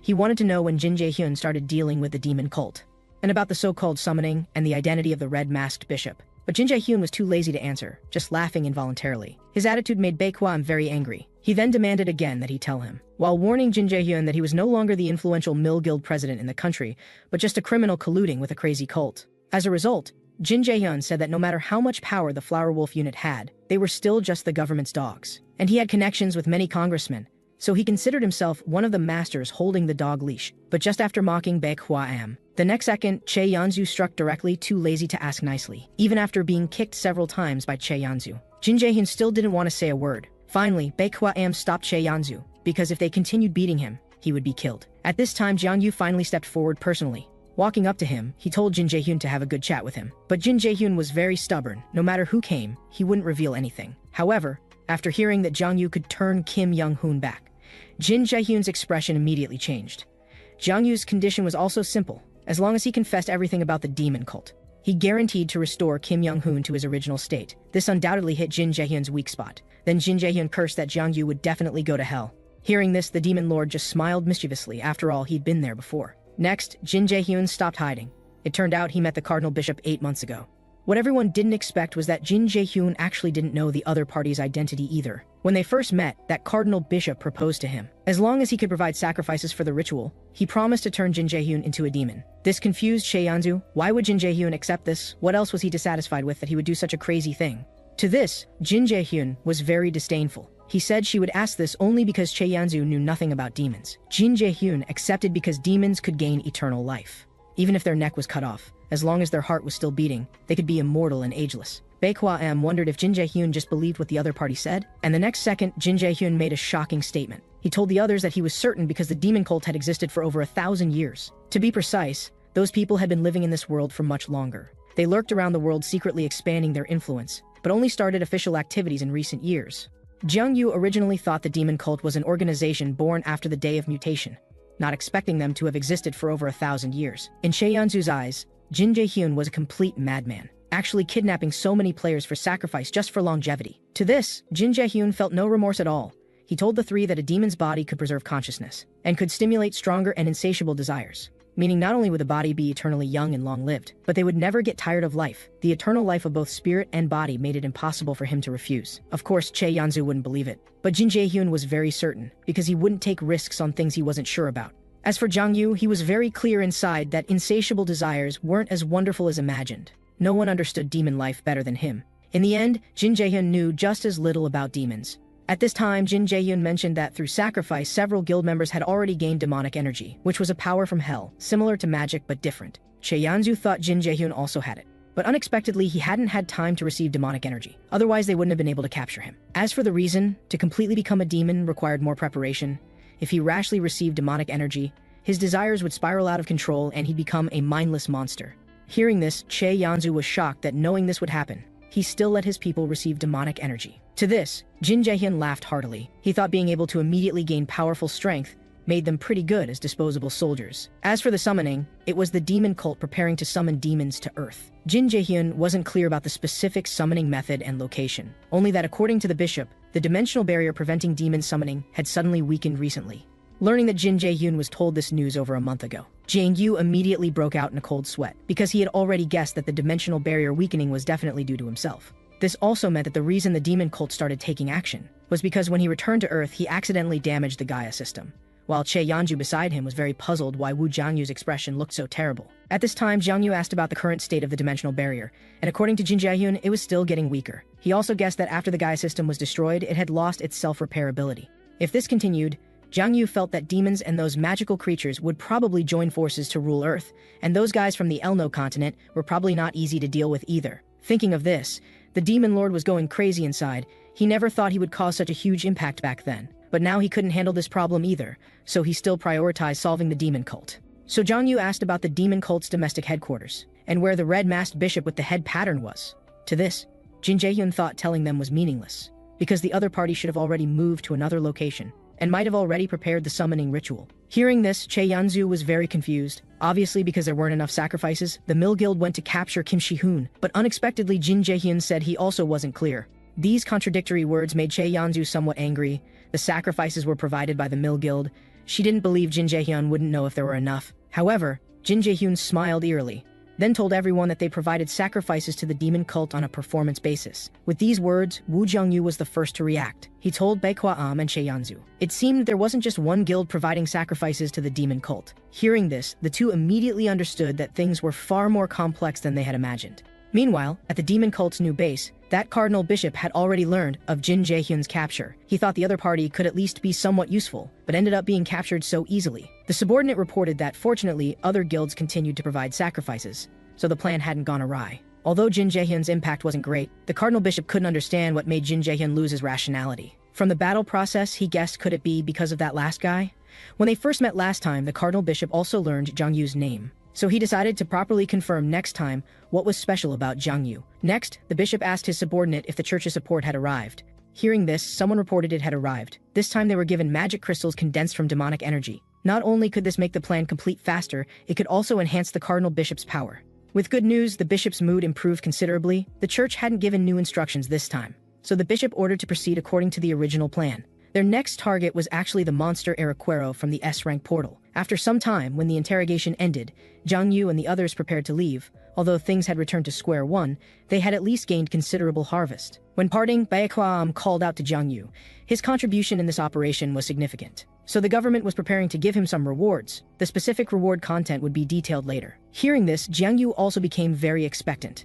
After the three separated, Jiang Yu finally returned home. Seeing Shueya and Agidna was very surprising. During this time apart, Agidna missed Jiang Yu every day. Hearing her ask what he had been doing, Yu apologetically said he had some matters to handle, and Echidna thought she had done something wrong. She was also worried that Yu would abandon her. Fortunately, Yu told her not to overthink. This time was just an emergency situation. He would absolutely never leave again in the future, although there was no solution to the demon cult matter. But Yu also felt very sorry inside. After all, Echidna had just escaped her lonely life, yet he had disappeared for a whole week. While comforting Echidna, Yu also told Shueya that things were over. He was sorry for leaving quietly for so many days without explaining. But Shueya didn't mind. She believed Yu would definitely explain everything to her in the future. Shueya, being so understanding, almost moved Yu to tears. More importantly, Shueya had already cooked kimchi soup waiting for him. This instantly made the demon lord's mouth water. 2 days later, Yu and the others went to visit Shi-hoon together. Now Shi-hoon also understood that Yu had been lurking around them because he learned about the rumors concerning himself and was worried he'd be captured by the demon cult. Of course, this was what Yu told Shi-hoon.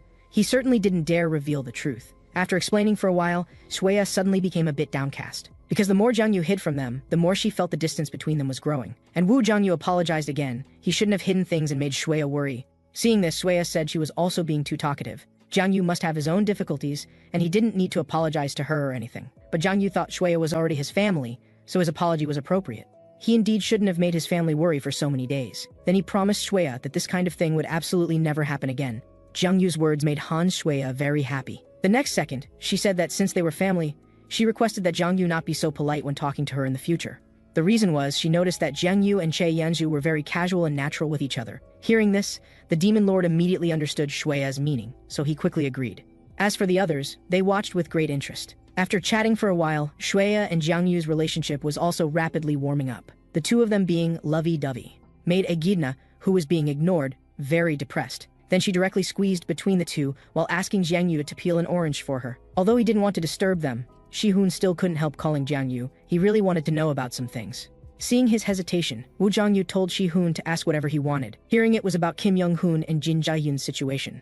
Yu truthfully told him that those two would be imprisoned for life, and he didn't need to worry about them being released. This incident couldn't be settled with money. There was also the fact that both Mill Electronics and Mill Guild had fallen apart because of this incident. Next, Yu also said he had actually heard about Shi-hoon's situation, being forced into huge debt by Jin Jae-hyun and Kim Young-hoon's schemes. Now Yu told Shi-hoon he could obtain full compensation through legal means. And regarding his mother's illness, Yu said he would help together, letting Shi-hoon's mother receive better treatment at a good hospital. Yu's words moved Kim Shi-hoon to tears. He choked up while thanking Yu, and said Yu was his lifelong benefactor. Shi-hoon wanted to be like Tae-soo, becoming Yu's sworn brother, treating him as his big brother from now on. Hearing this, the demon lord instantly felt overwhelmed with guilt, but he still agreed to Shi-hoon becoming his little brother. While being very grateful to Yu, Kim Shi-hoon said he wanted to be honest with everyone.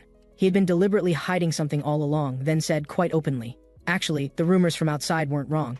He had indeed gained a special attribute in his first awakening. He was a descendant of the SSS rank war god.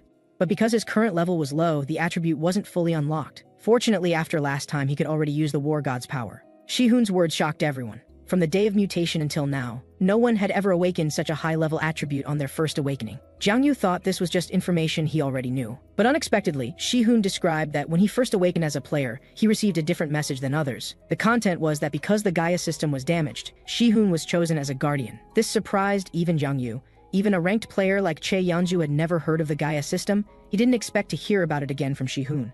Most importantly, Kim Shi-hoon was also chosen as a guardian, so Yu quickly asked when he awakened. Hearing it was May 22nd, Shueya couldn't help but interject, because this was the day she and Yu first met. Now everything was clear. The reason Shi-hoon could awaken as a guardian was because Yu accidentally damaged the Gaia system. In other words, Kim Shi-hoon was very likely the key to repairing the system.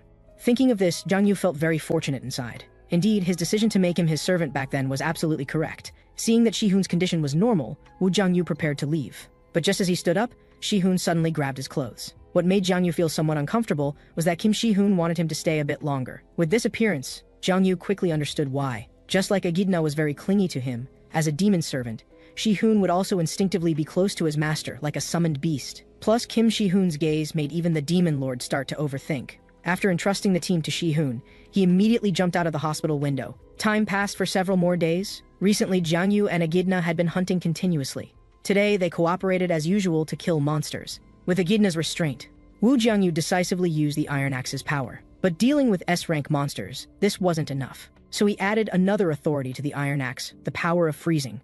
As the Demon Lord swung with force, 2 S-rank giant ogres were hit on the spot. as their bodies rapidly froze. The next second, they shattered into ice fragments and died completely. After killing these two monsters, Zhang Yu's level reached 50, achieving his 6th awakening. This time he was very excited to see his new attributes. But just like last time, it still showed question marks. He needed to achieve the extreme demon body before his attributes would be fully unlocked, but he didn't even know what conditions were needed to achieve it. Echidna saw the dejected Zhang Yu and worriedly asked what was wrong, to which Zhang Yu told her he was fine. Just then, Wu Zhangyu's communication crystal received a message from someone. It was Shuya looking for him. They had basically finished packing things at home and were just waiting for Zhang Yu to come over. But Shuya's mother still wanted to tidy up, so she told them to go to the new house first. After coming out of the portal, Zhang Yu drove to pick up Shuya first and came to the new home. Such a spacious house made Shuya feel somewhat uncomfortable. She didn't expect that Zhang Yu, having finally gotten a house, would be willing to let her and her mother live together. Hearing this, Zhang Yu said they were family, and he didn't want to live alone in such a big place. He also told Shuya that it was actually prepared by the Red Rose Guild. Learning the truth, Shuya was happy on the surface but actually felt disappointed. Because she understood the gap between herself and Che Yanzu was too big, the other party had bought a sky-high apartment in the city center without blinking and given it to Zhang Yu. Although she really didn't want to admit defeat, she had to acknowledge the distance from Che Yanzu. At this time, Echidna asked Zhang Yu what he was doing tomorrow. Learning that Zhang Yu had nothing planned, she really wanted to go out and play together. To this, Zhang Yu also happily agreed. The next day, they first went shopping at the mall, watching Shuya pick out clothes for Echidna. Zhang Yu remembered last time they were probably like this too. Echidna was very close to Shuya, which also made Zhang Yu feel good. He had originally worried that Echidna would only stick to him, and couldn't get close to other people. Fortunately, with Shuya, Echidna could definitely adapt well to Earth's environment. The only thing that made Zhang Yu uncomfortable was, he had already been carrying too many bags. The Demon Lord didn't dare imagine how much more they were going to buy. After the three continued shopping for a while, Zhang Yu discovered many delicious things. Seeing this, Shuya understood that he probably had never been to this kind of food court before. So she told Zhang Yu there were many foods and snacks here. As Shuya thought, Wu Zhangyu had really never been here when he was on Earth. Recently being too focused on leveling up, Zhang Yu had forgotten that his purpose for returning to Earth was to enjoy eating, drinking, and having fun. Soon Zhang Yu ordered a table full of food, but what he tasted first was still a pot of steaming kimchi soup. After eating 2 spoonfuls, Zhang Yu was certain it wasn't as good as Shuya's. He thought since the taste was much worse, the only choice was to pursue variety, so Wu Zhangyu put various foods into the soup. Echidna wanted to try it too, but Shuya directly stopped her, while Zhang Yu ate with relish. This taste made him very addicted. Just then suddenly someone applauded for Zhang Yu, and said soup should be eaten like Wu Zhangyu was doing. But the person made Zhang Yu somewhat surprised, because it was Bai Jiang, the #1 ranked player in the country. Not having seen each other for a while, Bai Jiang also actively greeted Zhang Yu. But Zhang Yu wasn't in the mood, so he asked what he wanted. Hearing this, Bai Jiang told Zhang Yu he could be more casual when talking to him. Today he brought good news. He heard that Zhang Yu was a new player supported by Red Rose. To this, Zhang Yu said he wasn't really a Red Rose member. More accurately, it should be a cooperative relationship. And Bai Jiang invited him, after the cooperation with Red Rose ended, to come to his Cosmos Guild. He also promised that as soon as he came, he'd immediately give Zhang Yu 50 billion plus a house and car. Additionally, he would prepare an executive position. Hearing this, Zhang Yu was very disappointed. He thought there would be some good treatment. This made Bai Jiang a bit shocked. He didn't expect Red Rose's conditions to exceed his own. Zhang Yu's words also made him find it very interesting. So he was curious what kind of conditions would make Zhang Yu's heart flutter. Zhang Yu was about to say he didn't want to work under others, when Bai Jiang suddenly told him if he came to Cosmos Guild, he'd immediately give Zhang Yu a legendary equipment for free. This condition could be said to be very tempting. Legendary equipment was priceless. Unlike equipment made from ordinary monster corpses and magic stones, legendary level materials could only be obtained from S-rank portal boss monsters. It also had a characteristic that after wearing it once, it would perform a branding ritual with the user. Most importantly, legendary equipment could greatly enhance some basic ability values and possessed various special effects. Zhang Yu didn't deny this condition was indeed tempting, but he still refused Bai Jiang. After all, if it couldn't enhance demonic energy, it didn't mean much to him. Zhang Yu's refusal wasn't unexpected to Bai Jiang, so he handed over a business card, telling him to contact him if he changed his mind. And when leaving, Bai Jiang also put tofu in the kimchi soup, then said it would taste better this way. After doing this, he told Zhang Yu they'd meet again next time. His actions also made the Demon Lord very puzzled. The next day, Zhang Yu mentioned meeting Bai Jiang. Che Yanzu was surprised he actually refused legendary equipment. To this, Zhang Yu had no regrets, because he didn't need to go to Cosmos Guild to earn legendary equipment through contributing to player safety. Walking to the elevator door, Zhang Yu was curious how much Che Yanzu knew about Bai Jiang. But Che Yanzu had only met him a few times. Her impression was that he was a very contradictory person. This was similar to what Zhang Yu thought, so he asked if there were any related rumors or anything. After thinking carefully, Che Yanzu said Bai Jiang had once gotten very angry. That was when determining world-class players. Many people thought Bai Jiang could succeed, but he lost badly to other players and was eliminated. That person was someone who possessed mythical-level weapons. With so few related incidents, it made Jiang Yu somewhat suspicious whether Bai Jiang would retaliate for being refused. Che Yanzu told him to relax. If Jiang Yu refused, Bai Jiang would probably just smile and say he was very appreciative. After walking a bit more, they met up with Bai Kwa-am. Early this morning, Bai Kwa-am had been waiting for Jiang Yu. The purpose was to fulfill the previously promised reward. It turned out that when they searched Mill Guild, they discovered a legendary equipment that hadn't been branded yet. Che Yanzu was very clear that Bai Kwa-am must have gone to great lengths to fight for this. At this time, Bai Kwa-am asked Jiang Yu to take a look. Just by checking the equipment information, the Demon Lord was instantly tempted. Because this Black Pearl coat could not only enhance inherent ability values but also had special effects, it could double inherent ability values for 1 minute. Although it looked pretty good, Che Yanzu and Bai Kwa-am were a bit disappointed, because almost no players in the country possessed fixed ability values. But soon Che Yanzu suddenly thought of something. Combined with the Demon Lord's completely unable to close mouth corners, she instantly understood that Jiang Yu was someone who possessed fixed ability values. But thinking about Wu Jiangyu's growth speed being so fast, Che Yanzu felt there was nothing strange about it. And since Jiang Yu had inherent ability values, this equipment was in a different league for him. After all, with inherent ability values, the Black Pearl coat was top tier even among legendary equipment. Jiang Yu was very fond of it, then turned to thank Bai Kwa-am, and said he would actively assist in eradicating the demon cult in the future. Next, Jiang Yu was about to put on the coat. Che Yanzu told him it was like the previous armor. Just put it on directly. Soon the Demon Lord finally changed into new clothes. The status window showed that the branding ritual was in progress, and before long the Black Pearl coat successfully recognized its master. Confirming that Jiang Yu possessed the fixed ability value of demonic energy, the next second the equipment's effect activated, and Jiang Yu immediately felt his demonic energy increase by 5 points. After the branding ritual ended, his strength was greatly enhanced again. Seeing this, Che Yanzu was curious about how wearing legendary equipment felt. To this, Jiang Yu said very excitedly, could he get 10 or 8 more pieces of such equipment? These words made Bai Kwa-am laugh directly. Then he explained to Jiang Yu that equipment could only be worn up to 5 pieces. After that, stacking more wouldn't produce additional effects. Hearing this, Jiang Yu understood this meant 5 pieces or less was possible. Seeing Jiang Yu's expression, Che Yanzu asked if he was very satisfied with this coat's performance. And Jiang Yu responded that of course he was satisfied. But hearing Che Yanzu ask if he wanted to confirm how much stronger he'd become, Jiang Yu couldn't help but be curious what she wanted to do. Che Yanzu didn't hesitate, and immediately asked Jiang Yu if he wanted to have a fight. Soon they got Bai Kwa-am's permission, and headed to the Flower Wolf unit's sparring room. Besides wanting to know how much stronger Jiang Yu had become, Che Yanzu also wanted to figure out what exactly Jiang Yu was hiding. She believed Wu Jiangyu definitely possessed something that transcended his level or ability values. On the other side, the Demon Lord was also very expectant. After all, he really wanted to know his current strength.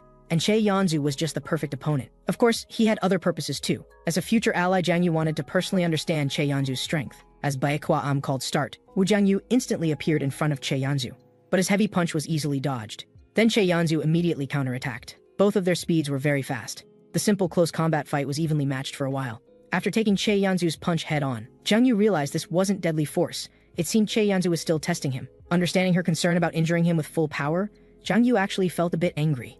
Immediately, Jiang Yu launched another attack, but this punch wasn't meant to hit. When Che Yanzu dodged, Jiang Yu grabbed her hat with his other hand. Asking if she was underestimating him too much, Jiang Yu thought such a bothersome thing like the hat should be removed. Before Jiang Yu could take the hat away, Che Yanzu's bloodthirst chain activated instantly. Successfully dodging the strike, Jiang Yu finally got serious, as he could clearly feel Che Yanzu's killing intent in that attack. This was exactly the kind of battle Jiang Yu wanted. Che Yanzu was no longer holding back. The close combat probing was sufficient. Jiang Yu wasn't an ordinary player. Only through direct confrontation could the Demon Lord feel the terror of Che Yanzu combined with the bloodthirst chain. Not only was the killing power immense, but the speed was ridiculously fast. Having seen the effects of Che Yanzu's bloodthirst chain before, Jiang Yu didn't dare get hit even slightly. Although retreating created a disadvantage, Jiang Yu still quickly backed away to dodge the attack. Otherwise, being continuously entangled by the bloodthirst chain's endless chains would prevent him from even activating his abilities. Reaching the rear, Jiang Yu decisively used his equipment's special effect. With his ability values doubled, he made Che Yanzu feel pressure too. So she actively charged toward Jiang Yu. This time, Che Yanzu was like a human-shaped destruction tool. Of course, Jiang Yu wouldn't choose to take it head-on. As for Bai Huayan, he originally thought this was a simple sparring session but didn't expect it to cause such massive damage, so he quickly told Che Yanzu to stop. But the two state clearly wouldn't stop, and after continuous dodging, Che Yanzu's bloodthirst chain had been extended far enough. Although the retraction time was less than a second, it was enough for Jiang Yu to successfully close in. At this moment, Jiang Yu reached close combat distance, while Che Yanzu's bloodthirst chain had activated again, but facing the Demon Lord whose ability values doubled within a minute, plus the explosive power of his authority. This time, Jiang Yu's attack far exceeded his previous ones. Even the bloodthirst chain was partially shattered. As for Jiang Yu, he took the opportunity to get behind her, then used thunderous force. The next second, piercing sound echoed throughout the entire battle room. Both Che Yanzu and Bai Huayan were hit. This was also Jiang Yu's best chance to win. When the effects of thunderous force ended, Che Yanzu also reacted. But Jiang Yu had already used both of his authorities, and at this distance Che Yanzu understood she couldn't completely dodge. So she chose to switch her bloodthirst chain for defense. With the combination of Heaven's power and void-breaking force, plus Jiang Yu with doubled abilities, this strike instantly broke through Che Yanzu's defense.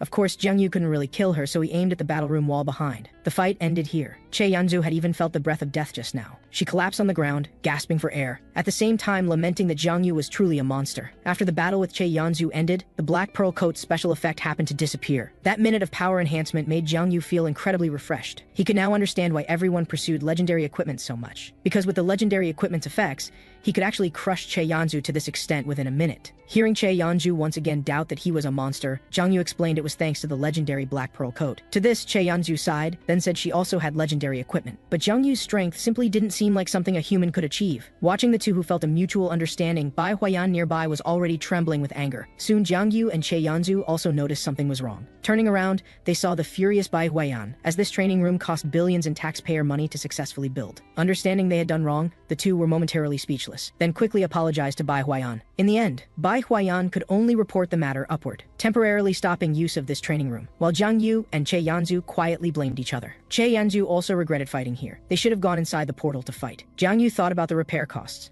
Although he could earn money by selling the ogre's magic stones, this efficiency was really too slow. So he asked Che Yanzu if killing high-level monster bosses would drop legendary equipment materials or other valuable things. Getting an affirmative answer, Jiang Yu directly proposed to Che Yanzu that they hunt Erequero together. Bai Huayan nearby also heard this. She knew that was the boss in the Water Garden S-rank portal, and wondered if Jiang Yu understood what kind of monster that was. No one had successfully hunted it so far, the biggest problem being Erequero's habitat environment. Because it stayed in deep water constantly, close-range attacks were almost impossible. Plus, its skin had extremely strong magic resistance, making long-range attacks nearly ineffective. Jiang Yu said he also knew this monster was difficult to deal with, but decided to hunt it, not just to obtain materials. Che Yanzu was curious, so Jiang Yu told her he had already achieved 6 awakenings. Hunting Erequero might become the key to breaking through his level limitations. Level limitations were something almost every player faced. After several level ups, they would face the effort ceiling at level 59, and the talent ceiling at level 89. Generally, the most widely known method to break these two limitations was to hunt powerful monster bosses, thereby surpassing one's own limits. Hearing Jiang Yu say this, Che Yanzu immediately felt tempted, as she was currently stuck at level 89 feet's talent ceiling. Successful hunting might break this limitation. But thinking back, Che Yanzu didn't expect that she, a level 89 high-level player, would actually lose to Jiang Yu, who was only in his 50s. After thinking a bit more, Che Yanzu agreed to go with Jiang Yu. However, she also said that, with just 2 people, it would still be too much of a stretch. Noticing Jiang Yu had been staring at her, Bai Huayan immediately understood and said she would join too.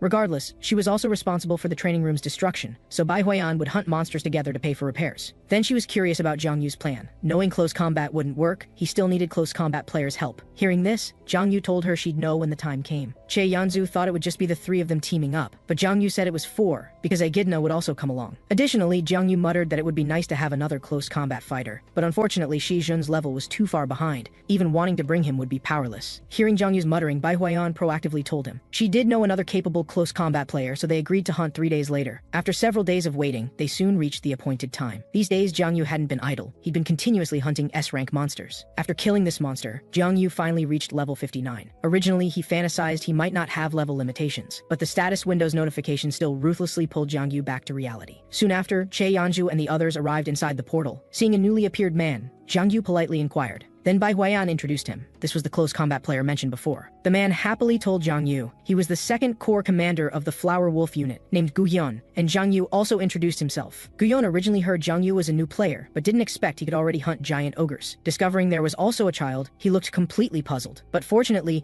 Jiang Yu explained that Echidna was his summoned beast. Seeing Gu Hyun's curious follow-up questions, Bai Huayan stopped him, then said she'd explain about Jiang Yu's matters later. In any case, Jiang Yu was a strong fighter not inferior to Che Yanzu. This statement greatly shocked Gu Hyun. A newcomer who'd only been a player for a short time was already on par with the country's top players. Although very hard to believe, he knew Bai Huayan had no need to lie. After chatting a bit more, Gu Hyun suddenly felt Bai Huayan was very friendly toward Jiang Yu. so he quickly approached Jiang Yu, saying he had something to ask. After moving aside, Gu Hyun quietly asked what relationship Jiang Yu had with Commander Bai Huayan. To this, Jiang Yu answered honestly, at the same time understanding that Gu Hyun apparently liked Bai Huayan. Next came hunting time. Jiang Yu told everyone they could start right here, but nearby was the rock giant area. Che Yanzu said that although they wouldn't actively attack, during the process of hunting Araquero they would inevitably attract these giants. Unexpectedly, Jiang Yu told her that actually the core of this hunt lay with these lazy rock giants nearby. Then he briefly introduced his plan to everyone. After explaining, Jiang Yu took out the special metal hooks. After everyone on shore prepared as requested, Jiang Yu began his action. The next second, he used thunderous force toward the water. As for his position, he was right above Araquero's head. As thunderous force continued spreading downward, the commotion in the water grew bigger and bigger. This piercing sound penetrating the mind instantly enraged this monster boss. The rapid flow of the water surface made Jiang Yu immediately ready for battle. Soon they heard Araquero's roar.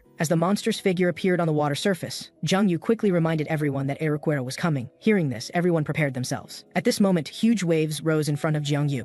The next second, the furious Araquero leaped out of the water. Its body was extremely massive, and the terrifying aura it emitted was also frightening. Jiang Yu and the others were only slightly bigger than ants in front of the monster, and this monster had just surfaced. When it launched an attack toward Jiang Yu and the others, having researched relevant materials beforehand, this was Araquero's poison needle attack mode. Immediately, Jiang Yu quickly called for Echidna to defend. Getting the command, she immediately used magic barrier to block the poison needles. But the opponent's poison needles were too dense and powerful. Jiang Yu understood Echidna couldn't hold out much longer, so he told Gu Hyun and Bai Huayan to start acting immediately. Then he used Sky Force while grabbing both of them. After telling them to hold on tight, Jiang Yu decisively flew into the air. After flying above Araquero, Jiang Yu released Bai Huayan and the others.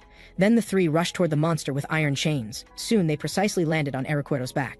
Next, Jiang Yu directed them to handle the left and right sides respectively. They had to deeply pierce all the iron hooks into Araquero's body before the monster entered the water, and Jiang Yu had just stabbed one iron hook in. The monster immediately felt intense pain. Bai Huayan and Gu Hyun also successively pierced hooks into the monster's body. But this was far from enough. They continued stabbing new iron hooks into Araquero's back. All three exerted force together as the monster began drilling toward the water. Understanding the opponent was preparing to escape, Jiang Yu reminded everyone to hold tight and not fall. At this moment, Araquero first plunged to the water surface, then jumped violently. He wanted to shake off Jiang Yu and the others on his back. Seeing he couldn't break free from them, the monster wanted to dive underwater. Understanding its purpose, Jiang Yu had Bai Huayan and Gu Hyun stab other chains in too. He was going to stop Araquero. Just as the monster was rushing downward, Jiang Yu dove into the water first. Then he used void-breaking force, plus authority heaven's power concentrated in his fist. Just as Araquero was approaching the water surface, the water was also spinning rapidly. The next moment, Jiang Yu's strongest punch struck out. This hit sent the monster back to the sky again. Bai Huayan and the others on its back held on tightly, but being unable to prepare properly underwater, the attack's power dropped significantly. Even using his strongest force could only lift Araquero slightly. Jiang Yu thought he had to cause massive damage to it. After some observation, he quickly noticed the monster's breathing gills. Then Jiang Yu decisively used Sky Force and rushed toward Araquero's gills. The instant Jiang Yu drilled in, the monster immediately felt severe pain, then released waves of lightning attacks. Bai Huayan and the others on its back also discovered these currents, but Jiang Yu inside the body had nowhere to hide. Echidna below, sensing Jiang Yu's life was in danger, immediately used all her strength for magic barrier. At this time,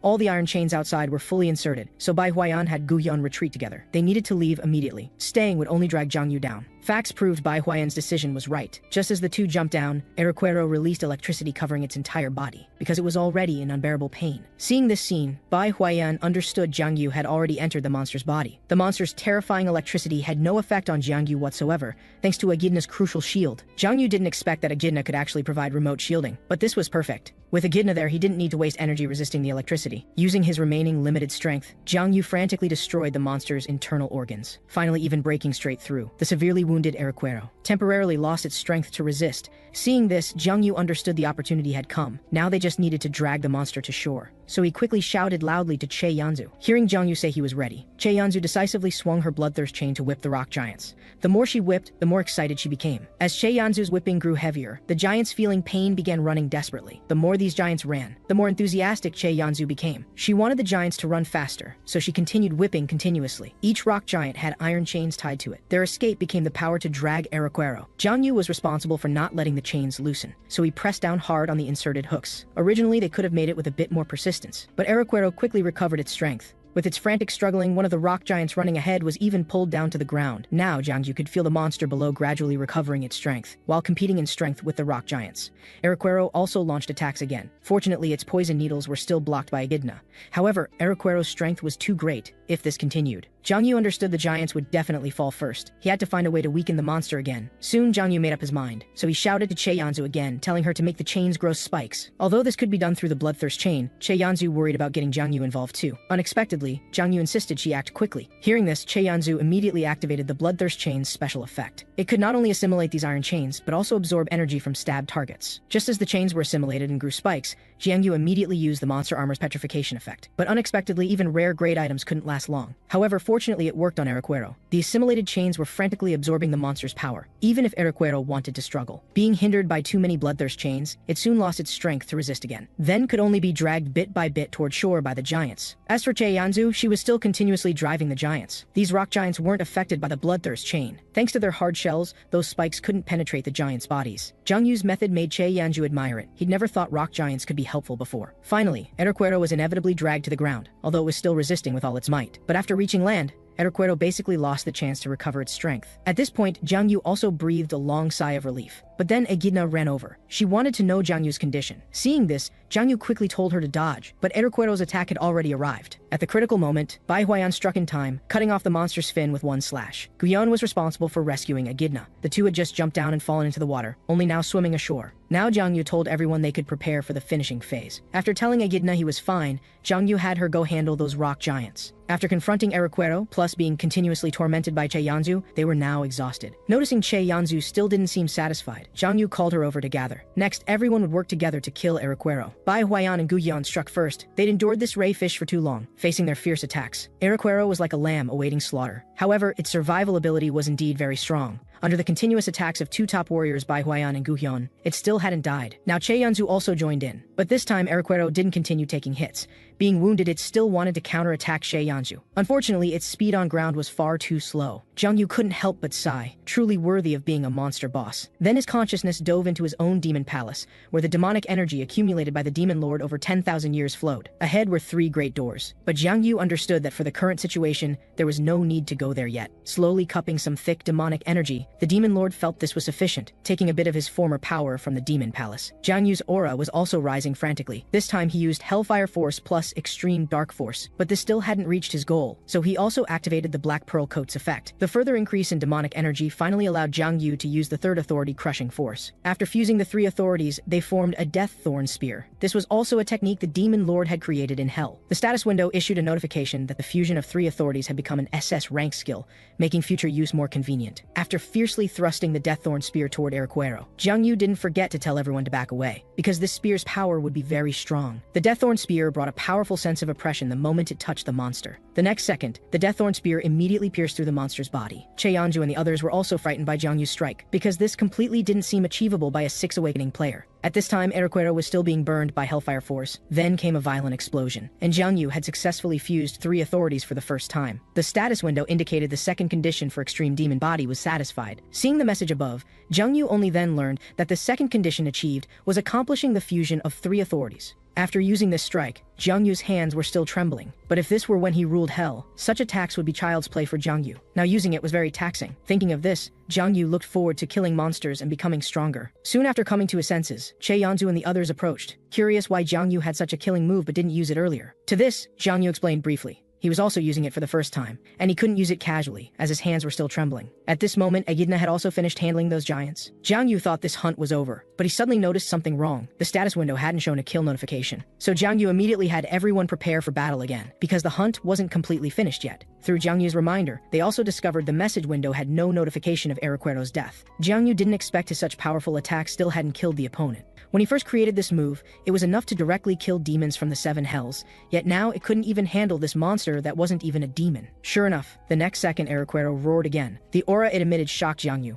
He couldn't believe demonic energy would exist on the monster. At this time, many tentacles grew from Eriquero's torn flesh. Initially, Jiangyu and the others thought they'd have to continue fighting. Unexpectedly, the monster didn't want to fight at all, but quickly approached the water. Seeing this, Che Yanzu used Bloodthirst Chain to tightly entangle the opponent. But her power alone obviously couldn't suppress the monster. Jiangyu had Che Yanzu separate other chains. Then several people desperately pulled the chains together. But now without the rock giant's help. In terms of pure strength, even though Eriquero was near death, it still couldn't compare to them. Plus, Jiangyu's demonic energy was almost exhausted. Even his equipment effects were cooling down. He really didn't want to let the monster go like this. Fortunately, Echidna stepped forward. She directly transformed into her true form. Seeing the giant dragon appearing in the sky, Bai Huayan and the others were dumbfounded. Seeing this, Jiangyu said that was Echidna. Under her assault, Eriquero in this state was completely helpless, could only passively suffer Echidna's abuse, and couldn't continue escaping, because its remaining strength compared to a giant dragon was far too little. Watching the one-sided slaughter ahead, everyone released the chains in their hands. Jiangyu, Che Yanzu and the others just watched silently, as intervention was no longer needed. Soon after, Echidna pulled out her claws. At this time, Eriquero was as dead as could be. What surprised Jiangyu even more was that this time Echidna could actually control her rationality. With the monster's death, everyone received status window messages. Jiangyu had the highest contribution. Although experience continued increasing, this monster kill still didn't break his level limitation. After shrinking, Echidna happily rushed toward Jiangyu. Now Che Yanzu understood why Echidna would be Jiangyu's summoned beast. With everything completely finished, they discussed the final monster's strange transformation. Bai Huayan estimated it was some characteristic of Eriquero. Hearing this, Jiangyu said he'd encountered something similar before, then told everyone this was almost identical to the demonization of those demon cult followers. Hearing this, Che Yanzu asked if monsters were also affected by demonic energy. To this, Jiangyu wasn't certain, so he prepared to verify. After searching around, Jiangyu pried open Eriquero's body. Inside, he could sense a certain familiar scent. After groping around with his hand, Jiangyu successfully found something, then pulled out a gem-like item from inside. Looking at the red gem in Jiangyu's hand, Che Yanzu and the others couldn't identify what it was. Although similar to magic stones, it was clearly not the same thing. Jiangyu confirmed that Eriquero's mutation was because of this stone. Because its contained demonic energy concentration was very high, somewhat like a demonic energy version of magic stones, and he discovered this differed from naturally generated magic stones inside monsters. From the surface, it was definitely artificially made. Jiangyu immediately had suspicions, so he told everyone that, although not very certain, from the same demonization, this thing very likely came from the demon cult. Then he explained the reasons. First was that the gem's shape was too much like human carving. Second, when Jiangyu reached in, he could immediately touch it,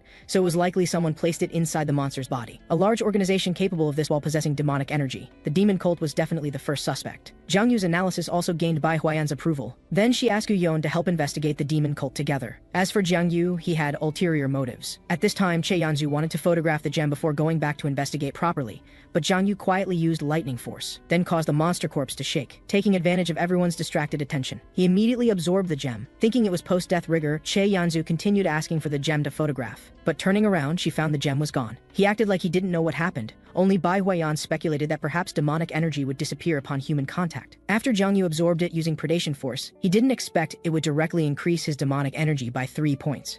And through the status window notification, he learned this gem type was called Magic Crystal. Echidna wanted to ask if Jiangyu should go back now, but turning around, she discovered the Demon Lord's condition wasn't right. Because Jiangyu was already somewhat addicted to magic crystals, he believed there was definitely more than one of these things. After having someone take away the monster's corpse, Jiangyu and the others returned to Flower Wolf headquarters. Soon time came to afternoon. Now Echidna was sleeping in the car. Che Yanzu and the others had already divided the money. After processing magic stones in the corpse, minus training room repair costs, they each got 5 billion. Additionally, regarding the gem matter, Bai Huayan would cooperate with Guillaume and others next. If gems disappeared again, they'd notify everyone not to touch them with hands. To this, Jiangyu felt quite apologetic inside. Finally, Bai Huayan had good news. Eriquero's body parts had materials that could make legendary-grade equipment. The spikes from its tail could be refined to forge a sword. Besides this legendary equipment's performance was already estimated. It was equipment that could enhance strength and speed. Hearing this, Jiangyu and Che Yanzu gave up. Since it helped warriors, Che Yanzu let Bai Huayan use it herself.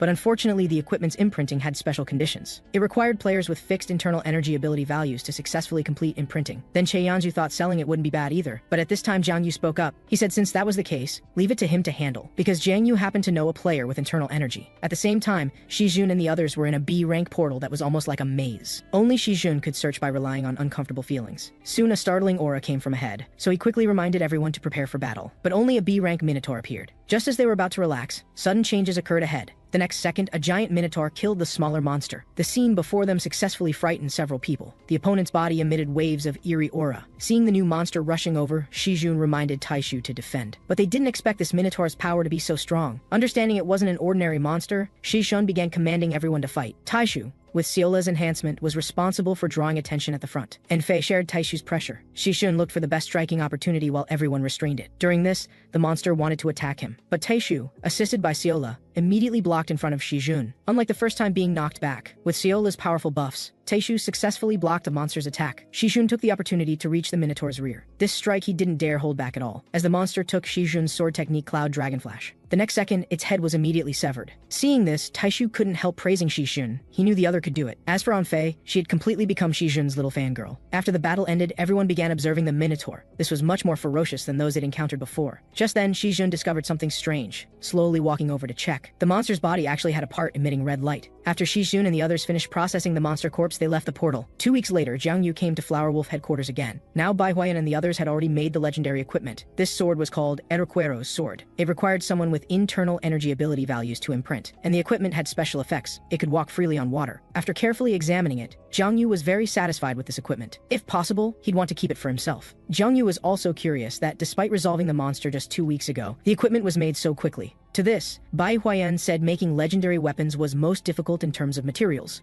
Other processes weren't particularly difficult. As for Che Yanzu, she was considering the crafting costs. But Bai Huayan told them this was nothing, because in Bai Huayan's view, what Che Yanzu and Jiang Yu did was all to protect everyone's safety. If they were reluctant to spend even this money, that would be worth considering. Next, Bai Huayan had something else to tell Jiang Yu, but when she heard Jiang Yu's very polite request to her, Bai Huayan said there was no need to be so polite. After all, she and Che Yanzu were both very casual. Jiang Yu being too polite would be awkward instead, and now they were equal colleagues anyway. Hearing this, Jiang Yu finally reacted and agreed. This time Bai Huayan also mentioned another matter. Although Flower Wolf had been trying hard to search, they hadn't found a single gem. Che Yanzu's guild was the same. This made Jiang Yu somewhat doubt his judgment. Could the demon cult have only implanted magic crystals in one monster? At the same time, the cardinal also received news. Erequero being killed made him unbelievable. This was only confirmed after demon cult members went to check following Che Yanzu's public announcement. To this, the cardinal only wanted to know the magic crystal's whereabouts, but so far it still couldn't be found. This made him furious on the spot. Then he asked about other monster situations. Fortunately, most monsters were safe,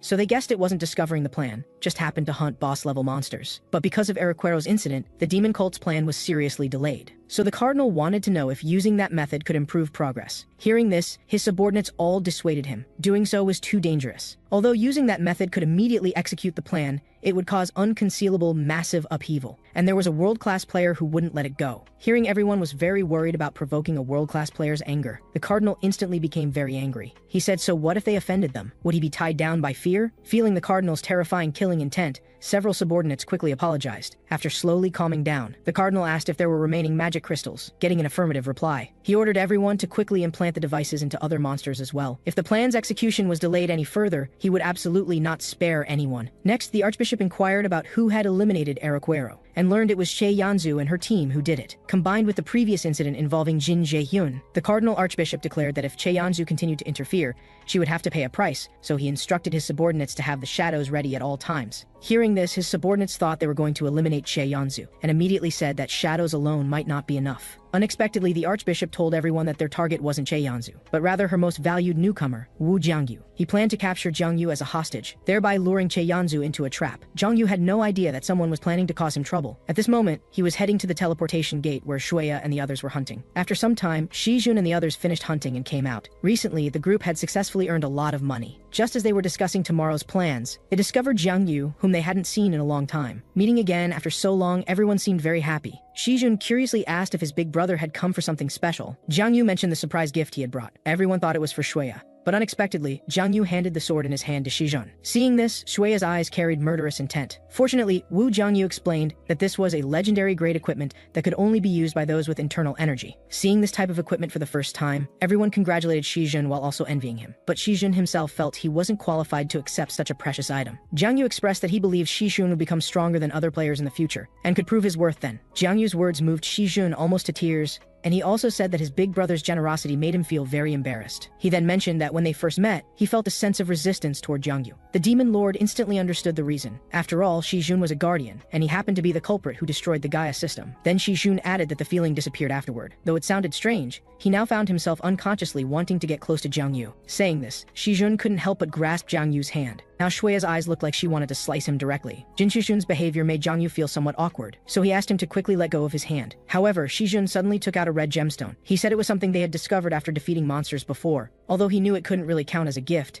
Shijun felt it might be useful to his big brother. Seeing the magic crystal he had dreamed of appear, Jiang Yu instantly gripped Shijun's hand in return. This time, it was the Demon Lord's turn to have an odd look in his eyes. After obtaining the magic crystal, Wu Jiangyu's mood instantly improved, and he inquired about how Shijun and the others had acquired it. Hearing this, Jin Shijun explained what had happened. Previously at the teleportation gate, he had a strange feeling different from usual. It was similar to the resistance he felt when first meeting Jiang Yu. Following that feeling, they eventually found a strange minotaur. This gemstone was obtained from killing that creature. Jiang Yu speculated that the minotaur was strange precisely because it had been corrupted by demonic energy. Thinking that Shijun might be able to sense demonic energy, Jiang Yu asked if he had felt this way when he saw Egypt Dana at the hospital. After carefully recalling, Shijun told Jiang Yu that he hadn't felt any similar resistance back then. His words proved it wasn't about sensing demonic energy, so Jiang Yu pondered what common points he and these monsters might have besides demonic energy. Finally, Wu Jiangyu thought of the rift fragment information. Now he completely understood. What Shijun could sense were monsters that had been corrupted by demonic energy and then turned into rift fragments. Jiangyu himself, as the core of rift destruction,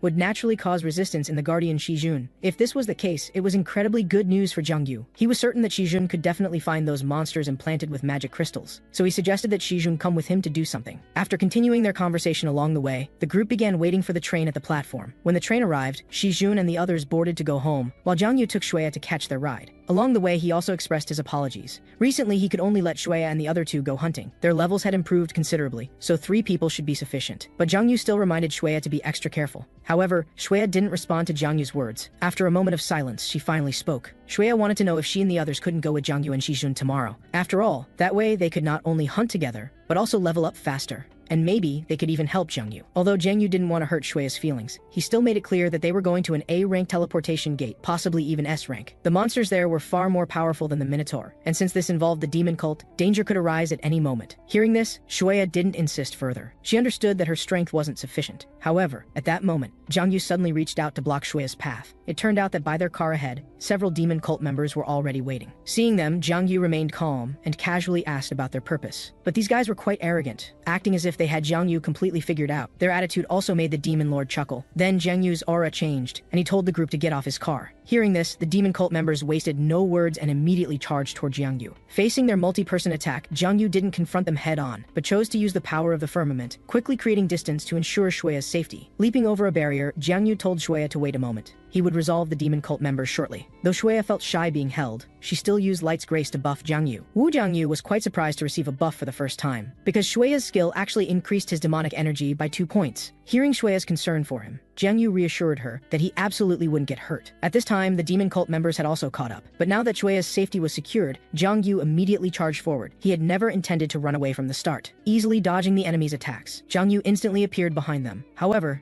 these guys weren't weak either. Seeing their comrade in trouble, they immediately launched attacks to help. And being able to use chain weapons so calmly in crisis, Jiang Yu understood that their abilities were considerable. They should all be high-level players. But compared to Che Yanzu and her team, they were still far behind. The next second, Jiang Yu used the power of fluctuation. This strike instantly shattered several of their weapons. Seeing this, the demon cult members finally realized that the Cardinal Archbishop had misjudged Wu Jiangyu's strength. They immediately prepared to retreat and report the situation. But how could Jiang Yu let the enemies escape? After being frozen by the demon lord's power of ice, they faced a brutal slaughter, casually eliminating some of them. Jiang Yu walked forward, saying he wanted to have a chat with them. Then he removed their masks. He had thought using the power of fear would get him answers, but was surprised to discover that the guy before him was resisting the inner fear. What Jiang Yu hadn't expected was that these demon cult people were even crazier than madmen. It turned out their tongues were carved with special magic circles. As the array on his tongue tip activated, the next second, a violent explosion occurred on the spot. Seeing this scene, Shuya became very anxious. Fortunately, this didn't successfully injure Jiang Yu. However, the demon lord had been completely enraged. Since that Cardinal Archbishop liked to hide in the shadows and scheme,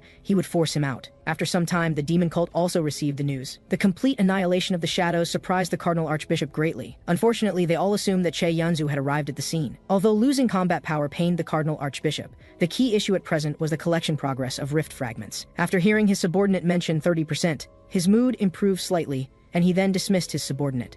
Through this incident, the Cardinal Archbishop had learned a lot. He knew he had been too hasty. Anyway, Che Yanzu and her team definitely couldn't find the remaining magic crystals, so he didn't need to rush either. After removing his mask, the Cardinal Archbishop turned out to be Bai Zhang, the nation's top-ranked player. He believed that ultimately everything would proceed according to his plan.